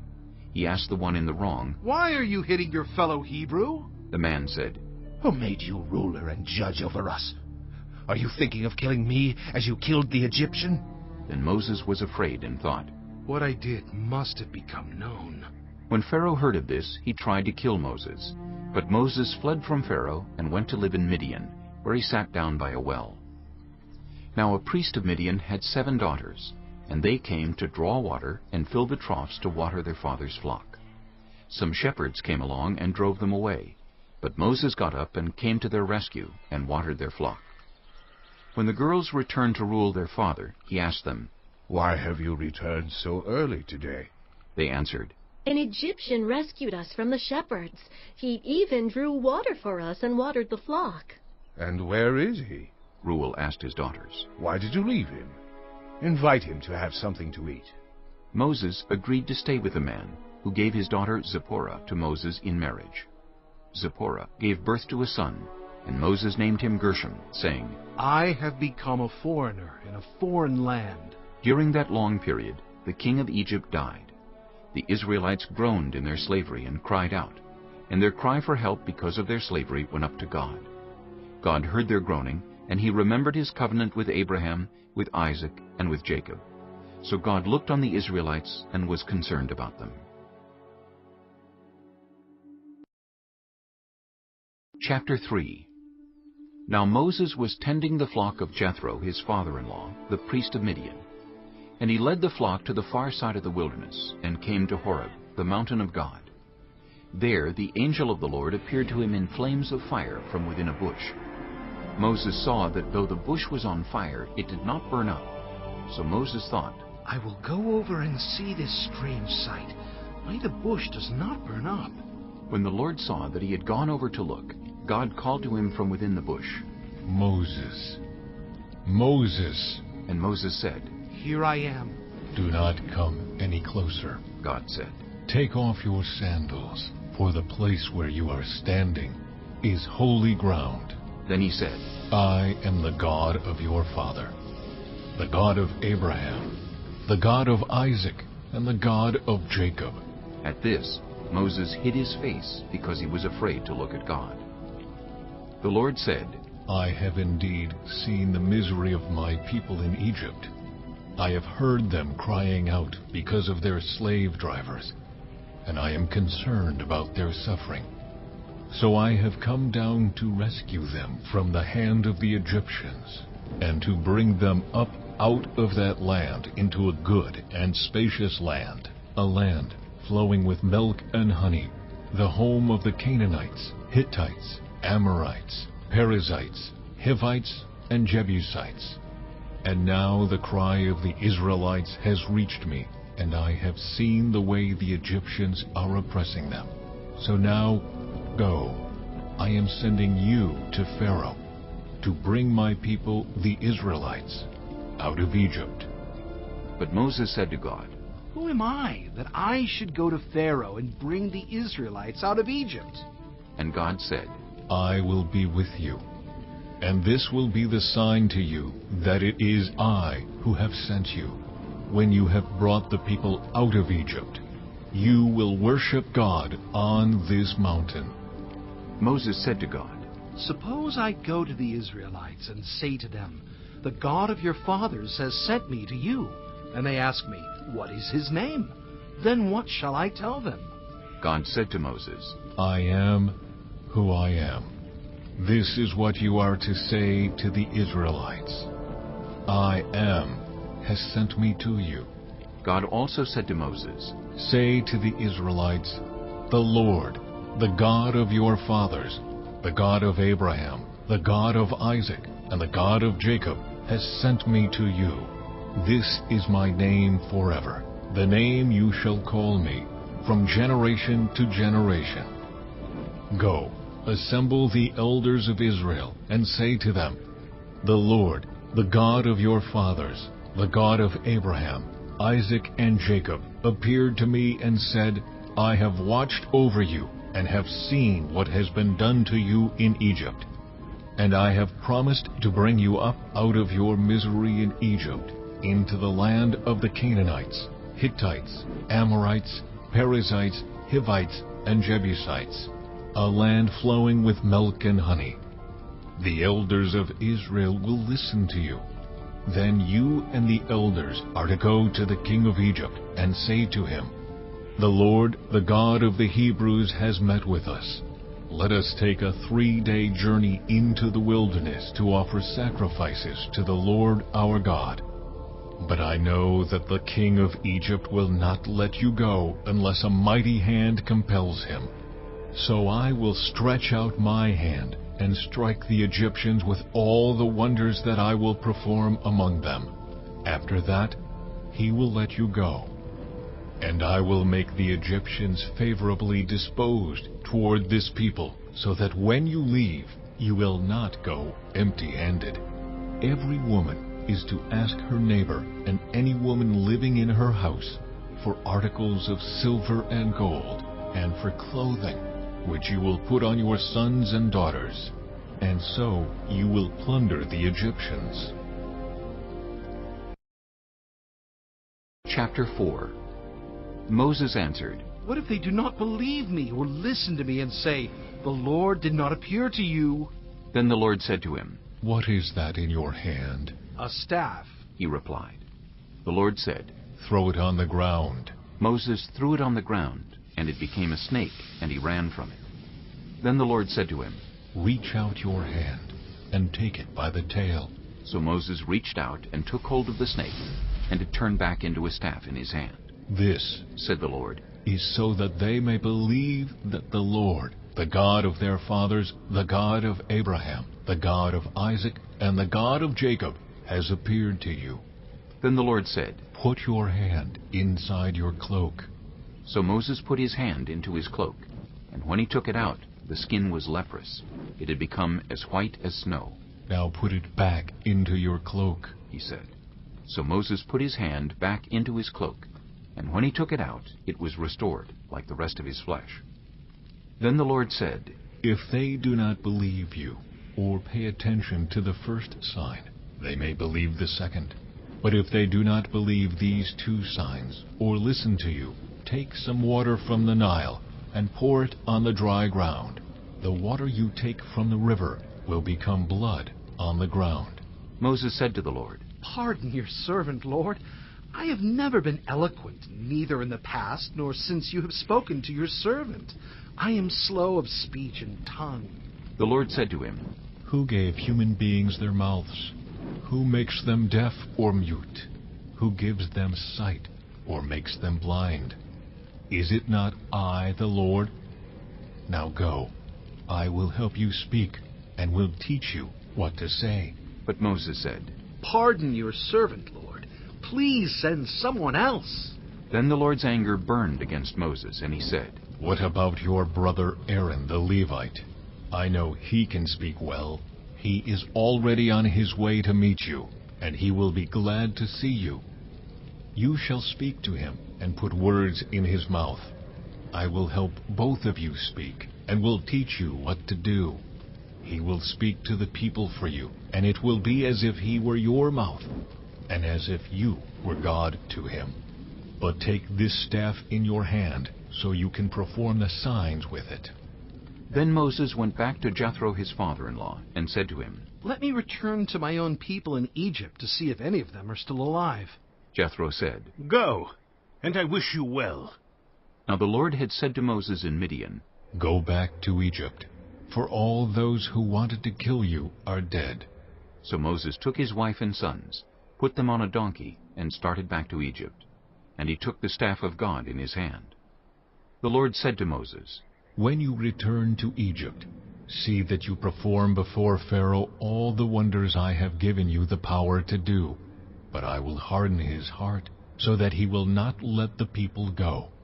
Then say to Pharaoh, This is what the Lord says. Israel is my firstborn son, and I told you, Let my son go, so he may worship me. But you refused to let him go, so I will kill your firstborn son. At a lodging place on the way, the Lord met Moses, and was about to kill him. But Zipporah took a flint knife, cut off her son's foreskin, and touched Moses' feet with it. Surely you are a bridegroom of blood to me, she said. So the Lord let him alone. At that time she said, Bridegroom of blood, referring to circumcision. The Lord said to Aaron, Go into the wilderness to meet Moses. So he met Moses at the mountain of God and kissed him. Then Moses told Aaron everything the Lord had sent him to say, and also about all the signs he had commanded him to perform. Moses and Aaron brought together all the elders of the Israelites, and Aaron told them everything the Lord had said to Moses. He also performed the signs before the people, and they believed. And when they heard that the Lord was concerned about them, and had seen their misery, they bowed down and worshipped. Chapter 5. Afterward, Moses and Aaron went to Pharaoh and said, This is what the Lord, the God of Israel, says. Let my people go, so that they may hold a festival to me in the wilderness. Pharaoh said, Who is the Lord that I should obey him and let Israel go? I do not know the Lord, and I will not let Israel go. Then they said, The God of the Hebrews has met with us. Now let us take a 3-day journey into the wilderness to offer sacrifices to the Lord our God, or he may strike us with plagues or with the sword. But the king of Egypt said, Moses and Aaron, why are you taking the people away from their labor? Get back to your work. Then Pharaoh said, Look, the people of the land are now numerous, and you are stopping them from working. That same day, Pharaoh gave this order to the slave drivers and overseers in charge of the people. You are no longer to supply the people with straw for making bricks. Let them go and gather their own straw. But require them to make the same number of bricks as before. Don't reduce the quota. They are lazy. That is why they are crying out, Let us go and sacrifice to our God. Make the work harder for the people, so that they keep working and pay no attention to lies.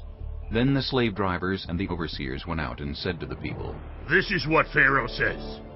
I will not give you any more straw.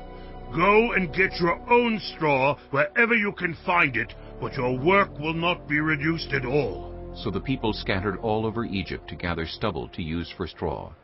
The slave drivers kept pressing them, saying, Complete the work required of you for each day, just as when you had straw. And Pharaoh's slave drivers beat the Israelite overseers they had appointed, demanding, Why haven't you met your quota of bricks yesterday or today, as before?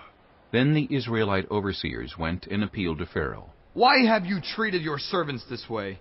Your servants are given no straw, yet we are told, 'Make bricks!' Your servants are being beaten, but the fault is with your own people." Pharaoh said, "Lazy, that's what you are, lazy. That is why you keep saying, 'Let us go and sacrifice to the Lord.' Now get to work. You will not be given any straw. Yet you must produce your full quota of bricks." The Israelite overseers realized they were in trouble when they were told, "You are not to reduce the number of bricks required of you for each day." When they left Pharaoh, they found Moses and Aaron waiting to meet them, and they said, "May the Lord look on you and judge you. You have made us obnoxious to Pharaoh and his officials, and have put a sword in their hand to kill us." Moses returned to the Lord and said, "Why, Lord, why have you brought trouble on this people? Is this why you sent me? Ever since I went to Pharaoh to speak in your name, he has brought trouble on this people, and you have not rescued your people at all." Chapter 6. Then the Lord said to Moses, "Now you will see what I will do to Pharaoh. Because of my mighty hand, he will let them go. Because of my mighty hand, he will drive them out of his country." God also said to Moses, "I am the Lord.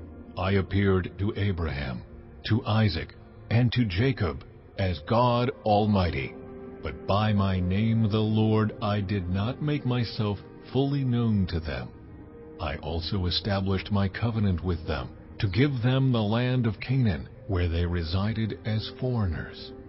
Moreover, I have heard the groaning of the Israelites, whom the Egyptians are enslaving, and I have remembered my covenant. Therefore, say to the Israelites, I am the Lord, and I will bring you out from under the yoke of the Egyptians. I will free you from being slaves to them, and I will redeem you with an outstretched arm and with mighty acts of judgment. I will take you as my own people, and I will be your God. Then you will know that I am the Lord your God, who brought you out from under the yoke of the Egyptians. And I will bring you to the land I swore with uplifted hand to give to Abraham, to Isaac, and to Jacob. I will give it to you as a possession. I am the Lord."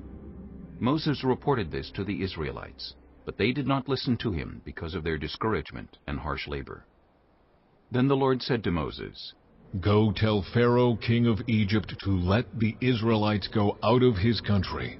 But Moses said to the Lord, "If the Israelites will not listen to me, why would Pharaoh listen to me, since I speak with faltering lips?" Now the Lord spoke to Moses and Aaron about the Israelites and Pharaoh, king of Egypt, and he commanded them to bring the Israelites out of Egypt. These were the heads of their families.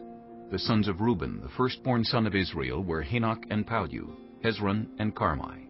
These were the clans of Reuben. The sons of Simeon were Jemuel, Jamin, Ohad, Jachin, Zohar, and Shaul, the son of a Canaanite woman. These were the clans of Simeon. These were the names of the sons of Levi according to their records: Gershon, Kohath, and Merari. Levi lived 137 years. The sons of Gershon by clans were Libni and Shimei. The sons of Kohath were Amram, Izhar, Hebron, and Uzziel. Kohath lived 133 years. The sons of Merari were Malai and Mushi. These were the clans of Levi according to their records. Amram married his father's sister Jochebed, who bore him Aaron and Moses. Amram lived 137 years. The sons of Izhar were Korah, Nepheg, and Zikri. The sons of Uzziel were Mishael, Elzaphan, and Sithri. Aaron married Elisheba, daughter of Amminadab and sister of Nahshon, and she bore him Nadab and Abihu, Eleazar, and Ithamar. The sons of Korah were Asher, Elkanah, and Abiasaph. These were the Korahite clans. Eleazar, son of Aaron, married one of the daughters of Putiel, and she bore him Phinehas. These were the heads of the Levite families, clan by clan. It was this Aaron and Moses to whom the Lord said, "Bring the Israelites out of Egypt by their divisions." They were the ones who spoke to Pharaoh, king of Egypt, about bringing the Israelites out of Egypt, this same Moses and Aaron. Now when the Lord spoke to Moses in Egypt, he said to him, "I am the Lord. Tell Pharaoh, king of Egypt, everything I tell you." But Moses said to the Lord, Since I speak with faltering lips, why would Pharaoh listen to me? Chapter 7. Then the Lord said to Moses, See, I have made you like God to Pharaoh, and your brother Aaron will be your prophet.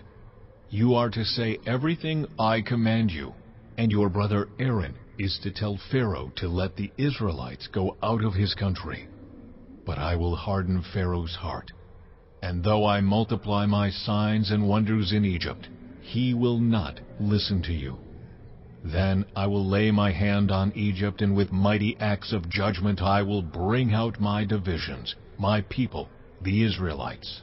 And the Egyptians will know that I am the Lord when I stretch out my hand against Egypt and bring the Israelites out of it. Moses and Aaron did just as the Lord commanded them. Moses was 80 years old, and Aaron 83 when they spoke to Pharaoh. The Lord said to Moses and Aaron, When Pharaoh says to you, Perform a miracle, then say to Aaron, Take your staff and throw it down before Pharaoh, and it will become a snake. So Moses and Aaron went to Pharaoh and did just as the Lord commanded. Aaron threw his staff down in front of Pharaoh and his officials, and it became a snake. Pharaoh then summoned wise men and sorcerers, and the Egyptian magicians also did the same things by their secret arts. Each one threw down his staff, and it became a snake. But Aaron's staff swallowed up their staffs. Yet Pharaoh's heart became hard, and he would not listen to them, just as the Lord had said.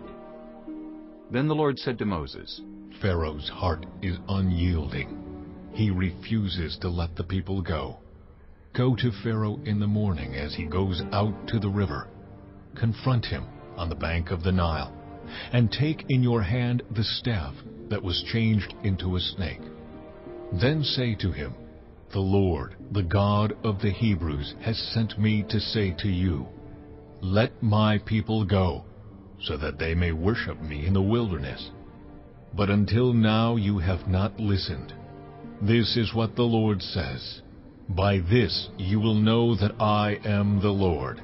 With the staff that is in my hand, I will strike the water of the Nile, and it will be changed into blood. The fish in the Nile will die, and the river will stink.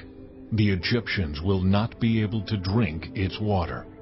The Lord said to Moses, Tell Aaron, Take your staff and stretch out your hand over the waters of Egypt, over the streams and canals, over the ponds and all the reservoirs, and they will turn to blood. Blood will be everywhere in Egypt, even in vessels of wood and stone. Moses and Aaron did just as the Lord had commanded. He raised his staff in the presence of Pharaoh and his officials, and struck the water of the Nile, and all the water was changed into blood. The fish in the Nile died, and the river smelled so bad that the Egyptians could not drink its water. Blood was everywhere in Egypt. But the Egyptian magicians did the same things by their secret arts, and Pharaoh's heart became hard. He would not listen to Moses and Aaron, just as the Lord had said. Instead, he turned and went into his palace, and did not take even this to heart.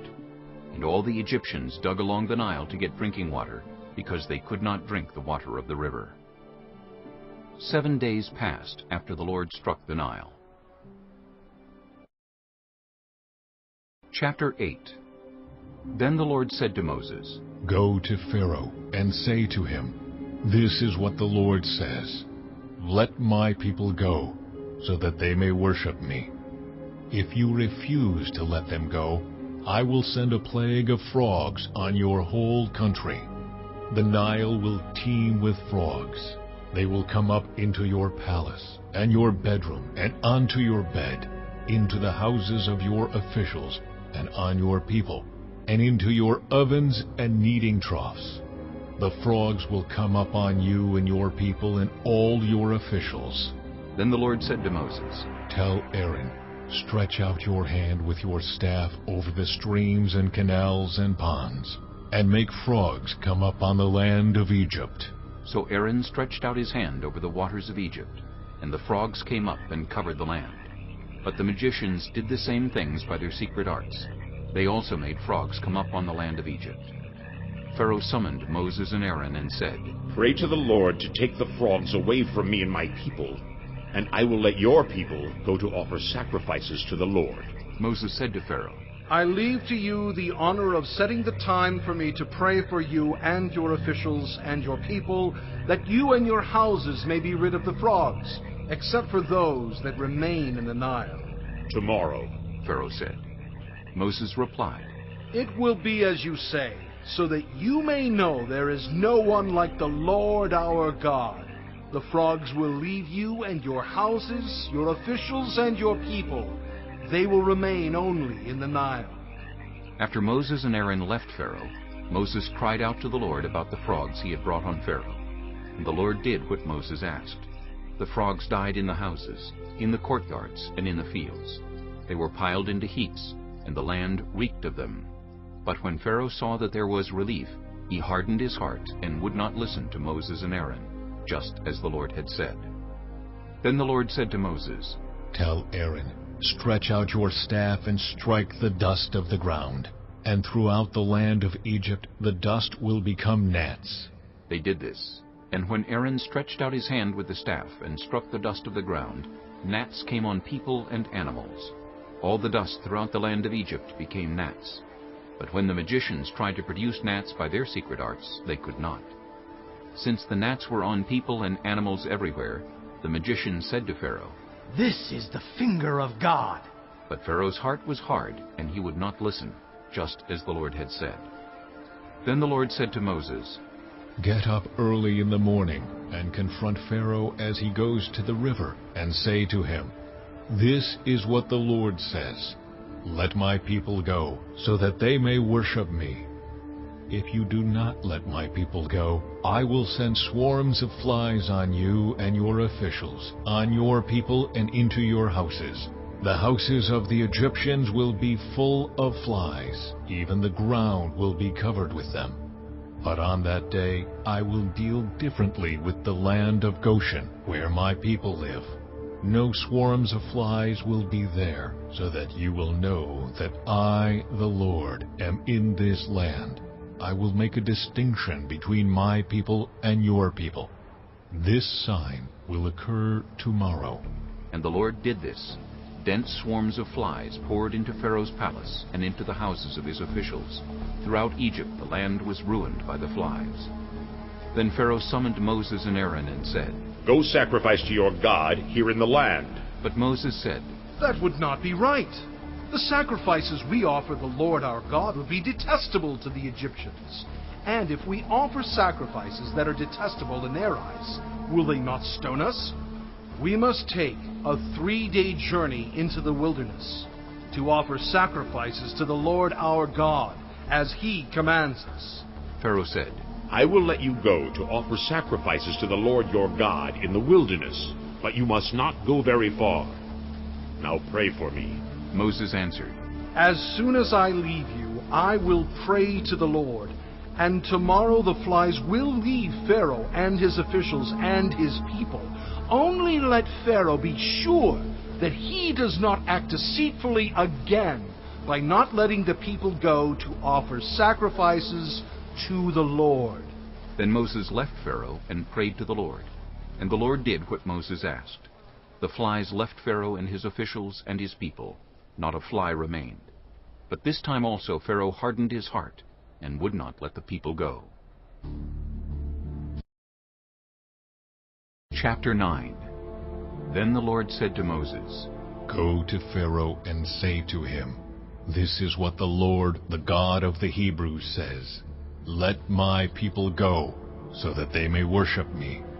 If you refuse to let them go, and continue to hold them back, the hand of the Lord will bring a terrible plague on your livestock in the field, on your horses, donkeys, and camels, and on your cattle, sheep, and goats. But the Lord will make a distinction between the livestock of Israel and that of Egypt, so that no animal belonging to the Israelites will die.'" The Lord set a time and said, "Tomorrow the Lord will do this in the land." And the next day the Lord did it. All the livestock of the Egyptians died, but not one animal belonging to the Israelites died. Pharaoh investigated and found that not even one of the animals of the Israelites had died. Yet his heart was unyielding, and he would not let the people go. Then the Lord said to Moses and Aaron, "Take handfuls of soot from a furnace, and have Moses toss it into the air in the presence of Pharaoh. It will become fine dust over the whole land of Egypt, and festering boils will break out on people and animals throughout the land." So they took soot from a furnace and stood before Pharaoh. Moses tossed it into the air, and festering boils broke out on people and animals. The magicians could not stand before Moses because of the boils that were on them and on all the Egyptians. But the Lord hardened Pharaoh's heart, and he would not listen to Moses and Aaron, just as the Lord had said to Moses. Then the Lord said to Moses, "Get up early in the morning, confront Pharaoh, and say to him, 'This is what the Lord, the God of the Hebrews, says. Let my people go, so that they may worship me. Or this time I will send the full force of my plagues against you, and against your officials and your people, so you may know that there is no one like me in all the earth. For by now I could have stretched out my hand and struck you and your people with a plague that would have wiped you off the earth. But I have raised you up for this very purpose, that I might show you my power, and that my name might be proclaimed in all the earth. You still set yourself against my people and will not let them go. Therefore, at this time tomorrow, I will send the worst hailstorm that has ever fallen on Egypt, from the day it was founded till now. Give an order now to bring your livestock and everything you have in the field to a place of shelter, because the hail will fall on every person and animal that has not been brought in and is still out in the field, and they will die." Those officials of Pharaoh who feared the word of the Lord hurried to bring their slaves and their livestock inside. But those who ignored the word of the Lord left their slaves and livestock in the field. Then the Lord said to Moses, "Stretch out your hand toward the sky, so that hail will fall all over Egypt, on people and animals, and on everything growing in the fields of Egypt." When Moses stretched out his staff toward the sky, the Lord sent thunder and hail, and lightning flashed down to the ground. So the Lord rained hail on the land of Egypt. Hail fell, and lightning flashed back and forth. It was the worst storm in all the land of Egypt since it had become a nation. Throughout Egypt, hail struck everything in the fields, both people and animals. It beat down everything growing in the fields, and stripped every tree. The only place it did not hail was the land of Goshen, where the Israelites were. Then Pharaoh summoned Moses and Aaron. "This time I have sinned," he said to them. "The Lord is in the right, and I and my people are in the wrong. Pray to the Lord, for we have had enough thunder and hail. I will let you go. You don't have to stay any longer." Moses replied, "When I have gone out of the city, I will spread out my hands in prayer to the Lord.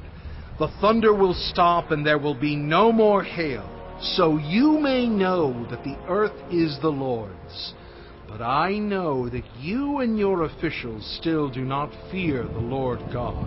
The flax and barley were destroyed, since the barley had headed and the flax was in bloom. The wheat and spelt, however, were not destroyed, because they ripen later. Then Moses left Pharaoh and went out of the city. He spread out his hands toward the Lord. The thunder and hail stopped, and the rain no longer poured down on the land. When Pharaoh saw that the rain and hail and thunder had stopped, he sinned again. He and his officials hardened their hearts. So Pharaoh's heart was hard, and he would not let the Israelites go, just as the Lord had said through Moses. Chapter 10. Then the Lord said to Moses, "Go to Pharaoh, for I have hardened his heart, and the hearts of his officials, so that I may perform these signs of mine among them, that you may tell your children and grandchildren how I dealt harshly with the Egyptians, and how I performed my signs among them, and that you may know that I am the Lord." So Moses and Aaron went to Pharaoh and said to him, "This is what the Lord, the God of the Hebrews, says. How long will you refuse to humble yourself before me? "Let my people go, so that they may worship me. If you refuse to let them go, I will bring locusts into your country tomorrow. They will cover the face of the ground so that it cannot be seen. They will devour what little you have left after the hail, including every tree that is growing in your fields. They will fill your houses and those of all your officials and all the Egyptians, something neither your parents nor your ancestors have ever seen from the day they settled in this land till now." Then Moses turned and left Pharaoh. Pharaoh's officials said to him, "How long will this man be a snare to us? Let the people go, so that they may worship the Lord their God. Do you not yet realize that Egypt is ruined?" Then Moses and Aaron were brought back to Pharaoh. "Go worship the Lord your God," he said. "But tell me who will be going." Moses answered, "We will go with our young and our old, with our sons and our daughters, and with our flocks and herds, because we are to celebrate a festival to the Lord." Pharaoh said, "The Lord be with you, if I let you go, along with your women and children. Clearly you are bent on evil. No, have only the men go and worship the Lord, since that's what you have been asking for." Then Moses and Aaron were driven out of Pharaoh's presence. And the Lord said to Moses, "Stretch out your hand over Egypt, so that locusts swarm over the land and devour everything growing in the fields, everything left by the hail." So Moses stretched out his staff over Egypt, and the Lord made an east wind blow across the land all that day and all that night. By morning the wind had brought the locusts. They invaded all Egypt and settled down in every area of the country in great numbers. Never before had there been such a plague of locusts, nor will there ever be again. They covered all the ground until it was black. They devoured all that was left after the hail, everything growing in the fields and the fruit on the trees. Nothing green remained on tree or plant in all the land of Egypt. Pharaoh quickly summoned Moses and Aaron and said, "I have sinned against the Lord your God, and against you. Now forgive my sin once more, and pray to the Lord your God to take this deadly plague away from me." Moses then left Pharaoh and prayed to the Lord. And the Lord changed the wind to a very strong west wind, which caught up the locusts and carried them into the Red Sea. Not a locust was left anywhere in Egypt. But the Lord hardened Pharaoh's heart, and he would not let the Israelites go. Then the Lord said to Moses, "Stretch out your hand toward the sky, so that darkness spreads over Egypt, darkness that can be felt." So Moses stretched out his hand toward the sky, and total darkness covered all Egypt for 3 days. No one could see anyone else or move about for 3 days. Yet all the Israelites had light in the places where they lived. Then Pharaoh summoned Moses and said, "Go, worship the Lord. Even your women and children may go with you. Only leave your flocks and herds behind." But Moses said, "You must allow us to have sacrifices and burnt offerings to present to the Lord our God. Our livestock too must go with us. Not a hoof is to be left behind. We have to use some of them in worshiping the Lord our God, and until we get there, we will not know what we are to use to worship the Lord." But the Lord hardened Pharaoh's heart, and he was not willing to let them go. Pharaoh said to Moses, "Get out of my sight. Make sure you do not appear before me again. The day you see my face, you will die." "Just as you say," Moses replied. "I will never appear before you again."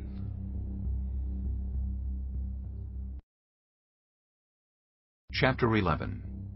Now the Lord had said to Moses, "I will bring one more plague on Pharaoh and on Egypt. After that, he will let you go from here, and when he does, he will drive you out completely. Tell the people that men and women alike are to ask their neighbors for articles of silver and gold." The Lord made the Egyptians favorably disposed toward the people, and Moses himself was highly regarded in Egypt by Pharaoh's officials and by the people. So Moses said, "This is what the Lord says. About midnight I will go throughout Egypt. Every firstborn son in Egypt will die, from the firstborn son of Pharaoh who sits on the throne to the firstborn son of the female slave who was at her handmill, and all the firstborn of the cattle as well. There will be loud wailing throughout Egypt, worse than there has ever been or ever will be again. But among the Israelites, not a dog will bark at any person or animal. Then you will know that the Lord makes a distinction between Egypt and Israel. All these officials of yours will come to me, bowing down before me and saying, "Go, you and all the people who follow you." After that, I will leave. Then Moses, hot with anger, left Pharaoh. The Lord had said to Moses, Pharaoh will refuse to listen to you, so that my wonders may be multiplied in Egypt. Moses and Aaron performed all these wonders before Pharaoh, but the Lord hardened Pharaoh's heart, and he would not let the Israelites go out of his country.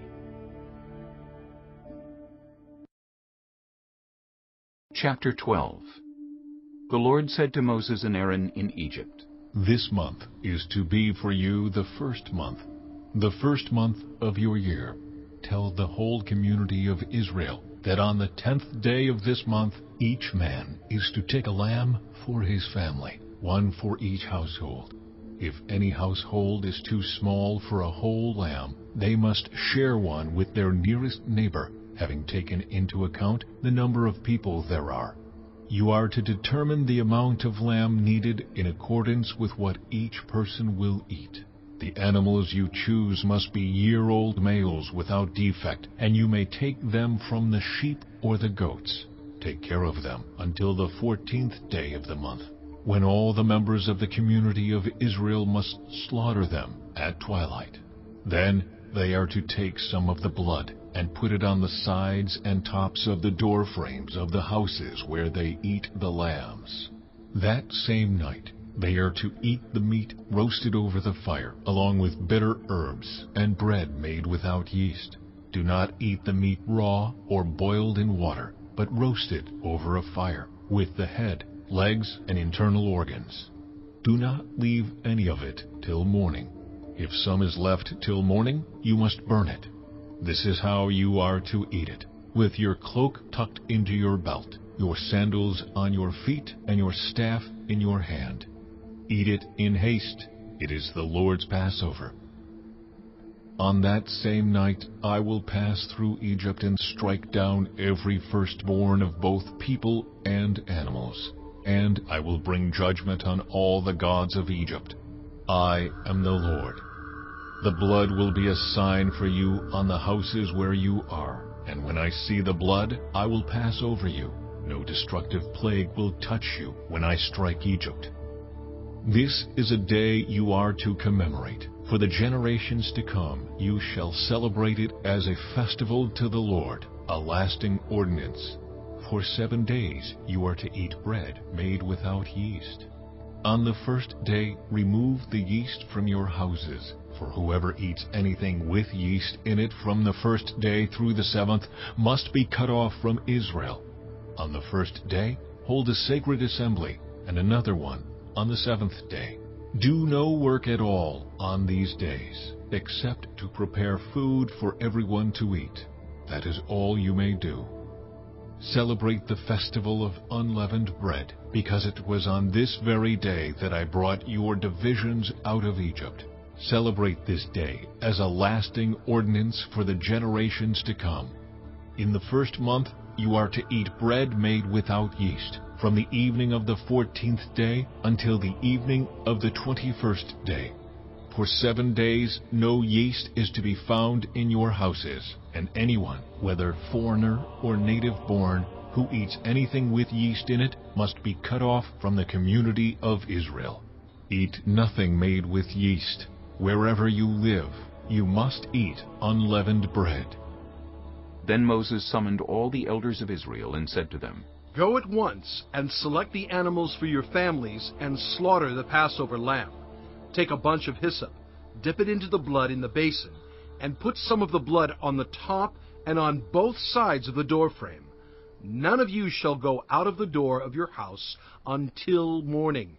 When the Lord goes through the land to strike down the Egyptians, he will see the blood on the top and sides of the doorframe, and will pass over that doorway, and he will not permit the destroyer to enter your houses and strike you down. Obey these instructions as a lasting ordinance for you and your descendants. When you enter the land that the Lord will give you as he promised, observe this ceremony. And when your children ask you, "What does this ceremony mean to you?" then tell them, "It is the Passover sacrifice to the Lord, who passed over the houses of the Israelites in Egypt and spared our homes when he struck down the Egyptians." Then the people bowed down and worshipped. The Israelites did just what the Lord commanded Moses and Aaron. At midnight, the Lord struck down all the firstborn in Egypt, from the firstborn of Pharaoh who sat on the throne to the firstborn of the prisoner who was in the dungeon, and the firstborn of all the livestock as well. Pharaoh and all his officials and all the Egyptians got up during the night, and there was loud wailing in Egypt, for there was not a house without someone dead. During the night, Pharaoh summoned Moses and Aaron and said, "Up! Leave my people, you and the Israelites. Go, worship the Lord as you have requested. Take your flocks and herds as you have said, and go! And also bless me." The Egyptians urged the people to hurry and leave the country. "For otherwise," they said, "we will all die." So the people took their dough before the yeast was added, and carried it on their shoulders in kneading troughs wrapped in clothing. The Israelites did as Moses instructed, and asked the Egyptians for articles of silver and gold, and for clothing. The Lord had made the Egyptians favorably disposed toward the people, and they gave them what they asked for, so they plundered the Egyptians. The Israelites journeyed from Ramesses to Succoth. There were about 600,000 men on foot, besides women and children. Many other people went up with them, and also large droves of livestock, both flocks and herds. With the dough the Israelites had brought from Egypt, they baked loaves of unleavened bread. The dough was without yeast, because they had been driven out of Egypt and did not have time to prepare food for themselves. Now the length of time the Israelite people lived in Egypt was 430 years. At the end of the 430 years, to the very day, all the Lord's divisions left Egypt, because the Lord kept vigil that night to bring them out of Egypt. On this night, all the Israelites are to keep vigil to honor the Lord for the generations to come. The Lord said to Moses and Aaron, "These are the regulations for the Passover meal. No foreigner may eat it. Any slave you have bought may eat it after you have circumcised him. But a temporary resident or a hired worker may not eat it. It must be eaten inside the house. Take none of the meat outside the house. Do not break any of the bones. The whole community of Israel must celebrate it. A foreigner residing among you who wants to celebrate the Lord's Passover must have all the males in his household circumcised. Then he may take part like one born in the land. No uncircumcised male may eat it. The same law applies both to the native-born and to the foreigner residing among you." All the Israelites did just what the Lord had commanded Moses and Aaron. And on that very day, the Lord brought the Israelites out of Egypt by their divisions. Chapter 13. The Lord said to Moses, "Consecrate to me every firstborn male. The first offspring of every womb among the Israelites belongs to me, whether human or animal." Then Moses said to the people, "Commemorate this day, the day you came out of Egypt, out of the land of slavery, because the Lord brought you out of it with a mighty hand. Eat nothing containing yeast. Today, in the month of Aviv, you are leaving. When the Lord brings you into the land of the Canaanites, Hittites, Amorites, Hivites, and Jebusites, the land he swore to your ancestors to give you, a land flowing with milk and honey, you are to observe this ceremony in this month. For 7 days eat bread made without yeast, and on the 7th day hold a festival to the Lord. Eat unleavened bread during those 7 days. Nothing with yeast in it is to be seen among you, nor shall any yeast be seen anywhere within your borders. On that day tell your son, 'I do this because of what the Lord did for me when I came out of Egypt.' This observance will be for you like a sign on your hand and a reminder on your forehead that this law of the Lord is to be on your lips. For the Lord brought you out of Egypt with his mighty hand. You must keep this ordinance at the appointed time, year after year. After the Lord brings you into the land of the Canaanites and gives it to you, as he promised on oath to you and your ancestors, you are to give over to the Lord the first offspring of every womb. All the firstborn males of your livestock belong to the Lord. Redeem with a lamb every firstborn donkey. But if you do not redeem it, break its neck. Redeem every firstborn among your sons. In days to come, when your son asks you, "What does this mean?" say to him, "With a mighty hand the Lord brought us out of Egypt, out of the land of slavery. When Pharaoh stubbornly refused to let us go, the Lord killed the firstborn of both people and animals in Egypt. This is why I sacrifice to the Lord the first male offspring of every womb, and redeem each of my firstborn sons. And it will be like a sign on your hand and a symbol on your forehead, that the Lord brought us out of Egypt with his mighty hand." When Pharaoh let the people go, God did not lead them on the road through the Philistine country, though that was shorter. For God said, "If they face war, they might change their minds and return to Egypt." So God led the people around by the desert road toward the Red Sea. The Israelites went up out of Egypt ready for battle. Moses took the bones of Joseph with him, because Joseph had made the Israelites swear an oath. He had said, "God will surely come to your aid, and then you must carry my bones up with you from this place." After leaving Succoth, they camped at Etham on the edge of the desert. By day the Lord went ahead of them in a pillar of cloud to guide them on their way, and by night in a pillar of fire to give them light, so that they could travel by day or night. Neither the pillar of cloud by day nor the pillar of fire by night left its place in front of the people. Chapter 14. Then the Lord said to Moses, "Tell the Israelites to turn back and encamp near Pi-hahiroth, between Migdol and the sea. They are to encamp by the sea, directly opposite Baal-Zephon. Pharaoh will think the Israelites are wandering around the land in confusion, hemmed in by the desert, and I will harden Pharaoh's heart, and he will pursue them. But I will gain glory for myself through Pharaoh and all his army, and the Egyptians will know that I am the Lord." So the Israelites did this. When the king of Egypt was told that the people had fled, Pharaoh and his officials changed their minds about them and said, "What have we done? We have let the Israelites go, and have lost their services." So he had his chariot made ready, and took his army with him. He took 600 of the best chariots, along with all the other chariots of Egypt, with officers over all of them. The Lord hardened the heart of Pharaoh, king of Egypt, so that he pursued the Israelites, who were marching out boldly. The Egyptians, all Pharaoh's horses and chariots, horsemen and troops, pursued the Israelites, and overtook them as they camped by the sea near Pi-hahiroth, opposite Baal-Zephon. As Pharaoh approached, the Israelites looked up, and there were the Egyptians marching after them. They were terrified and cried out to the Lord. They said to Moses, "Was it because there were no graves in Egypt that you brought us to the desert to die?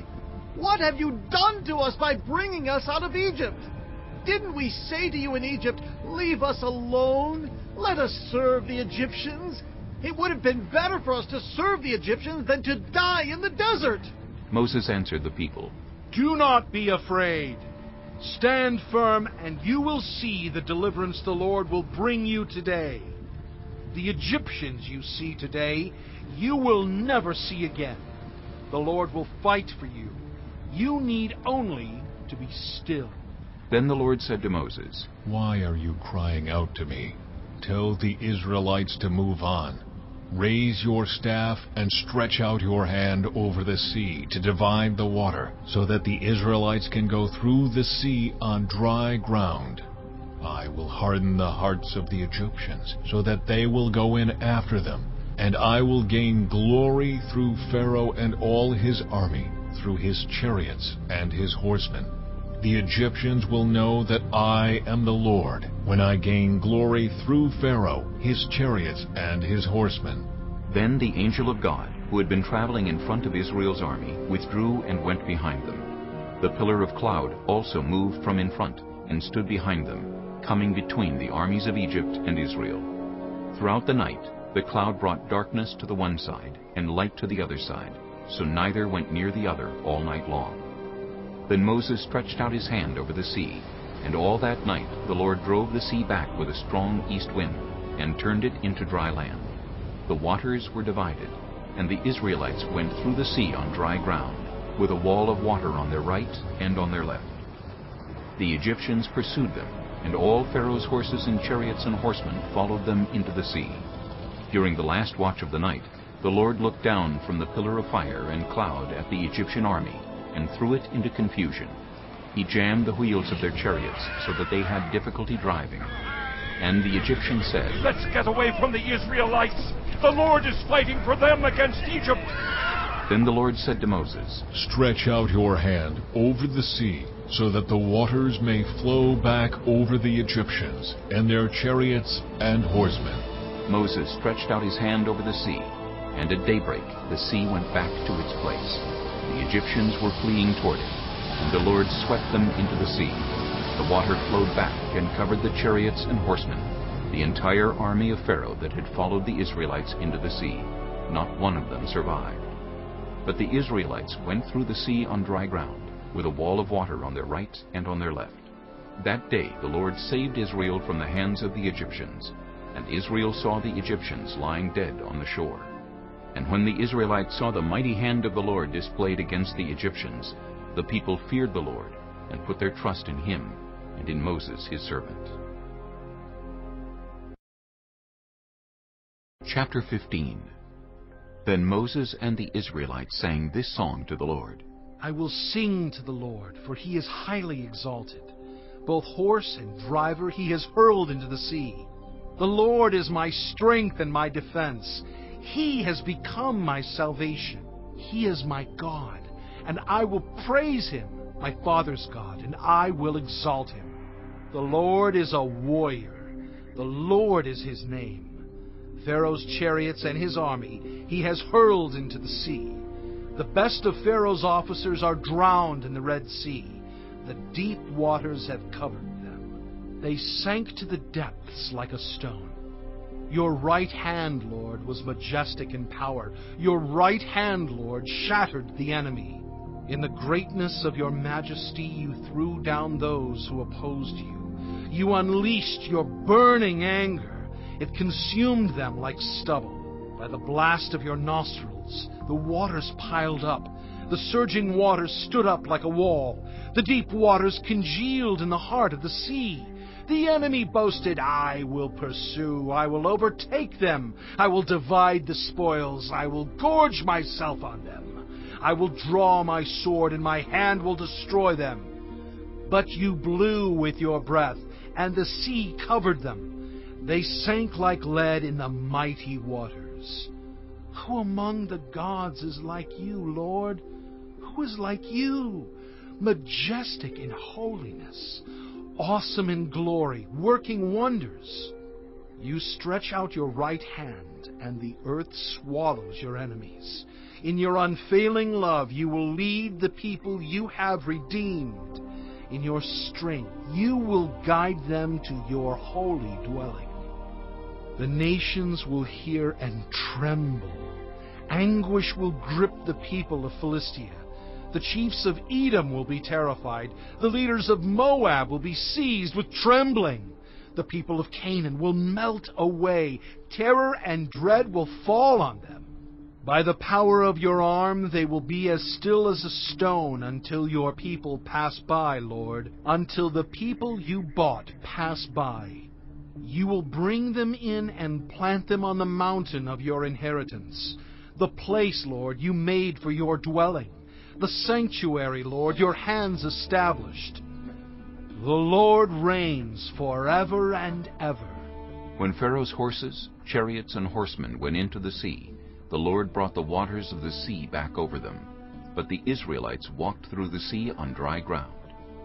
Then Miriam the prophet, Aaron's sister, took a timbrel in her hand, and all the women followed her with timbrels and dancing. Miriam sang to them, Sing to the Lord, for he is highly exalted.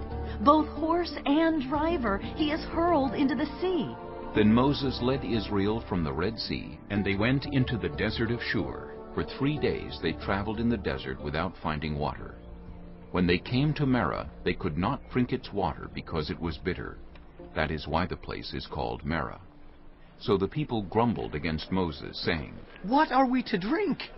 Then Moses cried out to the Lord, and the Lord showed him a piece of wood. He threw it into the water, and the water became fit to drink. There the Lord issued a ruling and instruction for them, and put them to the test. He said, If you listen carefully to the Lord your God, and do what is right in His eyes, if you pay attention to His commands and keep all His decrees, I will not bring on you any of the diseases I brought on the Egyptians, for I am the Lord who heals you. Then they came to Elim, where there were 12 springs and 70 palm trees, and they camped there near the water. Chapter 16. The whole Israelite community set out from Elim and came to the desert of Sin, which is between Elim and Sinai, on the 15th day of the 2nd month after they had come out of Egypt. In the desert, the whole community grumbled against Moses and Aaron.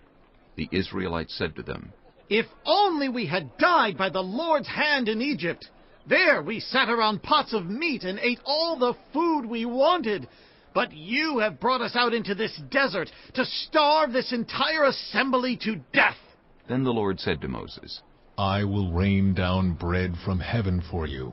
The people are to go out each day and gather enough for that day. In this way, I will test them and see whether they will follow my instructions. On the 6th day, they are to prepare what they bring in, and that is to be twice as much as they gather on the other days. So Moses and Aaron said to all the Israelites, In the evening you will know that it was the Lord who brought you out of Egypt. And in the morning you will see the glory of the Lord, because He has heard your grumbling against Him. Who are we that you should grumble against us? Moses also said, You will know that it was the Lord when He gives you meat to eat in the evening, and all the bread you want in the morning, because He has heard your grumbling against Him. Who are we? You are not grumbling against us, but against the Lord. Then Moses told Aaron, Say to the entire Israelite community, Come before the Lord, for He has heard your grumbling. While Aaron was speaking to the whole Israelite community, they looked toward the desert, and there was the glory of the Lord appearing in the cloud. The Lord said to Moses, I have heard the grumbling of the Israelites. Tell them, at twilight you will eat meat, and in the morning you will be filled with bread. Then you will know that I am the Lord your God. That evening quail came and covered the camp, and in the morning there was a layer of dew around the camp. When the dew was gone, thin flakes like frost on the ground appeared on the desert floor. When the Israelites saw it, they said to each other, What is it?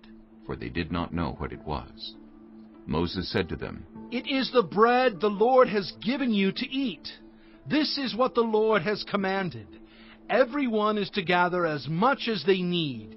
Take an omer for each person you have in your tent. The Israelites did as they were told. Some gathered much, some little. And when they measured it by the omer, the one who gathered much did not have too much, and the one who gathered little did not have too little. Everyone had gathered just as much as they needed. Then Moses said to them, No one is to keep any of it until morning. However, some of them paid no attention to Moses. They kept part of it until morning, but it was full of maggots and began to smell. So Moses was angry with them. Each morning everyone gathered as much as they needed, and when the sun grew hot, it melted away. On the 6th day they gathered twice as much, 2 omers for each person. And the leaders of the community came and reported this to Moses. He said to them, This is what the Lord commanded. Tomorrow is to be a day of Sabbath rest, a holy Sabbath to the Lord. So bake what you want to bake, and boil what you want to boil. Save whatever is left, and keep it until morning. So they saved it until morning, as Moses commanded, and it did not stink or get maggots in it. Eat it today, Moses said, because today is a Sabbath to the Lord. You will not find any of it on the ground today.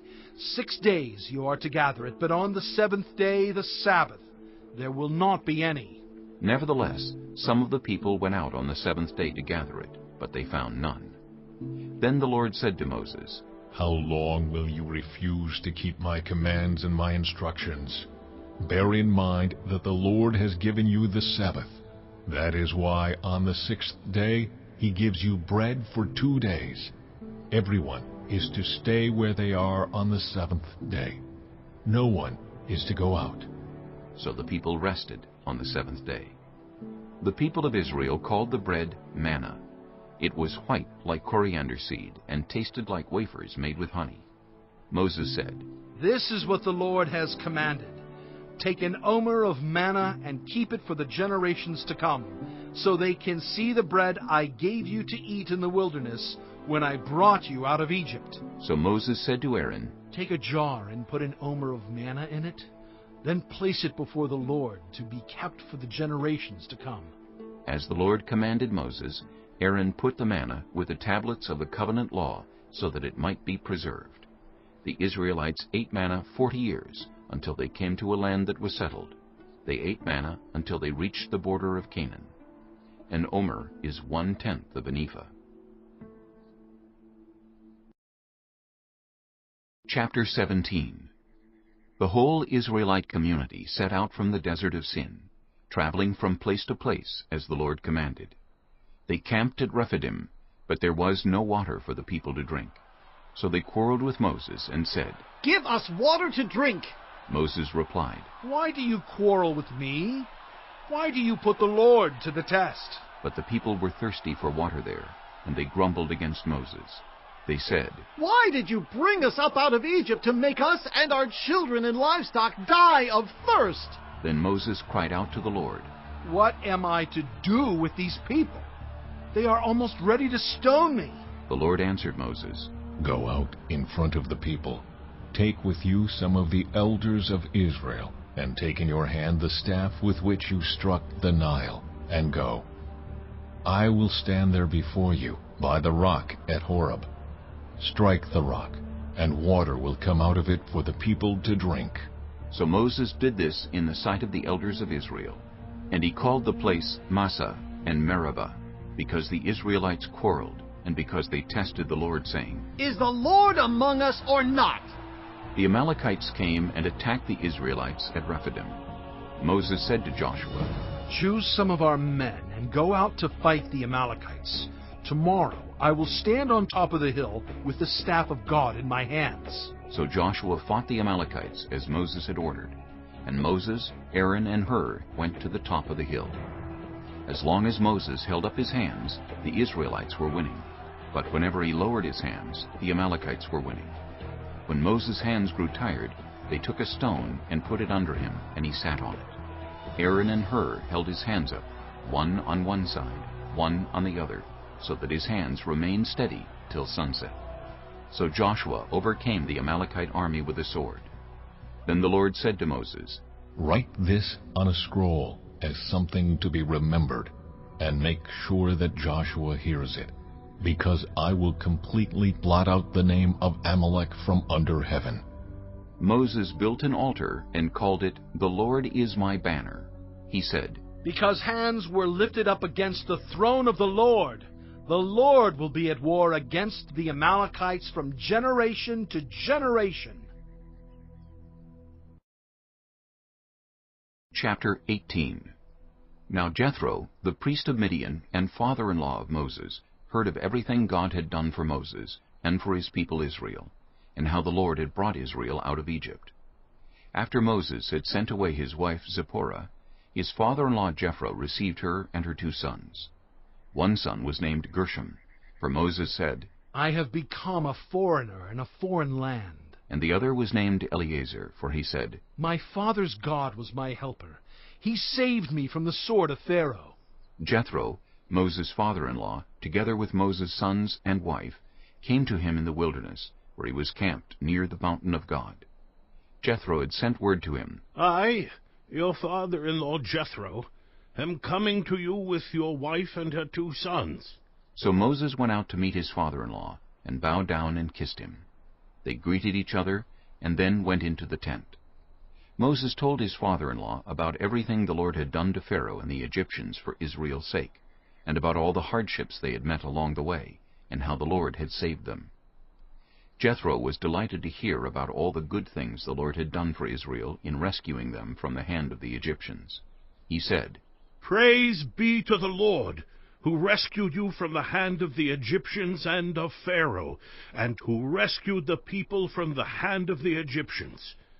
Now I know that the Lord is greater than all other gods, for he did this to those who had treated Israel arrogantly. Then Jethro, Moses' father-in-law, brought a burnt offering and other sacrifices to God, and Aaron came with all the elders of Israel to eat a meal with Moses' father-in-law in the presence of God. The next day Moses took his seat to serve as judge for the people, and they stood around him from morning till evening. When his father-in-law saw all that Moses was doing for the people, he said, What is this you are doing for the people? Why do you alone sit as judge, while all these people stand around you from morning till evening? Moses answered him, Because the people come to me to seek God's will. Whenever they have a dispute, it is brought to me, and I decide between the parties and inform them of God's decrees and instructions. Moses' father-in-law replied, What you are doing is not good. You and these people who come to you will only wear yourselves out. The work is too heavy for you. You cannot handle it alone. Listen now to me, and I will give you some advice, and may God be with you. You must be the people's representative before God and bring their disputes to him. Teach them his decrees and instructions and show them the way they are to live and how they are to behave. But select capable men from all the people, men who fear God, trustworthy men who hate dishonest gain, and appoint them as officials over thousands, hundreds, 50s, and 10s. Have them serve as judges for the people at all times, but have them bring every difficult case to you. The simple cases they can decide themselves. That will make your load lighter because they will share it with you. If you do this, and God so commands, you will be able to stand the strain, and all these people will go home satisfied. Moses listened to his father-in-law and did everything he said. He chose capable men from all Israel and made them leaders of the people, officials over thousands, hundreds, 50s, and 10s.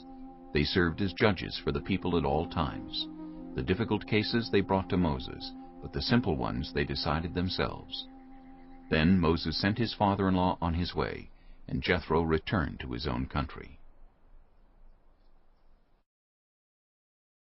Chapter 19. On the first day of the 3rd month after the Israelites left Egypt, on that very day, they came to the desert of Sinai. After they set out from Rephidim, they entered the desert of Sinai, and Israel camped there in the desert in front of the mountain. Then Moses went up to God, and the Lord called to him from the mountain and said, This is what you are to say to the descendants of Jacob, and what you are to tell the people of Israel. You yourselves have seen what I did to Egypt, and how I carried you on eagle's wings, and brought you to myself.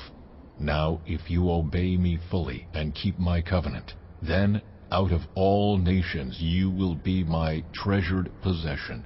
Although the whole earth is mine, you will be for me a kingdom of priests and a holy nation. These are the words you are to speak to the Israelites. So Moses went back and summoned the elders of the people, and set before them all the words the Lord had commanded him to speak. The people all responded together, We will do everything the Lord has said. So Moses brought their answer back to the Lord. The Lord said to Moses, I am going to come to you in a dense cloud, so that the people will hear me speaking with you, and will always put their trust in you. Then Moses told the Lord what the people had said. And the Lord said to Moses, Go to the people and consecrate them today and tomorrow. Have them wash their clothes and be ready by the third day, because on that day the Lord will come down on Mount Sinai in the sight of all the people. Put limits for the people around the mountain and tell them, be careful that you do not approach the mountain or touch the foot of it. Whoever touches the mountain is to be put to death. They are to be stoned or shot with arrows. Not a hand is to be laid on them. No person or animal shall be permitted to live. Only when the ram's horn sounds a long blast may they approach the mountain. After Moses had gone down the mountain to the people, he consecrated them, and they washed their clothes. Then he said to the people, Prepare yourselves for the third day. Abstain from sexual relations. On the morning of the third day there was thunder and lightning, with a thick cloud over the mountain, and a very loud trumpet blast. Everyone in the camp trembled. Then Moses led the people out of the camp to meet with God, and they stood at the foot of the mountain. Mount Sinai was covered with smoke, because the Lord descended on it in fire.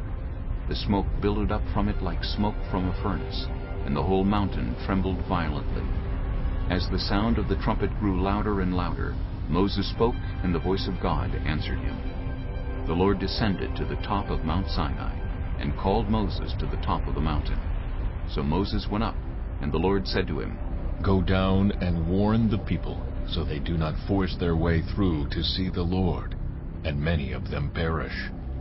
Even the priests who approach the Lord must consecrate themselves, or the Lord will break out against them. Moses said to the Lord, The people cannot come up Mount Sinai, because you yourself warned us. Put limits around the mountain and set it apart as holy. The Lord replied, Go down and bring Aaron up with you. But the priests and the people must not force their way through to come up to the Lord, or he will break out against them. So Moses went down to the people and told them.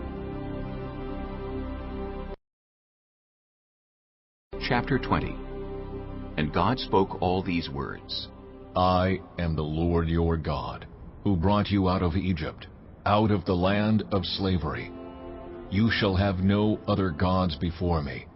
You shall not make for yourself an image in the form of anything in heaven above, or on the earth beneath, or in the waters below. You shall not bow down to them, or worship them. For I, the Lord your God, am a jealous God, punishing the children for the sin of the parents to the third and fourth generation of those who hate me, but showing love to 1,000 generations of those who love me and keep my commandments. You shall not misuse the name of the Lord your God, for the Lord will not hold anyone guiltless who misuses his name. Remember the Sabbath day by keeping it holy. 6 days you shall labor and do all your work, but the seventh day is a Sabbath to the Lord your God. On it you shall not do any work, neither you nor your son or daughter, nor your male or female servant, nor your animals, nor any foreigner residing in your towns. For in 6 days the Lord made the heavens and the earth, the sea, and all that is in them. But he rested on the seventh day. Therefore the Lord blessed the Sabbath day and made it holy. Honor your father and your mother, so that you may live long in the land the Lord your God is giving you. You shall not murder. You shall not commit adultery. You shall not steal. You shall not give false testimony against your neighbor. You shall not covet your neighbor's house. You shall not covet your neighbor's wife, or his male or female servant, his ox or donkey, or anything that belongs to your neighbor. When the people saw the thunder and lightning, and heard the trumpet, and saw the mountain in smoke, they trembled with fear. They stayed at a distance, and said to Moses, Speak to us yourself, and we will listen. But do not have God speak to us, or we will die. Moses said to the people, Do not be afraid. God has come to test you, so that the fear of God will be with you to keep you from sinning. The people remained at a distance while Moses approached the thick darkness where God was. Then the Lord said to Moses, "Tell the Israelites this: You have seen for yourselves that I have spoken to you from heaven. Do not make any gods to be alongside me. Do not make for yourselves gods of silver or gods of gold. Make an altar of earth for me, and sacrifice on it your burnt offerings and fellowship offerings, your sheep and goats and your cattle. Wherever I cause my name to be honored, I will come to you and bless you. If you make an altar of stones for me, do not build it with dressed stones, for you will defile it if you use a tool on it. And do not go up to my altar on steps, or your private parts may be exposed." Chapter 21. These are the laws you are to set before them. If you buy a Hebrew servant, he is to serve you for 6 years, but in the 7th year he shall go free, without paying anything. If he comes alone, he is to go free alone, but if he has a wife when he comes, she is to go with him. If his master gives him a wife, and she bears him sons or daughters, the woman and her children shall belong to her master, and only the man shall go free. But if the servant declares, "I love my master and my wife and children, and do not want to go free," then his master must take him before the judges. He shall take him to the door or the doorpost, and pierce his ear with an awl. Then he will be his servant for life. If a man sells his daughter as a servant, she is not to go free as male servants do. If she does not please the master who has selected her for himself, he must let her be redeemed. He has no right to sell her to foreigners, because he has broken faith with her. If he selects her for his son, he must grant her the rights of a daughter. If he marries another woman, he must not deprive the first one of her food, clothing, and marital rights. If he does not provide her with these 3 things, she is to go free, without any payment of money. Anyone who strikes a person with a fatal blow is to be put to death. However, if it is not done intentionally, but God lets it happen, they are to flee to a place I will designate. But if anyone schemes and kills someone deliberately, that person is to be taken from my altar and put to death. Anyone who attacks their father or mother is to be put to death. Anyone who kidnaps someone is to be put to death, whether the victim has been sold or is still in the kidnapper's possession. Anyone who curses their father or mother is to be put to death. If people quarrel and one person hits another with a stone or with their fist, and the victim does not die, but is confined to bed, the one who struck the blow will not be held liable if the other can get up and walk around outside with a staff. However, the guilty party must pay the injured person for any loss of time and see that the victim is completely healed.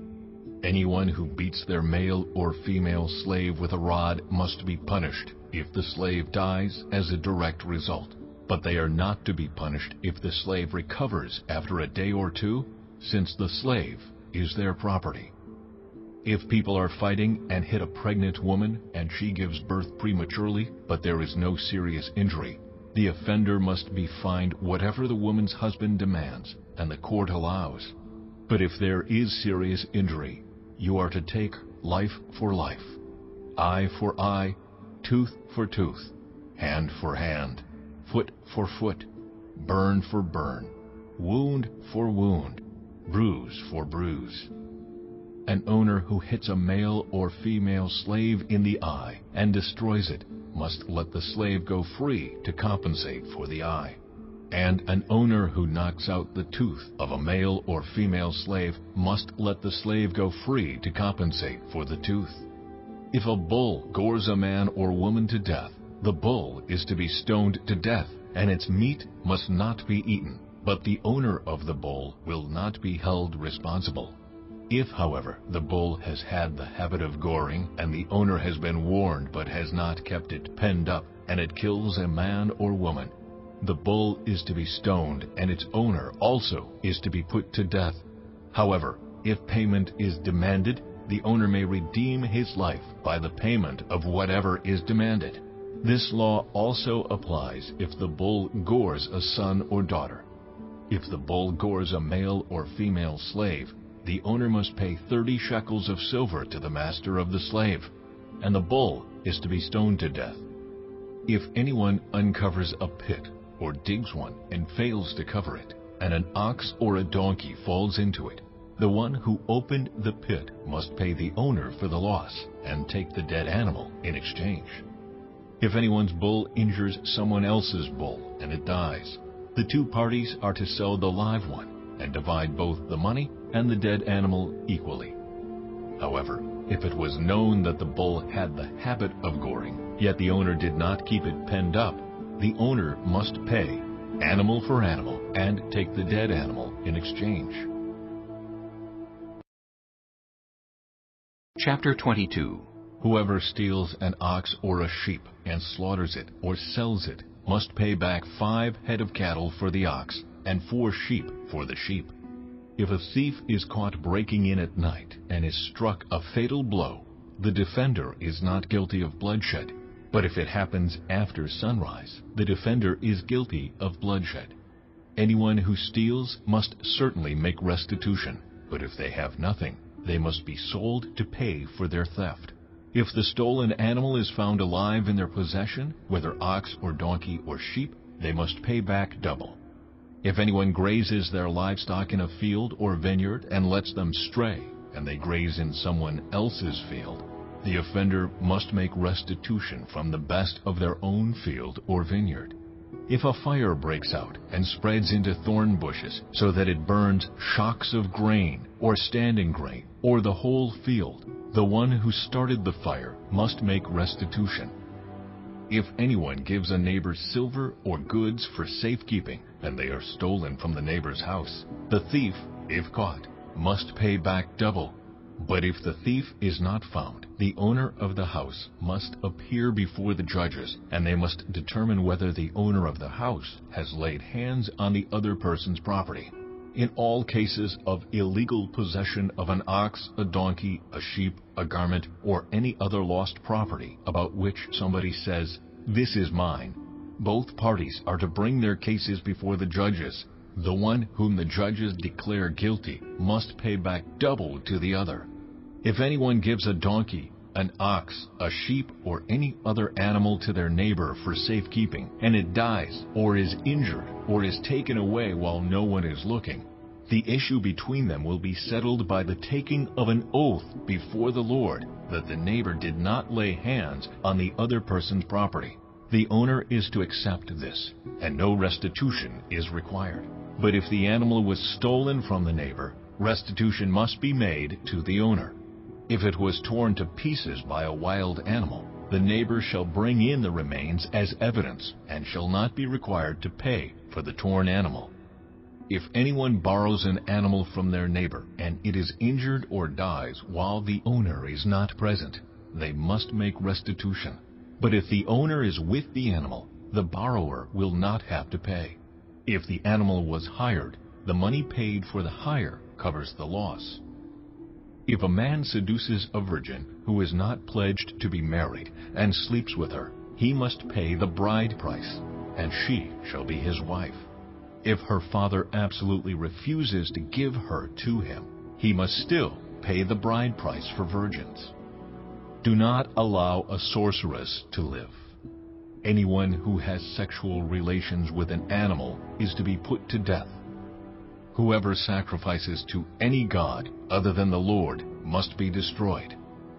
Do not mistreat or oppress a foreigner, for you were foreigners in Egypt.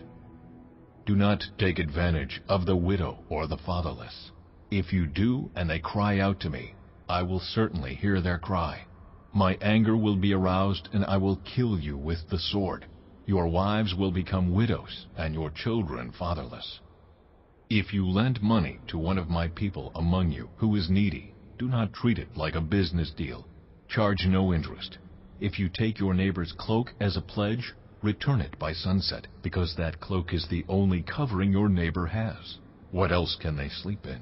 When they cry out to me, I will hear, for I am compassionate. Do not blaspheme God or curse the ruler of your people. Do not hold back offerings from your granaries or your vats. You must give me the firstborn of your sons. Do the same with your cattle and your sheep. Let them stay with their mothers for 7 days, but give them to me on the 8th day. You are to be my holy people, so do not eat the meat of an animal torn by wild beasts. Throw it to the dogs. Chapter 23. Do not spread false reports. Do not help a guilty person by being a malicious witness. Do not follow the crowd in doing wrong. When you give testimony in a lawsuit, do not pervert justice by siding with the crowd, and do not show favoritism to a poor person in a lawsuit. If you come across your enemy's ox or donkey wandering off, be sure to return it. If you see the donkey of someone who hates you fallen down under its load, do not leave it there. Be sure you help them with it. Do not deny justice to your poor people in their lawsuits. Have nothing to do with a false charge, and do not put an innocent or honest person to death, for I will not acquit the guilty. Do not accept a bribe, for a bribe blinds those who see and twists the words of the innocent. Do not oppress a foreigner. You yourselves know how it feels to be foreigners, because you were foreigners in Egypt. For 6 years you are to sow your fields and harvest the crops. But during the 7th year let the land lie unplowed and unused. Then the poor among your people may get food from it, and the wild animals may eat what is left. Do the same with your vineyard and your olive grove. 6 days do your work, but on the 7th day do not work, so that your ox and your donkey may rest, and so that the slave born in your household and the foreigner living among you may be refreshed. Be careful to do everything I have said to you. Do not invoke the names of other gods. Do not let them be heard on your lips. 3 times a year you are to celebrate a festival to me. Celebrate the festival of unleavened bread. For 7 days eat bread made without yeast, as I commanded you. Do this at the appointed time in the month of Aviv, for in that month you came out of Egypt. No one is to appear before me empty-handed. Celebrate the festival of harvest with the first fruits of the crops you sow in your field. Celebrate the festival of ingathering at the end of the year, when you gather in your crops from the field. 3 times a year all the men are to appear before the sovereign Lord. Do not offer the blood of a sacrifice to me along with anything containing yeast. The fat of my festival offerings must not be kept until morning. Bring the best of the first fruits of your soil to the house of the Lord your God. Do not cook a young goat in its mother's milk. See, I am sending an angel ahead of you to guard you along the way, and to bring you to the place I have prepared. Pay attention to him and listen to what he says. Do not rebel against him. He will not forgive your rebellion, since my name is in him. If you listen carefully to what he says and do all that I say, I will be an enemy to your enemies, and will oppose those who oppose you. My angel will go ahead of you and bring you into the land of the Amorites, Hittites, Perizzites, Canaanites, Hivites, and Jebusites, and I will wipe them out. Do not bow down before their gods or worship them or follow their practices. You must demolish them and break their sacred stones to pieces. Worship the Lord your God, and his blessing will be on your food and water. I will take away sickness from among you, and none will miscarry or be barren in your land. I will give you a full lifespan.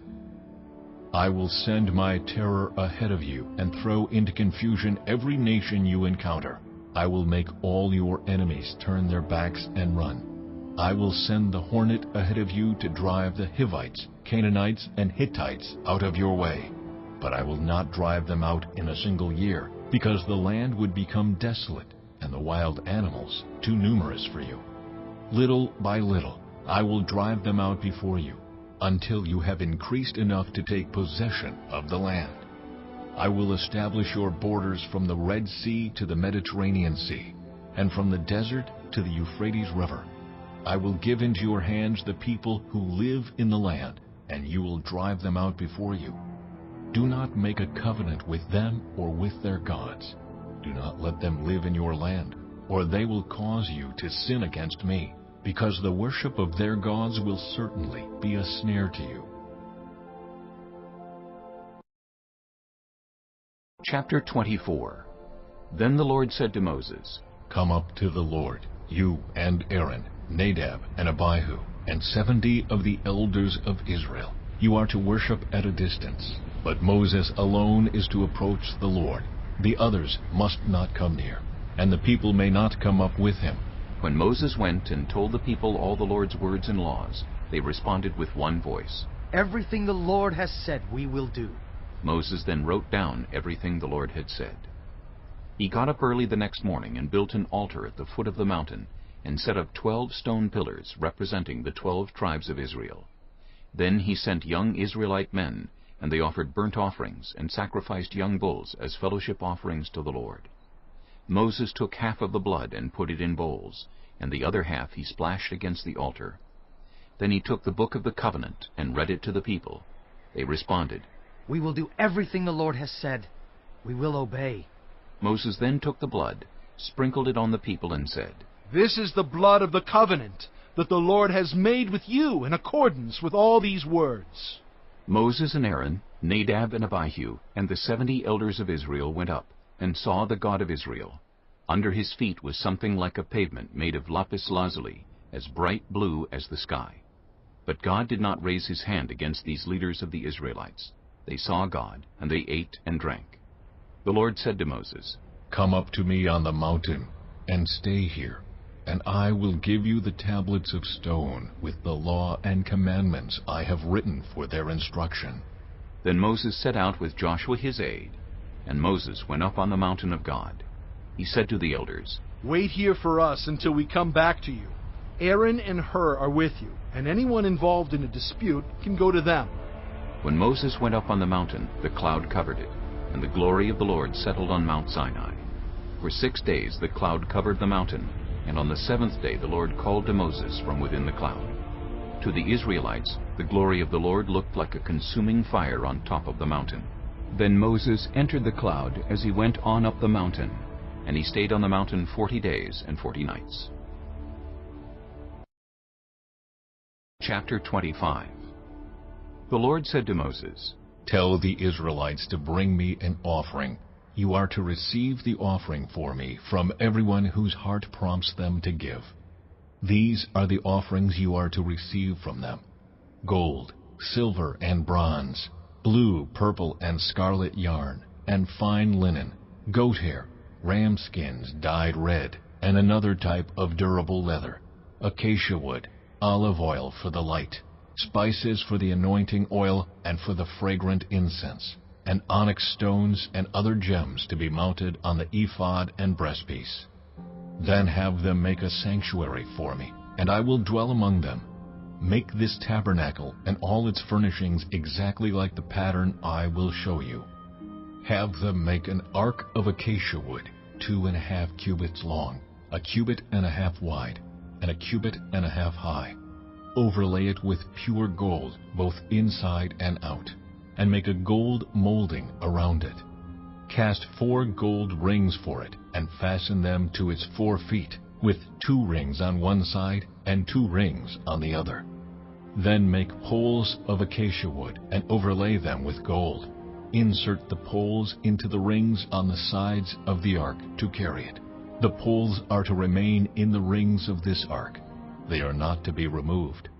Then put in the ark the tablets of the covenant law, which I will give you. Make an atonement cover of pure gold, 2.5 cubits long, and 1.5 cubits wide, and make 2 cherubim out of hammered gold at the ends of the cover. Make 1 cherub on one end and the 2nd cherub on the other. Make the cherubim of one piece with the cover at the 2 ends. The cherubim are to have their wings spread upward, overshadowing the cover with them. The cherubim are to face each other, looking toward the cover. Place the cover on top of the ark, and put in the ark the tablets of the covenant law that I will give you. There, above the cover, between the two cherubim that are over the ark of the covenant law, I will meet with you, and give you all my commands for the Israelites. Make a table of acacia wood, 2 cubits long, a cubit wide, and a cubit and a half high. Overlay it with pure gold, and make a gold molding around it. Also make around it a rim a handbreadth wide, and put a gold molding on the rim. Make 4 gold rings for the table, and fasten them to the 4 corners, where the 4 legs are. The rings are to be close to the rim to hold the poles used in carrying the table. Make the poles of acacia wood, overlay them with gold, and carry the table with them.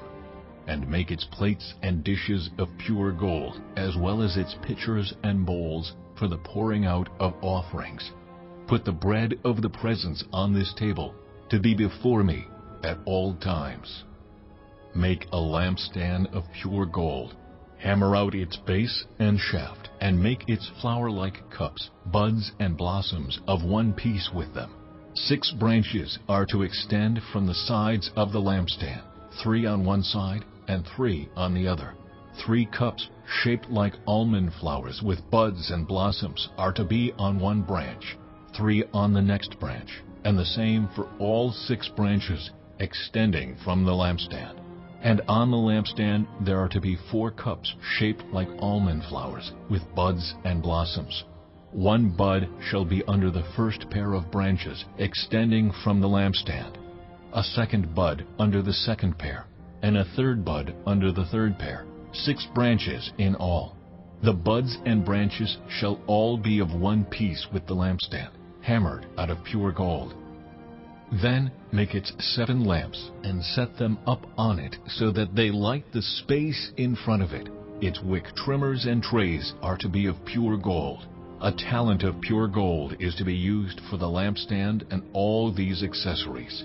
See that you make them according to the pattern shown you on the mountain.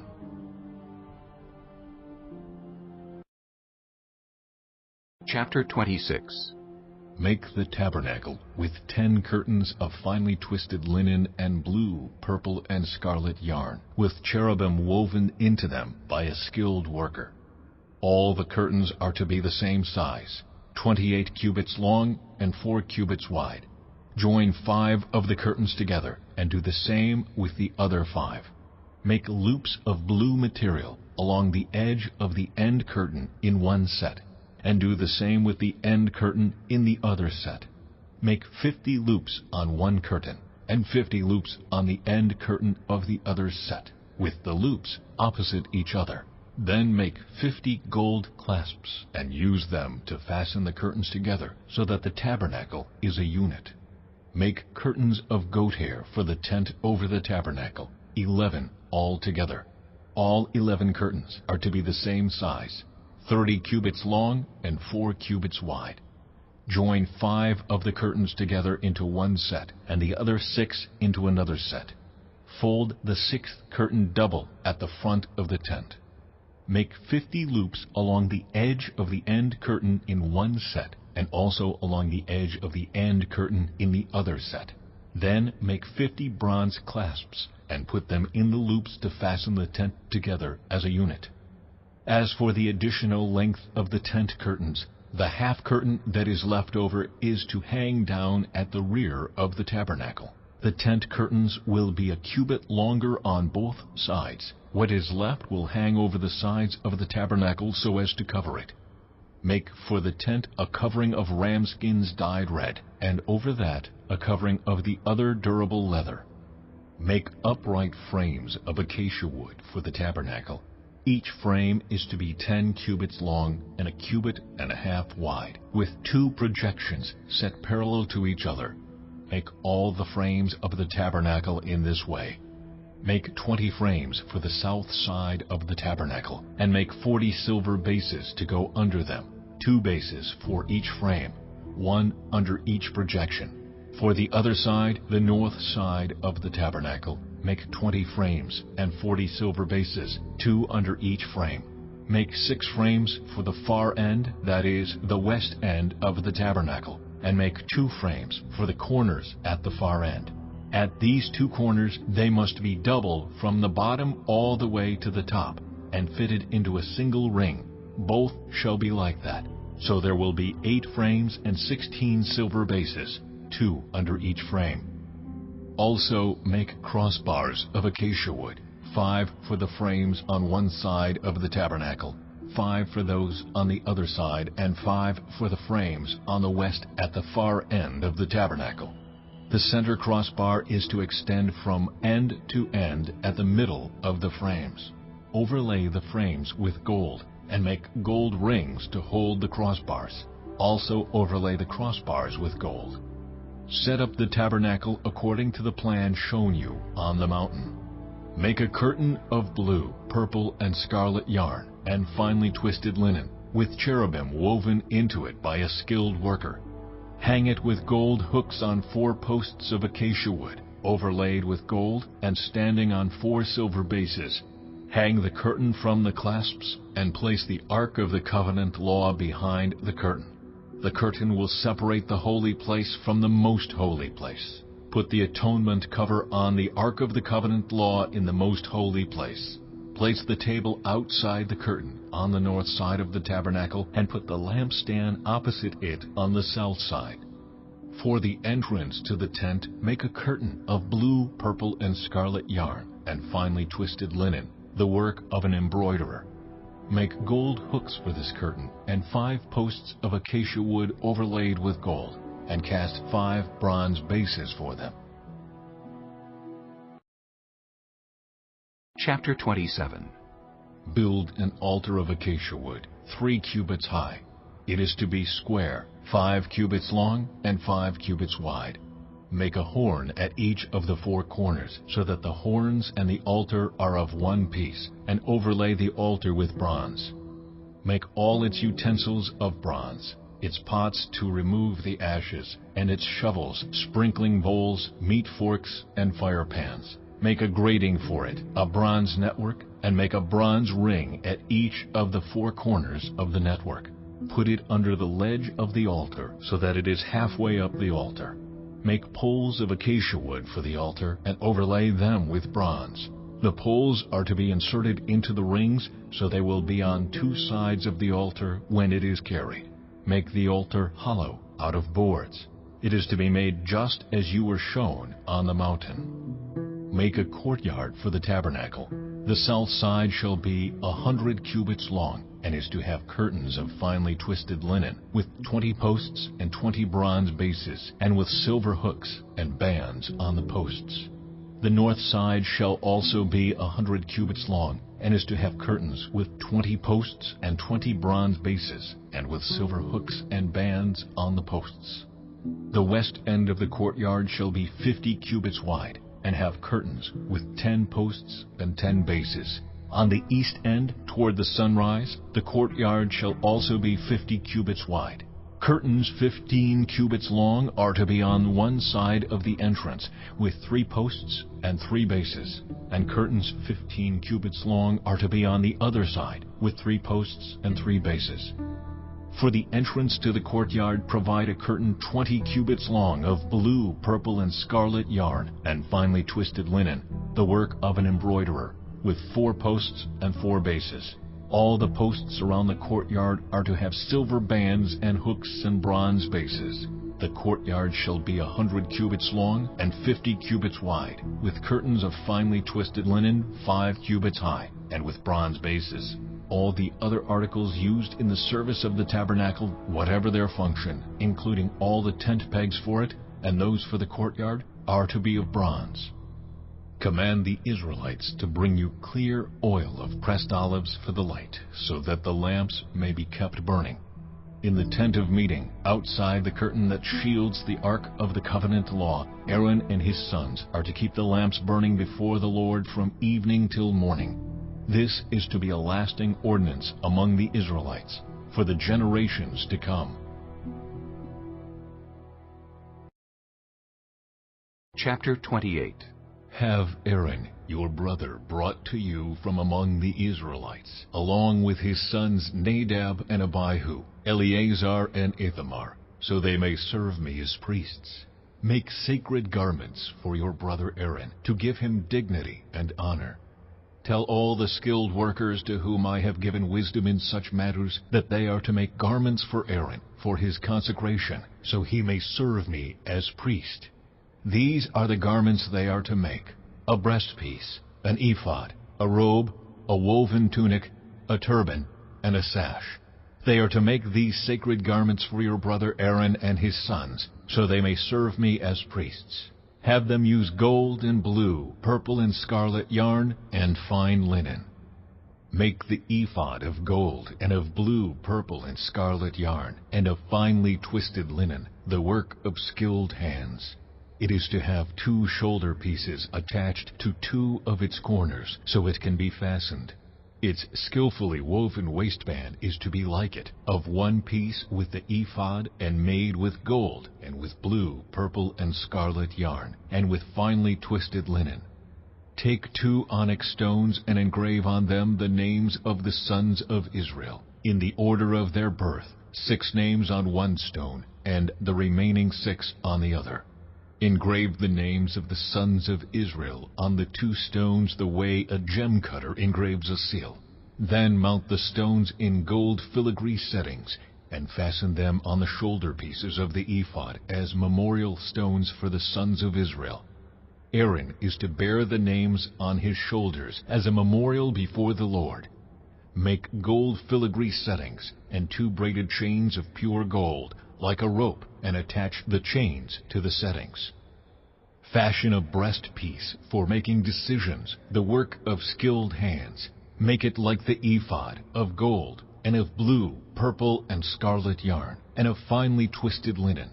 It is to be square, a span long and a span wide, and folded double.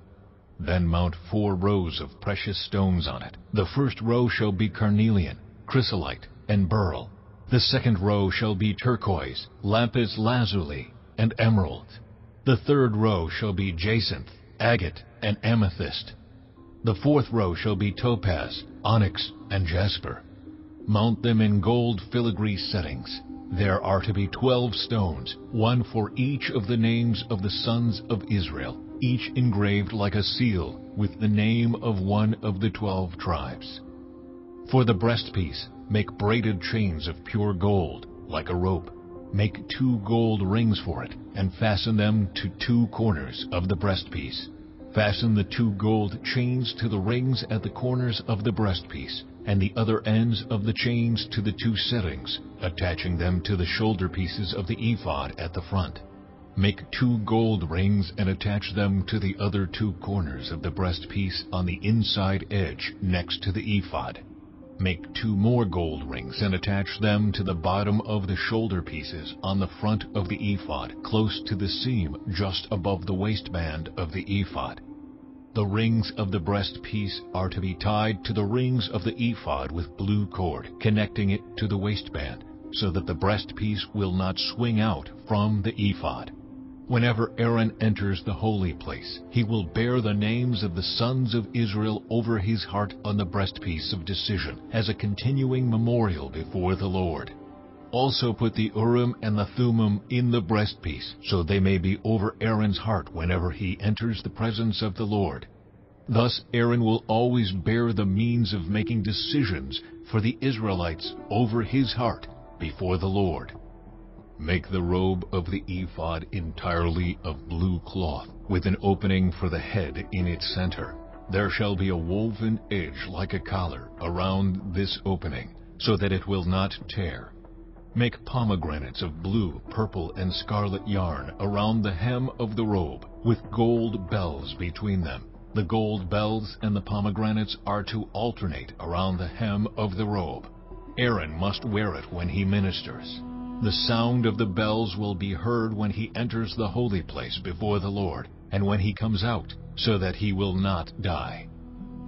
Make a plate of pure gold, and engrave on it as on a seal, Holy to the Lord. Fasten a blue cord to it, to attach it to the turban. It is to be on the front of the turban.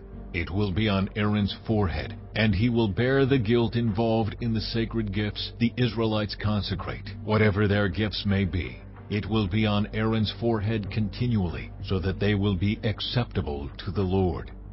Weave the tunic of fine linen and make the turban of fine linen. The sash is to be the work of an embroiderer. Make tunics, sashes, and caps for Aaron's sons to give them dignity and honor. After you put these clothes on your brother Aaron and his sons, anoint and ordain them. Consecrate them so they may serve me as priests. Make linen undergarments as a covering for the body, reaching from the waist to the thigh. Aaron and his sons must wear them whenever they enter the tent of meeting or approach the altar to minister in the holy place, so that they will not incur guilt and die. This is to be a lasting ordinance for Aaron and his descendants. Chapter 29. This is what you are to do to consecrate them, so they may serve me as priests. Take a young bull and 2 rams without defect, and from the finest wheat flour make round loaves without yeast, thick loaves without yeast, and with olive oil mixed in, and thin loaves without yeast, and brushed with olive oil. Put them in a basket and present them along with the bull and the 2 rams. Then bring Aaron and his sons to the entrance to the tent of meeting and wash them with water. Take the garments and dress Aaron with the tunic, the robe of the ephod itself, and the breastpiece. Fasten the ephod on him by its skillfully woven waistband. Put the turban on his head and attach the sacred emblem to the turban. Take the anointing oil and anoint him by pouring it on his head. Bring his sons and dress them in tunics, and fasten caps on them. Then tie sashes on Aaron and his sons. The priesthood is theirs by a lasting ordinance. Then you shall ordain Aaron and his sons.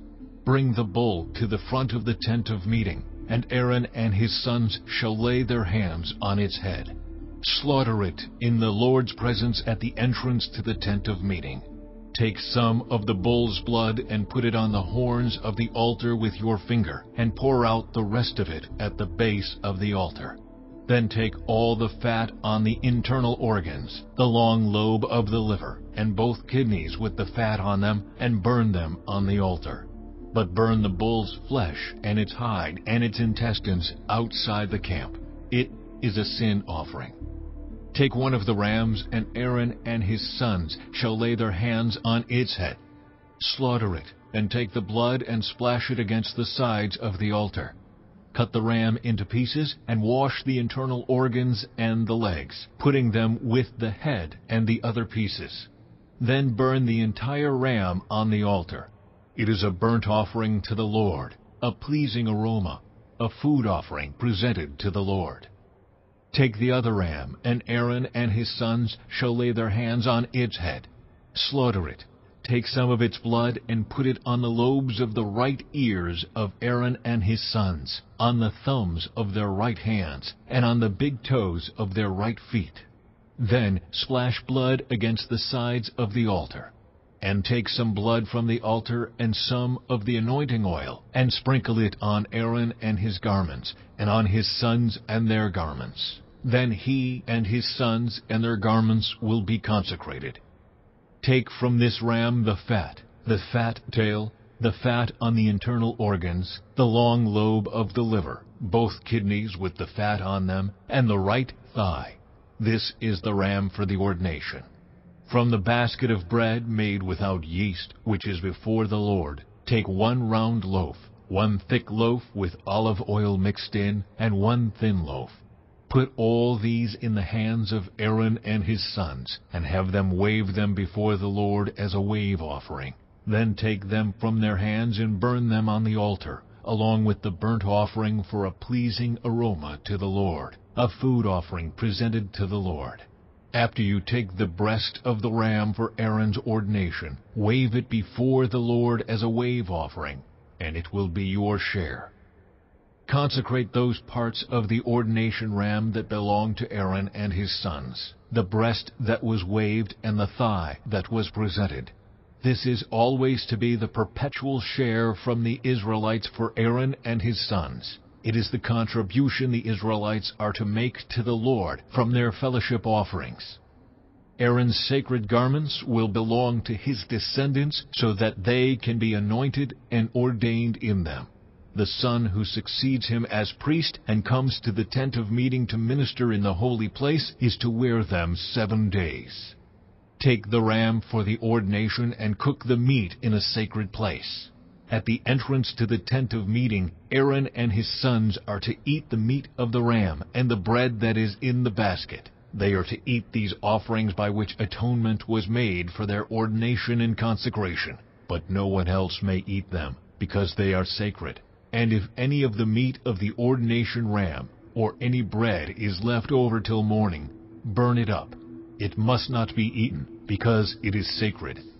Do for Aaron and his sons everything I have commanded you, taking 7 days to ordain them. Sacrifice a bull each day as a sin offering to make atonement. Purify the altar by making atonement for it, and anoint it to consecrate it. For 7 days make atonement for the altar and consecrate it. Then the altar will be most holy, and whatever touches it will be holy. This is what you are to offer on the altar regularly each day: 2 lambs a year old. Offer one in the morning and the other at twilight. With the first lamb offer 1/10 of an ephah of the finest flour mixed with 1/4 of a hin of oil from pressed olives, and 1/4 of a hin of wine as a drink offering. Sacrifice the other lamb at twilight with the same grain offering and its drink offering as in the morning, a pleasing aroma, a food offering presented to the Lord. For the generations to come, this burnt offering is to be made regularly at the entrance to the tent of meeting before the Lord. There I will meet you and speak to you. There also I will meet with the Israelites, and the place will be consecrated by my glory. So I will consecrate the tent of meeting and the altar, and will consecrate Aaron and his sons to serve me as priests. Then I will dwell among the Israelites and be their God. They will know that I am the Lord their God, who brought them out of Egypt so that I might dwell among them. I am the Lord their God. Chapter 30. Make an altar of acacia wood for burning incense. It is to be square, 1 cubit long and 1 cubit wide, and 2 cubits high, its horns of 1 piece with it. Overlay the top and all the sides and the horns with pure gold, and make a gold molding around it. Make 2 gold rings for the altar below the molding, 2 on each of the opposite sides, to hold the poles used to carry it. Make the poles of acacia wood and overlay them with gold. Put the altar in front of the curtain that shields the Ark of the Covenant Law, before the atonement cover that is over the tablets of the Covenant Law, where I will meet with you. Aaron must burn fragrant incense on the altar every morning when he tends the lamps. He must burn incense again when he lights the lamps at twilight, so incense will burn regularly before the Lord for the generations to come. Do not offer on this altar any other incense or any burnt offering or grain offering, and do not pour a drink offering on it. Once a year Aaron shall make atonement on its horns. This annual atonement must be made with the blood of the atoning sin offering for the generations to come. It is most holy to the Lord. Then the Lord said to Moses, When you take a census of the Israelites to count them, each one must pay the Lord a ransom for his life at the time he is counted. Then no plague will come on them when you number them. Each one who crosses over to those already counted is to give a half shekel, according to the sanctuary shekel, which weighs 20 gerahs. This half shekel is an offering to the Lord.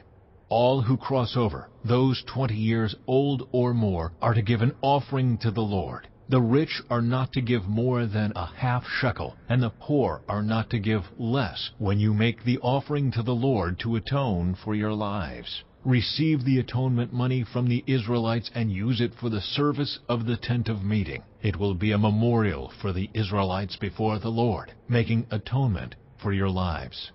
Then the Lord said to Moses, Make a bronze basin with its bronze stand for washing. Place it between the tent of meeting and the altar, and put water in it. Aaron and his sons are to wash their hands and feet with water from it. Whenever they enter the tent of meeting, they shall wash with water, so that they will not die. Also, when they approach the altar to minister by presenting a food offering to the Lord, they shall wash their hands and feet, so that they will not die. This is to be a lasting ordinance for Aaron and his descendants for the generations to come. Then the Lord said to Moses, Take the following fine spices: 500 shekels of liquid myrrh, half as much, that is, 250 shekels of fragrant cinnamon, 250 shekels of fragrant calamus, 500 shekels of cassia, all according to the sanctuary shekel, and a hin of olive oil. Make these into a sacred anointing oil, a fragrant blend, the work of a perfumer. It will be the sacred anointing oil. Then use it to anoint the tent of meeting, the ark of the covenant law, the table and all its articles, the lampstand and its accessories, the altar of incense, the altar of burnt offering and all its utensils, and the basin with its stand. You shall consecrate them so they will be most holy, and whatever touches them will be holy. Anoint Aaron and his sons and consecrate them, so they may serve me as priests. Say to the Israelites, This is to be my sacred anointing oil for the generations to come. Do not pour it on anyone else's body, and do not make any other oil using the same formula. It is sacred, and you are to consider it sacred. Whoever makes perfume like it and puts it on anyone other than a priest must be cut off from their people. Then the Lord said to Moses, Take fragrant spices, gum resin, onycha, and galbanum, and pure frankincense, all in equal amounts, and make a fragrant blend of incense, the work of a perfumer. It is to be salted and pure and sacred. Grind some of it to powder, and place it in front of the ark of the covenant law in the tent of meeting, where I will meet with you. It shall be most holy to you. Do not make any incense with this formula for yourselves. Consider it holy to the Lord. Whoever makes incense like it to enjoy its fragrance must be cut off from their people. Chapter 31. Then the Lord said to Moses, See, I have chosen Bezalel, son of Uri, the son of Hur, of the tribe of Judah, and I have filled him with the Spirit of God, with wisdom, with understanding, with knowledge, and with all kinds of skills, to make artistic designs for work in gold, silver, and bronze, to cut and set stones, to work in wood, and to engage in all kinds of crafts. Moreover, I have appointed Aholiab, son of Ahisamach, of the tribe of Dan, to help him. Also, I have given ability to all the skilled workers to make everything I have commanded you: the tent of meeting, the ark of the covenant law, with the atonement cover on it, and all the other furnishings of the tent, the table and its articles, the pure gold lampstand and all its accessories, the altar of incense, the altar of burnt offering and all its utensils, the basin with its stand, and also the woven garments, both the sacred garments for Aaron the priest and the garments for his sons when they serve as priests, and the anointing oil and fragrant incense for the holy place.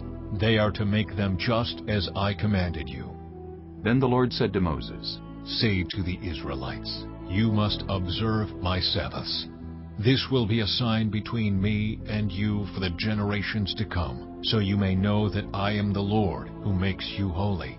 Observe the Sabbath, because it is holy to you. Anyone who desecrates it is to be put to death. Those who do any work on that day must be cut off from their people. For 6 days' work is to be done, but the seventh day is a day of Sabbath rest, holy to the Lord. Whoever does any work on the Sabbath day is to be put to death. The Israelites are to observe the Sabbath, celebrating it for the generations to come as a lasting covenant. It will be a sign between me and the Israelites forever. For in 6 days the Lord made the heavens and the earth, and on the seventh day he rested and was refreshed. When the Lord finished speaking to Moses on Mount Sinai, He gave him the 2 tablets of the covenant law, the tablets of stone, inscribed by the finger of God. Chapter 32. When the people saw that Moses was so long in coming down from the mountain, they gathered around Aaron and said, "Come, make us gods who will go before us. As for this fellow Moses who brought us up out of Egypt, we don't know what has happened to him." Aaron answered them, "Take off the gold earrings that your wives, your sons, and your daughters are wearing, and bring them to me." So all the people took off their earrings and brought them to Aaron. He took what they handed him and made it into an idol cast in the shape of a calf, fashioning it with a tool. Then they said, "These are your gods, Israel, who brought you up out of Egypt." When Aaron saw this, he built an altar in front of the calf and announced, "Tomorrow there will be a festival to the Lord." So the next day the people rose early and sacrificed burnt offerings and presented fellowship offerings. Afterward they sat down to eat and drink and got up to indulge in revelry. Then the Lord said to Moses, "Go down, because your people, whom you brought up out of Egypt, have become corrupt. They have been quick to turn away from what I commanded them, and have made themselves an idol cast in the shape of a calf. They have bowed down to it and sacrificed to it, and have said, 'These are your gods, Israel, who brought you up out of Egypt.' I have seen these people," the Lord said to Moses, "and they are a stiff-necked people. Now leave me alone so that my anger may burn against them, and that I may destroy them. Then I will make you into a great nation." But Moses sought the favor of the Lord his God. "Lord," he said, "why should your anger burn against your people, whom you brought out of Egypt with great power and a mighty hand?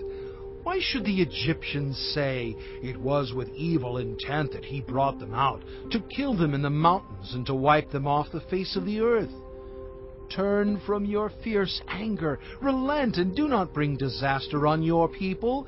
Remember your servants Abraham, Isaac, and Israel, to whom you swore by your own self, 'I will make your descendants as numerous as the stars in the sky, and I will give your descendants all this land I promised them, and it will be their inheritance forever.'"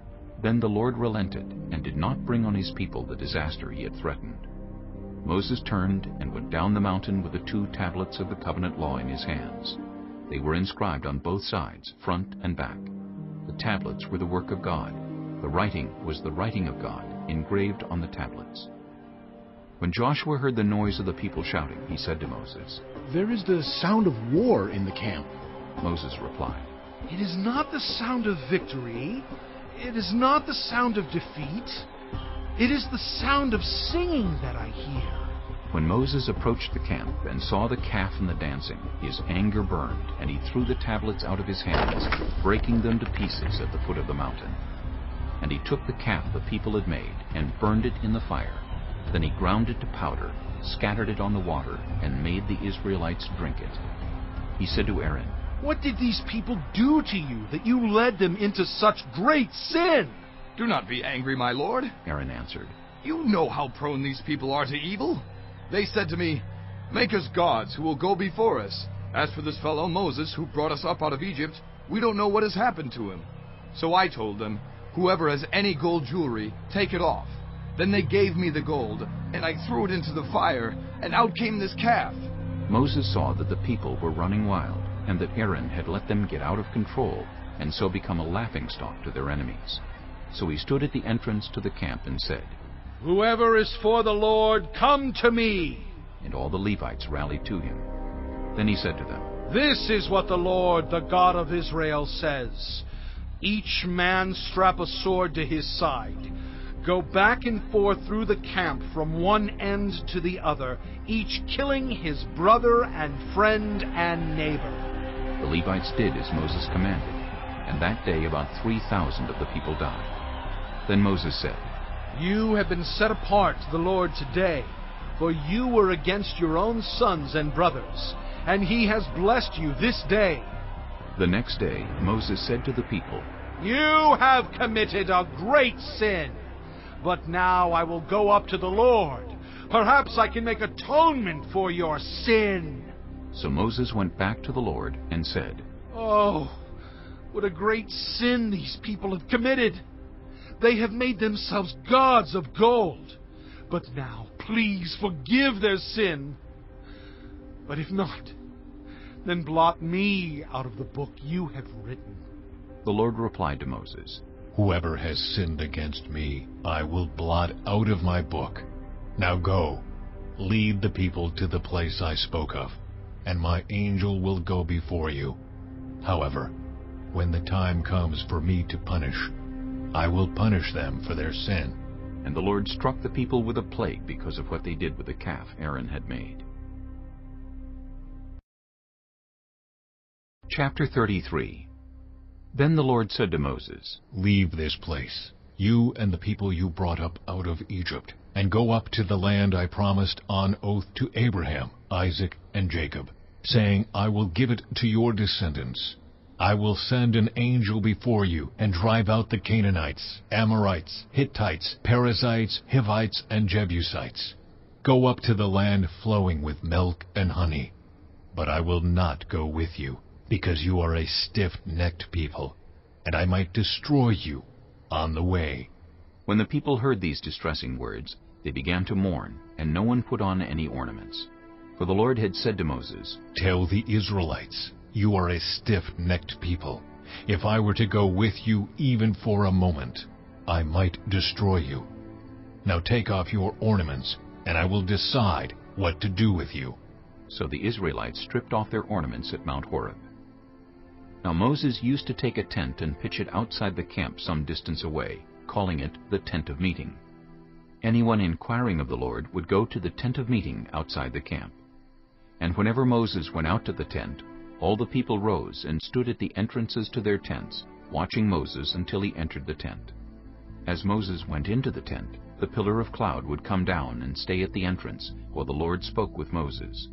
Whenever the people saw the pillar of cloud standing at the entrance to the tent, they all stood and worshipped, each at the entrance to their tent. The Lord would speak to Moses face to face, as one speaks to a friend. Then Moses would return to the camp, but his young aide Joshua, son of Nun, did not leave the tent. Moses said to the Lord, You have been telling me, lead these people, but you have not let me know whom you will send with me. You have said, I know you by name, and you have found favor with me. If you are pleased with me, teach me your ways, so I may know you and continue to find favor with you.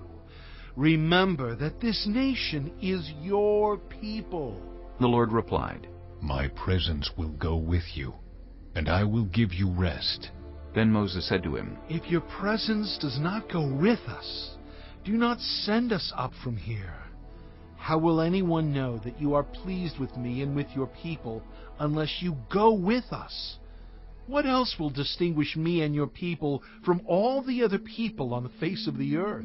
And the Lord said to Moses, I will do the very thing you have asked, because I am pleased with you, and I know you by name. Then Moses said, Now, show me your glory. And the Lord said, I will cause all my goodness to pass in front of you, and I will proclaim my name, the Lord, in your presence. I will have mercy on whom I will have mercy, and I will have compassion on whom I will have compassion. But, he said, you cannot see my face, for no one may see me and live. Then the Lord said, There is a place near me where you may stand on a rock. When my glory passes by, I will put you in a cleft in the rock and cover you with my hand until I have passed by. Then I will remove my hand, and you will see my back, but my face must not be seen. Chapter 34.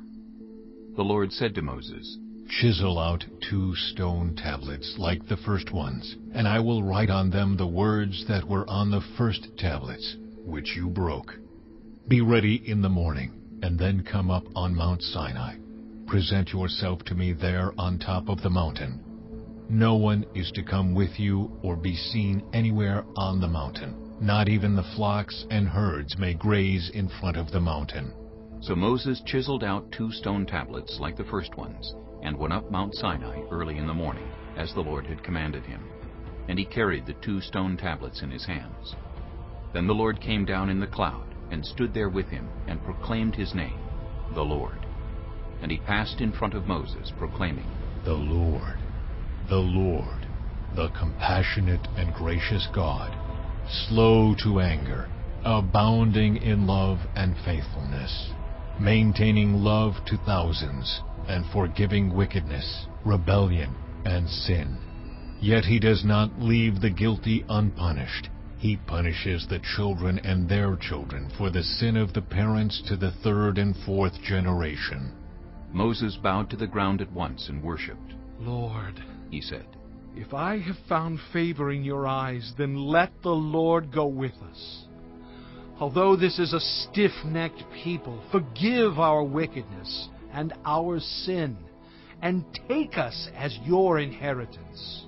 Then the Lord said, I am making a covenant with you. Before all your people I will do wonders never before done in any nation in all the world. The people you live among will see how awesome is the work that I, the Lord, will do for you. Obey what I command you today. I will drive out before you the Amorites, Canaanites, Hittites, Perizzites, Hivites, and Jebusites. Be careful not to make a treaty with those who live in the land where you are going, or they will be a snare among you. Break down their altars, smash their sacred stones, and cut down their Asherah poles. Do not worship any other god, for the Lord, whose name is jealous, is a jealous God. Be careful not to make a treaty with those who live in the land, for when they prostitute themselves to their gods and sacrifice to them, they will invite you, and you will eat their sacrifices. And when you choose some of their daughters as wives for your sons, and those daughters prostitute themselves to their gods, they will lead your sons to do the same. Do not make any idols. Celebrate the festival of unleavened bread. For 7 days eat bread made without yeast, as I commanded you. Do this at the appointed time, in the month of Aviv, for in that month you came out of Egypt. The first offspring of every womb belongs to me, including all the firstborn males of your livestock, whether from herd or flock. Redeem the firstborn donkey with a lamb, but if you do not redeem it, break its neck. Redeem all your firstborn sons. No one is to appear before me empty-handed. 6 days you shall labor, but on the 7th day you shall rest. Even during the plowing season and harvest you must rest. Celebrate the festival of weeks with the first fruits of the wheat harvest, and the festival of ingathering at the turn of the year. 3 times a year all your men are to appear before the sovereign Lord, the God of Israel. I will drive out nations before you and enlarge your territory. And no one will covet your land when you go up 3 times each year to appear before the Lord your God. Do not offer the blood of a sacrifice to me along with anything containing yeast, and do not let any of the sacrifice from the Passover festival remain until morning. Bring the best of the firstfruits of your soil to the house of the Lord your God. Do not cook a young goat in its mother's milk. Then the Lord said to Moses, Write down these words, for in accordance with these words I have made a covenant with you and with Israel. Moses was there with the Lord 40 days and 40 nights, without eating bread or drinking water. And he wrote on the tablets the words of the covenant, the 10 Commandments. When Moses came down from Mount Sinai with the 2 tablets of the covenant law in his hands, he was not aware that his face was radiant, because he had spoken with the Lord. When Aaron and all the Israelites saw Moses, his face was radiant, and they were afraid to come near him. But Moses called to them. So Aaron and all the leaders of the community came back to him, and he spoke to them. Afterward, all the Israelites came near him, and he gave them all the commands the Lord had given him on Mount Sinai. When Moses finished speaking to them, he put a veil over his face. But whenever he entered the Lord's presence to speak with him, he removed the veil until he came out. And when he came out and told the Israelites what he had been commanded, they saw that his face was radiant. Then Moses would put the veil back over his face until he went in to speak with the Lord. Chapter 35. Moses assembled the whole Israelite community and said to them, These are the things the Lord has commanded you to do. For 6 days work is to be done, but the 7th day shall be your holy day, a day of Sabbath rest to the Lord. Whoever does any work on it is to be put to death. Do not light a fire in any of your dwellings on the Sabbath day. Moses said to the whole Israelite community, This is what the Lord has commanded. From what you have, take an offering for the Lord. Everyone who is willing is to bring to the Lord an offering of gold, silver, and bronze, blue, purple, and scarlet yarn, and fine linen, goat hair, ram skins dyed red, and another type of durable leather, acacia wood, olive oil for the light, spices for the anointing oil and for the fragrant incense, and onyx stones and other gems to be mounted on the ephod and breastpiece. All who are skilled among you are to come and make everything the Lord has commanded: the tabernacle with its tent and its covering, clasps, frames, crossbars, posts and bases, the ark with its poles, and the atonement cover and the curtain that shields it, the table with its poles and all its articles, and the bread of the presence, the lampstand that is for light with its accessories, lamps and oil for the light, the altar of incense with its poles, the anointing oil and the fragrant incense, the curtain for the doorway at the entrance to the tabernacle, the altar of burnt offering with its bronze grating, its poles and all its utensils, the bronze basin with its stand, the curtains of the courtyard with its posts and bases, and the curtain for the entrance to the courtyard, the tent pegs for the tabernacle and for the courtyard, and their ropes, the woven garments worn for ministering in the sanctuary, both the sacred garments for Aaron the priest, and the garments for his sons when they serve as priests. Then the whole Israelite community withdrew from Moses' presence, and everyone who was willing, and whose heart moved them, came and brought an offering to the Lord for the work on the tent of meeting, for all its service, and for the sacred garments.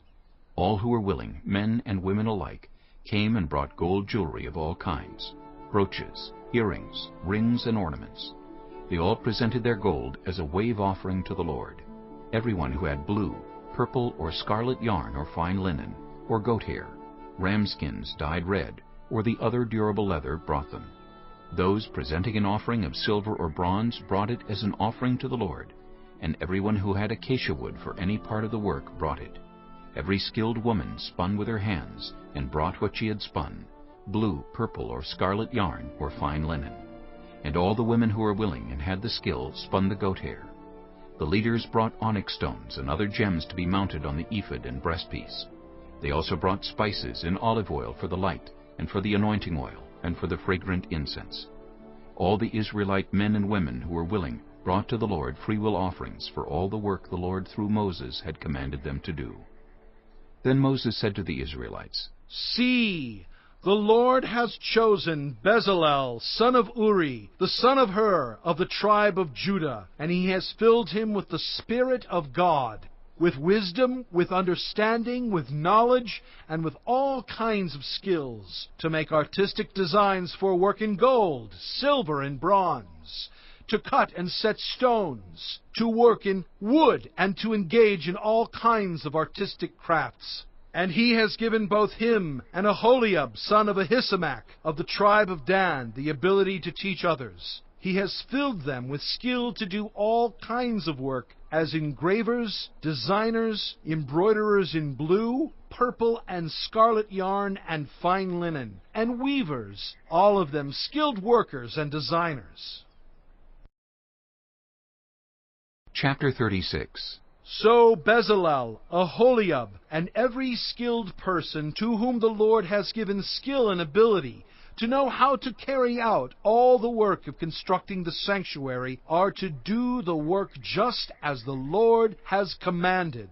Then Moses summoned Bezalel and Aholiab, and every skilled person to whom the Lord had given ability, and who was willing to come and do the work. They received from Moses all the offerings the Israelites had brought to carry out the work of constructing the sanctuary. And the people continued to bring free-will offerings morning after morning. So all the skilled workers who were doing all the work on the sanctuary left what they were doing and said to Moses, "The people are bringing more than enough for doing the work the Lord commanded to be done." Then Moses gave an order, and they sent this word throughout the camp: No man or woman is to make anything else as an offering for the sanctuary. And so the people were restrained from bringing more, because what they already had was more than enough to do all the work. All those who were skilled among the workers made the tabernacle with 10 curtains of finely twisted linen and blue, purple, and scarlet yarn, with cherubim woven into them by expert hands. All the curtains were the same size, 28 cubits long and 4 cubits wide. They joined 5 of the curtains together and did the same with the other 5. Then they made loops of blue material along the edge of the end curtain in one set, and the same was done with the end curtain in the other set. They also made 50 loops on one curtain and 50 loops on the end curtain of the other set, with the loops opposite each other. Then they made 50 gold clasps and used them to fasten the 2 sets of curtains together so that the tabernacle was a unit. They made curtains of goat hair for the tent over the tabernacle, 11 altogether. All 11 curtains were the same size, 30 cubits long and 4 cubits wide. They joined 5 of the curtains into one set, and the other 6 into another set. Then they made 50 loops along the edge of the end curtain in one set, and also along the edge of the end curtain in the other set. They made 50 bronze clasps to fasten the tent together as a unit. Then they made for the tent a covering of ram skins dyed red, and over that a covering of the other durable leather. They made upright frames of acacia wood for the tabernacle. Each frame was 10 cubits long and 1.5 cubits wide, with 2 projections set parallel to each other. They made all the frames of the tabernacle in this way. They made 20 frames for the south side of the tabernacle, and made 40 silver bases to go under them, 2 bases for each frame, 1 under each projection. For the other side, the north side of the tabernacle, they made 20 frames, and 40 silver bases, 2 under each frame. They made 6 frames for the far end, that is, the west end of the tabernacle, and 2 frames were made for the corners of the tabernacle at the far end. At these 2 corners the frames were double from the bottom all the way to the top, and fitted into a single ring. Both were made alike. So there were 8 frames and 16 silver bases, 2 under each frame. They also made crossbars of acacia wood, 5 for the frames on one side of the tabernacle, 5 for those on the other side, and 5 for the frames on the west at the far end of the tabernacle. They made the center crossbar so that it extended from end to end at the middle of the frames. They overlaid the frames with gold, and made gold rings to hold the crossbars. They also overlaid the crossbars with gold. They made the curtain of blue, purple, and scarlet yarn and finely twisted linen, with cherubim woven into it by a skilled worker. They made 4 posts of acacia wood for it, and overlaid them with gold. They made gold hooks for them, and cast their 4 silver bases. For the entrance to the tent they made a curtain of blue, purple, and scarlet yarn and finely twisted linen, the work of an embroiderer. And they made 5 posts with hooks for them. They overlaid the tops of the posts and their bands with gold, and made their 5 bases of bronze. Chapter 37. Bezalel made the ark of acacia wood, 2.5 cubits long, 1.5 cubits wide, and 1.5 cubits high. He overlaid it with pure gold, both inside and out, and made a gold molding around it. He cast 4 gold rings for it, and fastened them to its 4 feet, with 2 rings on one side, and 2 rings on the other. Then he made poles of acacia wood, and overlaid them with gold, and he inserted the poles into the rings on the sides of the ark to carry it. He made the atonement cover of pure gold, 2.5 cubits long and 1.5 cubits wide. Then he made 2 cherubim out of hammered gold at the ends of the cover. He made 1 cherub on one end, and the second cherub on the other. At the 2 ends he made them of one piece with the cover. The cherubim had their wings spread upward, overshadowing the cover with them. The cherubim faced each other, looking toward the cover. They made the table of acacia wood, 2 cubits long, a cubit wide, and a cubit and a half high. Then they overlaid it with pure gold, and made a gold molding around it. They also made around it a rim a handbreadth wide, and put a gold molding on the rim. They cast 4 gold rings for the table, and fastened them to the 4 corners, where the 4 legs were. The rings were put close to the rim to hold the poles used in carrying the table. The poles for carrying the table were made of acacia wood, and were overlaid with gold. And they made from pure gold the articles for the table, its plates and dishes and bowls, and its pitchers for the pouring out of drink offerings. They made the lampstand of pure gold. They hammered out its base and shaft, and made its flower-like cups, buds and blossoms of one piece with them. 6 branches extended from the sides of the lampstand, 3 on one side and 3 on the other.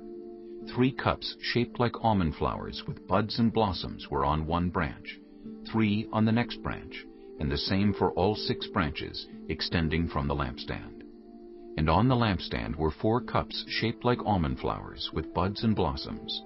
1 bud was under the first pair of branches extending from the lampstand, a second bud under the second pair, and a third bud under the third pair, 6 branches in all. The buds and the branches were all of one piece with the lampstand, hammered out of pure gold. They made its 7 lamps, as well as its wick trimmers and trays of pure gold. They made the lampstand and all its accessories from 1 talent of pure gold. They made the altar of incense out of acacia wood. It was square, a cubit long and a cubit wide, and 2 cubits high, its horns of one piece with it. They overlaid the top and all the sides and the horns with pure gold, and made a gold molding around it. They made 2 gold rings below the molding, 2 on each of the opposite sides to hold the poles used to carry it. They made the poles of acacia wood, and overlaid them with gold. They also made the sacred anointing oil and the pure fragrant incense, the work of a perfumer. Chapter 38. They built the altar of burnt offering of acacia wood, 3 cubits high.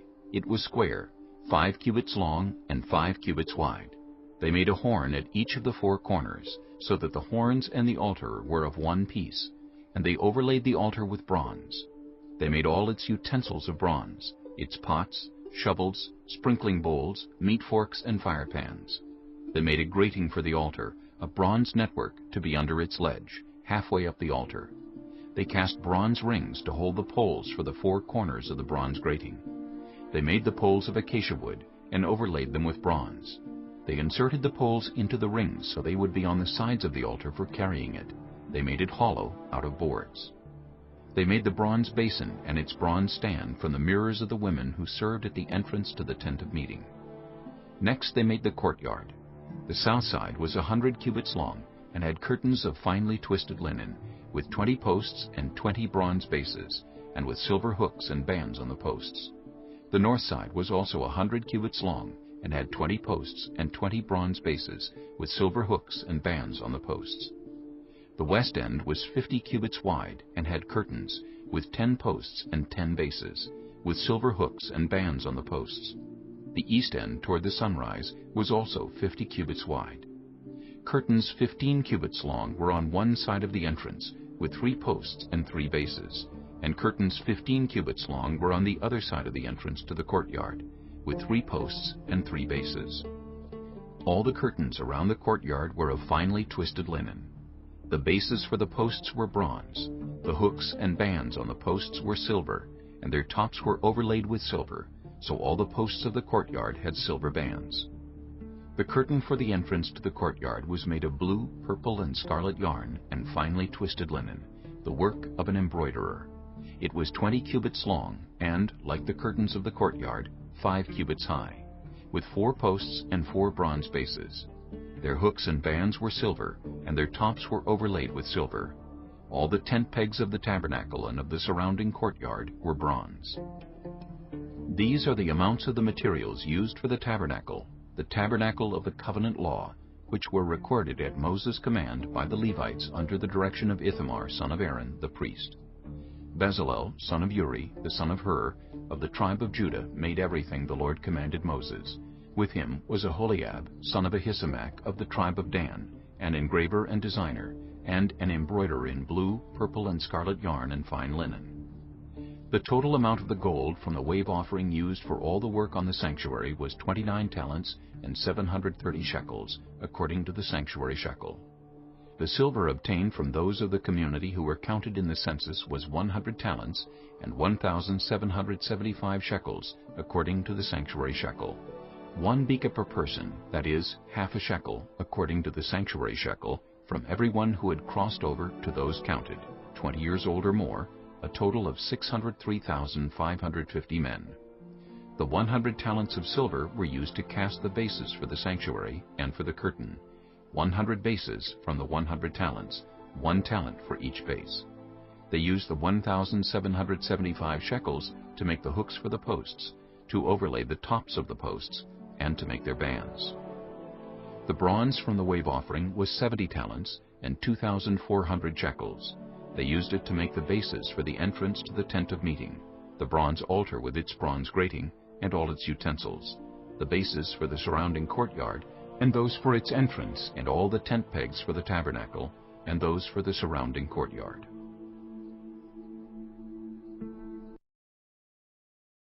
Chapter 39. From the blue, purple, and scarlet yarn they made woven garments for ministering in the sanctuary. They also made sacred garments for Aaron, as the Lord commanded Moses. They made the ephod of gold, and of blue, purple, and scarlet yarn, and of finely twisted linen. They hammered out thin sheets of gold, and cut strands to be worked into the blue, purple, and scarlet yarn and fine linen, the work of skilled hands. They made shoulder pieces for the ephod, which were attached to 2 of its corners, so it could be fastened. Its skillfully woven waistband was like it, of 1 piece with the ephod, and made with gold, and with blue, purple, and scarlet yarn, and with finely twisted linen, as the Lord commanded Moses. They mounted the onyx stones in gold filigree settings, and engraved them like a seal with the names of the sons of Israel. Then they fastened them on the shoulder pieces of the ephod as memorial stones for the sons of Israel, as the Lord commanded Moses. They fashioned the breastpiece, the work of a skilled craftsman. They made it like the ephod, of gold and of blue, purple, and scarlet yarn, and of finely twisted linen. It was square, a span long and a span wide, and folded double. Then they mounted 4 rows of precious stones on it. The first row was carnelian, chrysolite, and beryl. The second row was turquoise, lapis lazuli, and emerald. The third row was jacinth, agate, and amethyst. The fourth row was topaz, onyx, and jasper. They were mounted in gold filigree settings. There were 12 stones, 1 for each of the names of the sons of Israel, each engraved like a seal with the name of one of the 12 tribes. For the breastpiece they made braided chains of pure gold like a rope. They made 2 gold filigree settings and 2 gold rings, and fastened the rings to 2 of the corners of the breastpiece.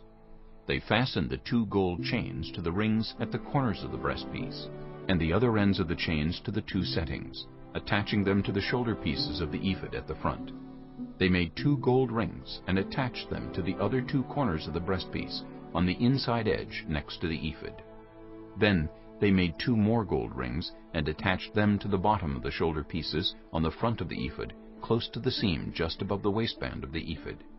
They tied the rings of the breastpiece to the rings of the ephod with blue cord, connecting it to the waistband, so that the breastpiece would not swing out from the ephod, as the Lord commanded Moses. They made the robe of the ephod entirely of blue cloth, the work of a weaver, with an opening in the center of the robe like the opening of a collar, and a band around this opening, so that it would not tear. They made pomegranates of blue, purple, and scarlet yarn, and finely twisted linen around the hem of the robe. And they made bells of pure gold, and attached them around the hem between the pomegranates. The bells and pomegranates alternated around the hem of the robe to be worn for ministering, as the Lord commanded Moses. For Aaron and his sons they made tunics of fine linen, the work of a weaver, and the turban of fine linen, the linen caps, and the undergarments of finely twisted linen. The sash was made of finely twisted linen, and blue, purple, and scarlet yarn, the work of an embroiderer, as the Lord commanded Moses. They made the plate, the sacred emblem, out of pure gold, and engraved on it, like an inscription on a seal, Holy to the Lord. Then they fastened a blue cord to it, to attach it to the turban, as the Lord commanded Moses. So all the work on the tabernacle, the tent of meeting, was completed. The Israelites did everything just as the Lord commanded Moses. Then they brought the tabernacle to Moses, the tent and all its furnishings, its clasps, frames, crossbars, posts, and bases, the covering of ram skins dyed red, and the covering of another durable leather, and the shielding curtain, the ark of the covenant law with its poles, and the atonement cover, the table with all its articles, and the bread of the presence, the pure gold lampstand with its row of lamps and all its accessories, and the olive oil for the light, the gold altar, the anointing oil, the fragrant incense, and the curtain for the entrance to the tent, the bronze altar with its bronze grating, its poles and all its utensils, the basin with its stand, the curtains of the courtyard with its posts and bases, and the curtain for the entrance to the courtyard, the ropes and tent pegs for the courtyard, all the furnishings for the tabernacle, the tent of meeting, and the woven garments worn for ministering in the sanctuary, both the sacred garments for Aaron the priest and the garments for his sons when serving as priests. The Israelites had done all the work just as the Lord had commanded Moses. Moses inspected the work, and saw that they had done it just as the Lord had commanded. So Moses blessed them. Chapter 40. Then the Lord said to Moses, Set up the tabernacle, the tent of meeting, on the first day of the first month. Place the ark of the covenant law in it, and shield the ark with the curtain. Bring in the table and set out what belongs on it. Then bring in the lampstand and set up its lamps. Place the gold altar of incense in front of the ark of the covenant law, and put the curtain at the entrance to the tabernacle. Place the altar of burnt offering in front of the entrance to the tabernacle, the tent of meeting. Place the basin between the tent of meeting and the altar, and put water in it. Set up the courtyard around it, and put the curtain at the entrance to the courtyard. Take the anointing oil, and anoint the tabernacle and everything in it. Consecrate it and all its furnishings, and it will be holy. Then anoint the altar of burnt offering and all its utensils. Consecrate the altar, and it will be most holy. Anoint the basin and its stand, and consecrate them. Bring Aaron and his sons to the entrance to the tent of meeting, and wash them with water. Then dress Aaron in the sacred garments. Anoint him and consecrate him, so he may serve me as priest. Bring his sons and dress them in tunics. Anoint them just as you anointed their father, so they may serve me as priests. Their anointing will be to a priesthood that will continue throughout their generations. Moses did everything just as the Lord commanded him. So the tabernacle was set up on the first day of the first month in the second year. When Moses set up the tabernacle, he put the bases in place, erected the frames, inserted the crossbars, and set up the posts. Then he spread the tent over the tabernacle, and put the covering over the tent, as the Lord commanded him. He took the tablets of the covenant law and placed them in the ark, attached the poles to the ark, and put the atonement cover over it. Then he brought the ark into the tabernacle, and hung the shielding curtain, and shielded the ark of the covenant law, as the Lord commanded him.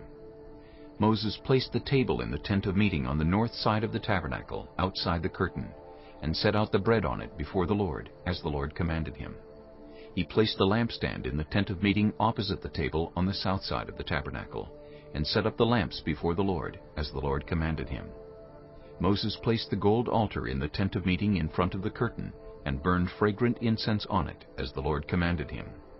Then he put up the curtain at the entrance to the tabernacle. He set the altar of burnt offering near the entrance to the tabernacle, the tent of meeting, and offered on it burnt offerings and grain offerings, as the Lord commanded him. He placed the basin between the tent of meeting and the altar, and put water in it for washing. And Moses and Aaron and his sons used it to wash their hands and feet. They washed whenever they entered the tent of meeting or approached the altar, as the Lord commanded Moses. Then Moses set up the courtyard around the tabernacle and altar, and put up the curtain at the entrance to the courtyard. And so Moses finished the work. Then the cloud covered the tent of meeting, and the glory of the Lord filled the tabernacle. Moses could not enter the tent of meeting because the cloud had settled on it, and the glory of the Lord filled the tabernacle. In all the travels of the Israelites, Whenever the cloud lifted from above the tabernacle, they would set out. But if the cloud did not lift, they did not set out until the day it lifted.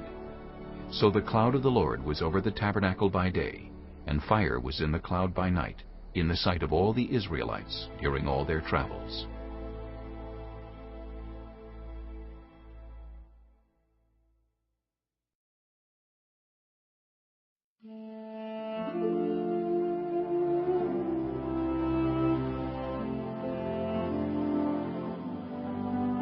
Leviticus chapter 1. The Lord called to Moses and spoke to him from the tent of meeting.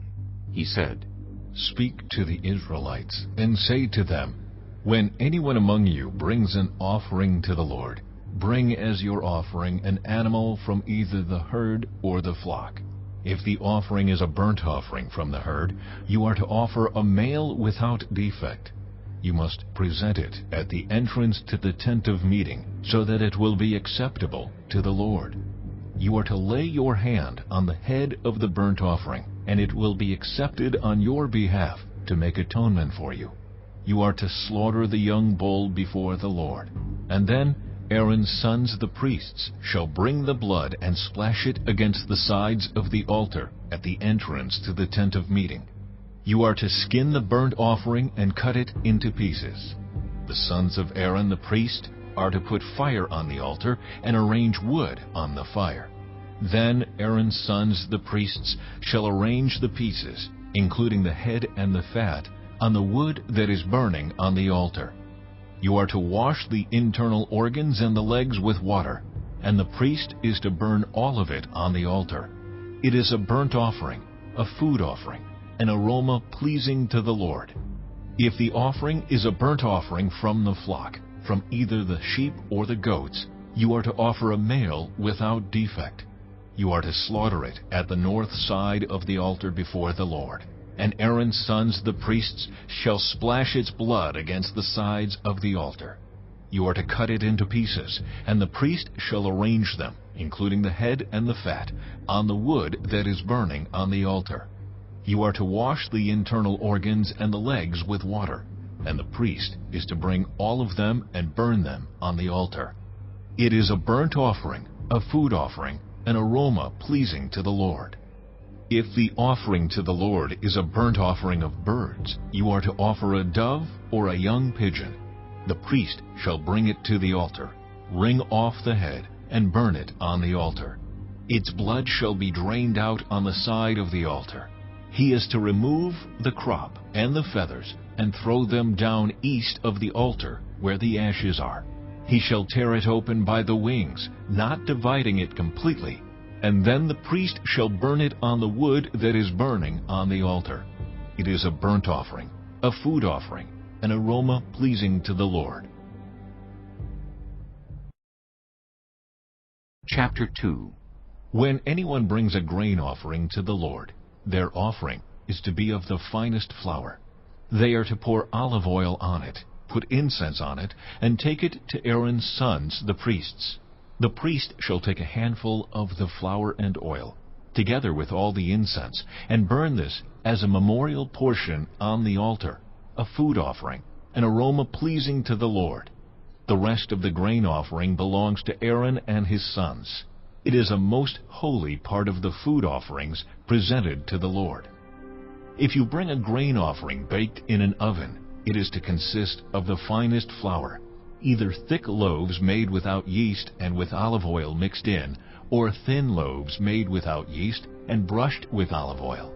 If your grain offering is prepared on a griddle, it is to be made of the finest flour mixed with oil and without yeast. Crumble it and pour oil on it. It is a grain offering. If your grain offering is cooked in a pan, it is to be made of the finest flour and some olive oil. Bring the grain offering made of these things to the Lord. Present it to the priest, who shall take it to the altar. He shall take out the memorial portion from the grain offering and burn it on the altar as a food offering, an aroma pleasing to the Lord. The rest of the grain offering belongs to Aaron and his sons. It is a most holy part of the food offerings presented to the Lord. Every grain offering you bring to the Lord must be made without yeast, For you are not to burn any yeast or honey in a food offering presented to the Lord. You may bring them to the Lord as an offering of the first fruits, but they are not to be offered on the altar as a pleasing aroma. Season all your grain offerings with salt. Do not leave the salt of the covenant of your God out of your grain offerings. Add salt to all your offerings. If you bring a grain offering of first fruits to the Lord, offer crushed heads of new grain roasted in the fire. Put oil and incense on it. It is a grain offering. The priest shall burn the memorial portion of the crushed grain and the oil, together with all the incense, as a food offering, presented to the Lord. Chapter 3.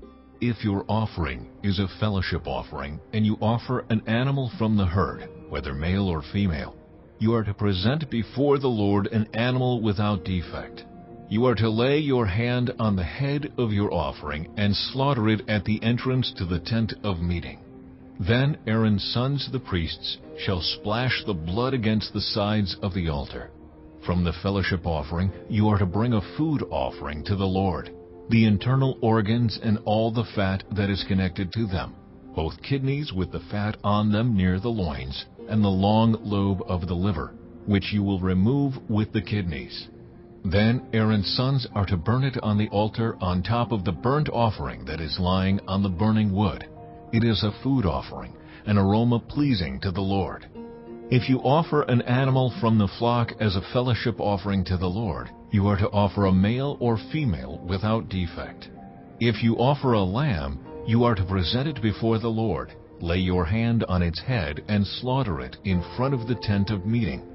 Then Aaron's sons shall splash its blood against the sides of the altar. From the fellowship offering, you are to bring a food offering to the Lord. Its fat, the entire fat tail cut off close to the backbone, the internal organs and all the fat that is connected to them, both kidneys with the fat on them near the loins, and the long lobe of the liver, which you will remove with the kidneys. The priest shall burn them on the altar as a food offering presented to the Lord. If your offering is a goat, you are to present it before the Lord. Lay your hand on its head and slaughter it in front of the tent of meeting. Then Aaron's sons shall splash its blood against the sides of the altar. From what you offer, you are to present this food offering to the Lord, the internal organs and all the fat that is connected to them, both kidneys with the fat on them near the loins, and the long lobe of the liver, which you will remove with the kidneys. The priest shall burn them on the altar as a food offering, a pleasing aroma. All the fat is the Lord's. This is a lasting ordinance for the generations to come. Wherever you live, you must not eat any fat or any blood. Chapter 4. The Lord said to Moses, Say to the Israelites, when anyone sins unintentionally and does what is forbidden in any of the Lord's commands, if the anointed priest sins, bringing guilt on the people, he must bring to the Lord a young bull without defect as a sin offering for the sin he has committed. He is to present the bull at the entrance to the tent of meeting before the Lord. He is to lay his hand on its head and slaughter it there before the Lord. Then the anointed priest shall take some of the bull's blood and carry it into the tent of meeting. He is to dip his finger into the blood and sprinkle some of it 7 times before the Lord, in front of the curtain of the sanctuary. The priest shall then put some of the blood on the horns of the altar of fragrant incense that is before the Lord in the tent of meeting. The rest of the bull's blood he shall pour out at the base of the altar of burnt offering at the entrance to the tent of meeting. He shall remove all the fat from the bowl of the sin offering, all the fat that is connected to the internal organs, both kidneys with the fat on them near the loins, and the long lobe of the liver, which he will remove with the kidneys, just as the fat is removed from the ox sacrificed as a fellowship offering. Then the priest shall burn them on the altar of burnt offering. But the hide of the bull and all its flesh, as well as the head and legs, the internal organs and the intestines, that is, all the rest of the bull, he must take outside the camp to a place ceremonially clean, where the ashes are thrown, and burn it there in a wood fire on the ash heap. If the whole Israelite community sins unintentionally and does what is forbidden in any of the Lord's commands, even though the community is unaware of the matter, when they realize their guilt and the sin they committed becomes known, the assembly must bring a young bull as a sin offering and present it before the tent of meeting. The elders of the community are to lay their hands on the bull's head before the Lord, and the bull shall be slaughtered before the Lord. Then the anointed priest is to take some of the bull's blood into the tent of meeting. He shall dip his finger into the blood and sprinkle it before the Lord 7 times in front of the curtain. He is to put some of the blood on the horns of the altar that is before the Lord in the tent of meeting. The rest of the blood he shall pour out at the base of the altar of burnt offering at the entrance to the tent of meeting. He shall remove all the fat from it and burn it on the altar, and do with this bull just as he did with the bull for the sin offering. In this way the priest will make atonement for the community, and they will be forgiven. Then he shall take the bull outside the camp and burn it as he burned the first bull. This is the sin offering for the community. When a leader sins unintentionally and does what is forbidden in any of the commands of the Lord his God, when he realizes his guilt and the sin he has committed becomes known, he must bring as his offering a male goat without defect. He is to lay his hand on the goat's head and slaughter it at the place where the burnt offering is slaughtered before the Lord. It is a sin offering. Then the priest shall take some of the blood of the sin offering with his finger and put it on the horns of the altar of burnt offering and pour out the rest of the blood at the base of the altar. He shall burn all the fat on the altar as he burned the fat of the fellowship offering. In this way the priest will make atonement for the leader's sin, and he will be forgiven. If any member of the community sins unintentionally and does what is forbidden in any of the Lord's commands, when they realize their guilt and the sin they have committed becomes known, they must bring as their offering for the sin they committed a female goat without defect. They are to lay their hand on the head of the sin offering and slaughter it at the place of the burnt offering. Then the priest is to take some of the blood with his finger and put it on the horns of the altar of burnt offering and pour out the rest of the blood at the base of the altar. They shall remove all the fat, just as the fat is removed from the fellowship offering, and the priest shall burn it on the altar as an aroma pleasing to the Lord. In this way the priest will make atonement for them, and they will be forgiven. If someone brings a lamb as their sin offering, they are to bring a female without defect. They are to lay their hand on its head and slaughter it for a sin offering at the place where the burnt offering is slaughtered. Then the priest shall take some of the blood of the sin offering with his finger and put it on the horns of the altar of burnt offering and pour out the rest of the blood at the base of the altar. They shall remove all the fat, just as the fat is removed from the lamb of the fellowship offering, and the priest shall burn it on the altar on top of the food offerings presented to the Lord. In this way the priest will make atonement for them for the sin they have committed, and they will be forgiven. Chapter 5. If anyone sins because they do not speak up when they hear a public charge to testify regarding something they have seen or learned about, they will be held responsible. If anyone becomes aware that they are guilty, if they unwittingly touch anything ceremonially unclean, whether the carcass of an unclean animal, wild or domestic, or of any unclean creature that moves along the ground, and they are unaware that they have become unclean, but then they come to realize their guilt, or if they touch human uncleanness, anything that would make them unclean, even though they are unaware of it, but then they learn of it and realize their guilt, or if anyone thoughtlessly takes an oath to do anything, whether good or evil, in any matter one might carelessly swear about, even though they are unaware of it, but then they learn of it and realize their guilt. When anyone becomes aware that they are guilty in any of these matters, they must confess in what way they have sinned.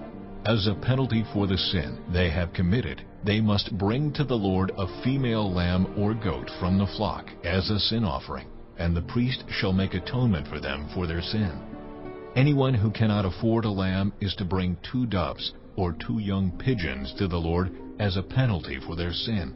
one for a sin offering and the other for a burnt offering. They are to bring them to the priest, who shall first offer the one for the sin offering. He is to wring its head from its neck, not dividing it completely, and is to splash some of the blood of the sin offering against the side of the altar. The rest of the blood must be drained out at the base of the altar. It is a sin offering. The priest shall then offer the other as a burnt offering in the prescribed way and make atonement for them for the sin they have committed, and they will be forgiven. If, however, they cannot afford 2 doves or 2 young pigeons, they are to bring as an offering for their sin 1/10 of an ephah of the finest flour for a sin offering. They must not put olive oil or incense on it, because it is a sin offering. They are to bring it to the priest, who shall take a handful of it as a memorial portion and burn it on the altar on top of the food offerings presented to the Lord. It is a sin offering. In this way, the priest will make atonement for them, for any of these sins they have committed, and they will be forgiven. The rest of the offering will belong to the priest, as in the case of the grain offering. The Lord said to Moses, When anyone is unfaithful to the Lord by sinning unintentionally in regard to any of the Lord's holy things, they are to bring to the Lord as a penalty a ram from the flock, one without defect, and of the proper value in silver according to the sanctuary shekel. It is a guilt offering. They must make restitution for what they have failed to do in regard to the holy things, pay an additional penalty of 1/5 of its value, and give it all to the priest. The priest will make atonement for them with the ram as a guilt offering, and they will be forgiven. If anyone sins and does what is forbidden in any of the Lord's commands, even though they do not know it, they are guilty and will be held responsible. They are to bring to the priest as a guilt offering a ram from the flock, one without defect and of the proper value. In this way the priest will make atonement for them for the wrong they have committed unintentionally, and they will be forgiven. It is a guilt offering. They have been guilty of wrongdoing against the Lord. Chapter 6. The Lord said to Moses, If anyone sins and is unfaithful to the Lord by deceiving a neighbor about something entrusted to them or left in their care, or about something stolen, or if they cheat their neighbor, or if they find lost property and lie about it, or if they swear falsely about any such sin that people may commit, when they sin in any of these ways and realize their guilt, they must return what they have stolen or taken by extortion, or what was entrusted to them, or the lost property they found, or whatever it was they swore falsely about. They must make restitution in full, add 1/5 of the value to it, and give it all to the owner on the day they present their guilt offering. And as a penalty, they must bring to the priest, that is, to the Lord, their guilt offering, a ram from the flock, one without defect, and of the proper value. In this way, the priest will make atonement for them before the Lord, and they will be forgiven for any of the things they did that made them guilty. The Lord said to Moses, Give Aaron and his sons this command. These are the regulations for the burnt offering. The burnt offering is to remain on the altar hearth throughout the night, till morning, and the fire must be kept burning on the altar. The priest shall then put on his linen clothes, with linen undergarments next to his body, and shall remove the ashes of the burnt offering that the fire has consumed on the altar, and place them beside the altar. Then he is to take off these clothes and put on others, and carry the ashes outside the camp to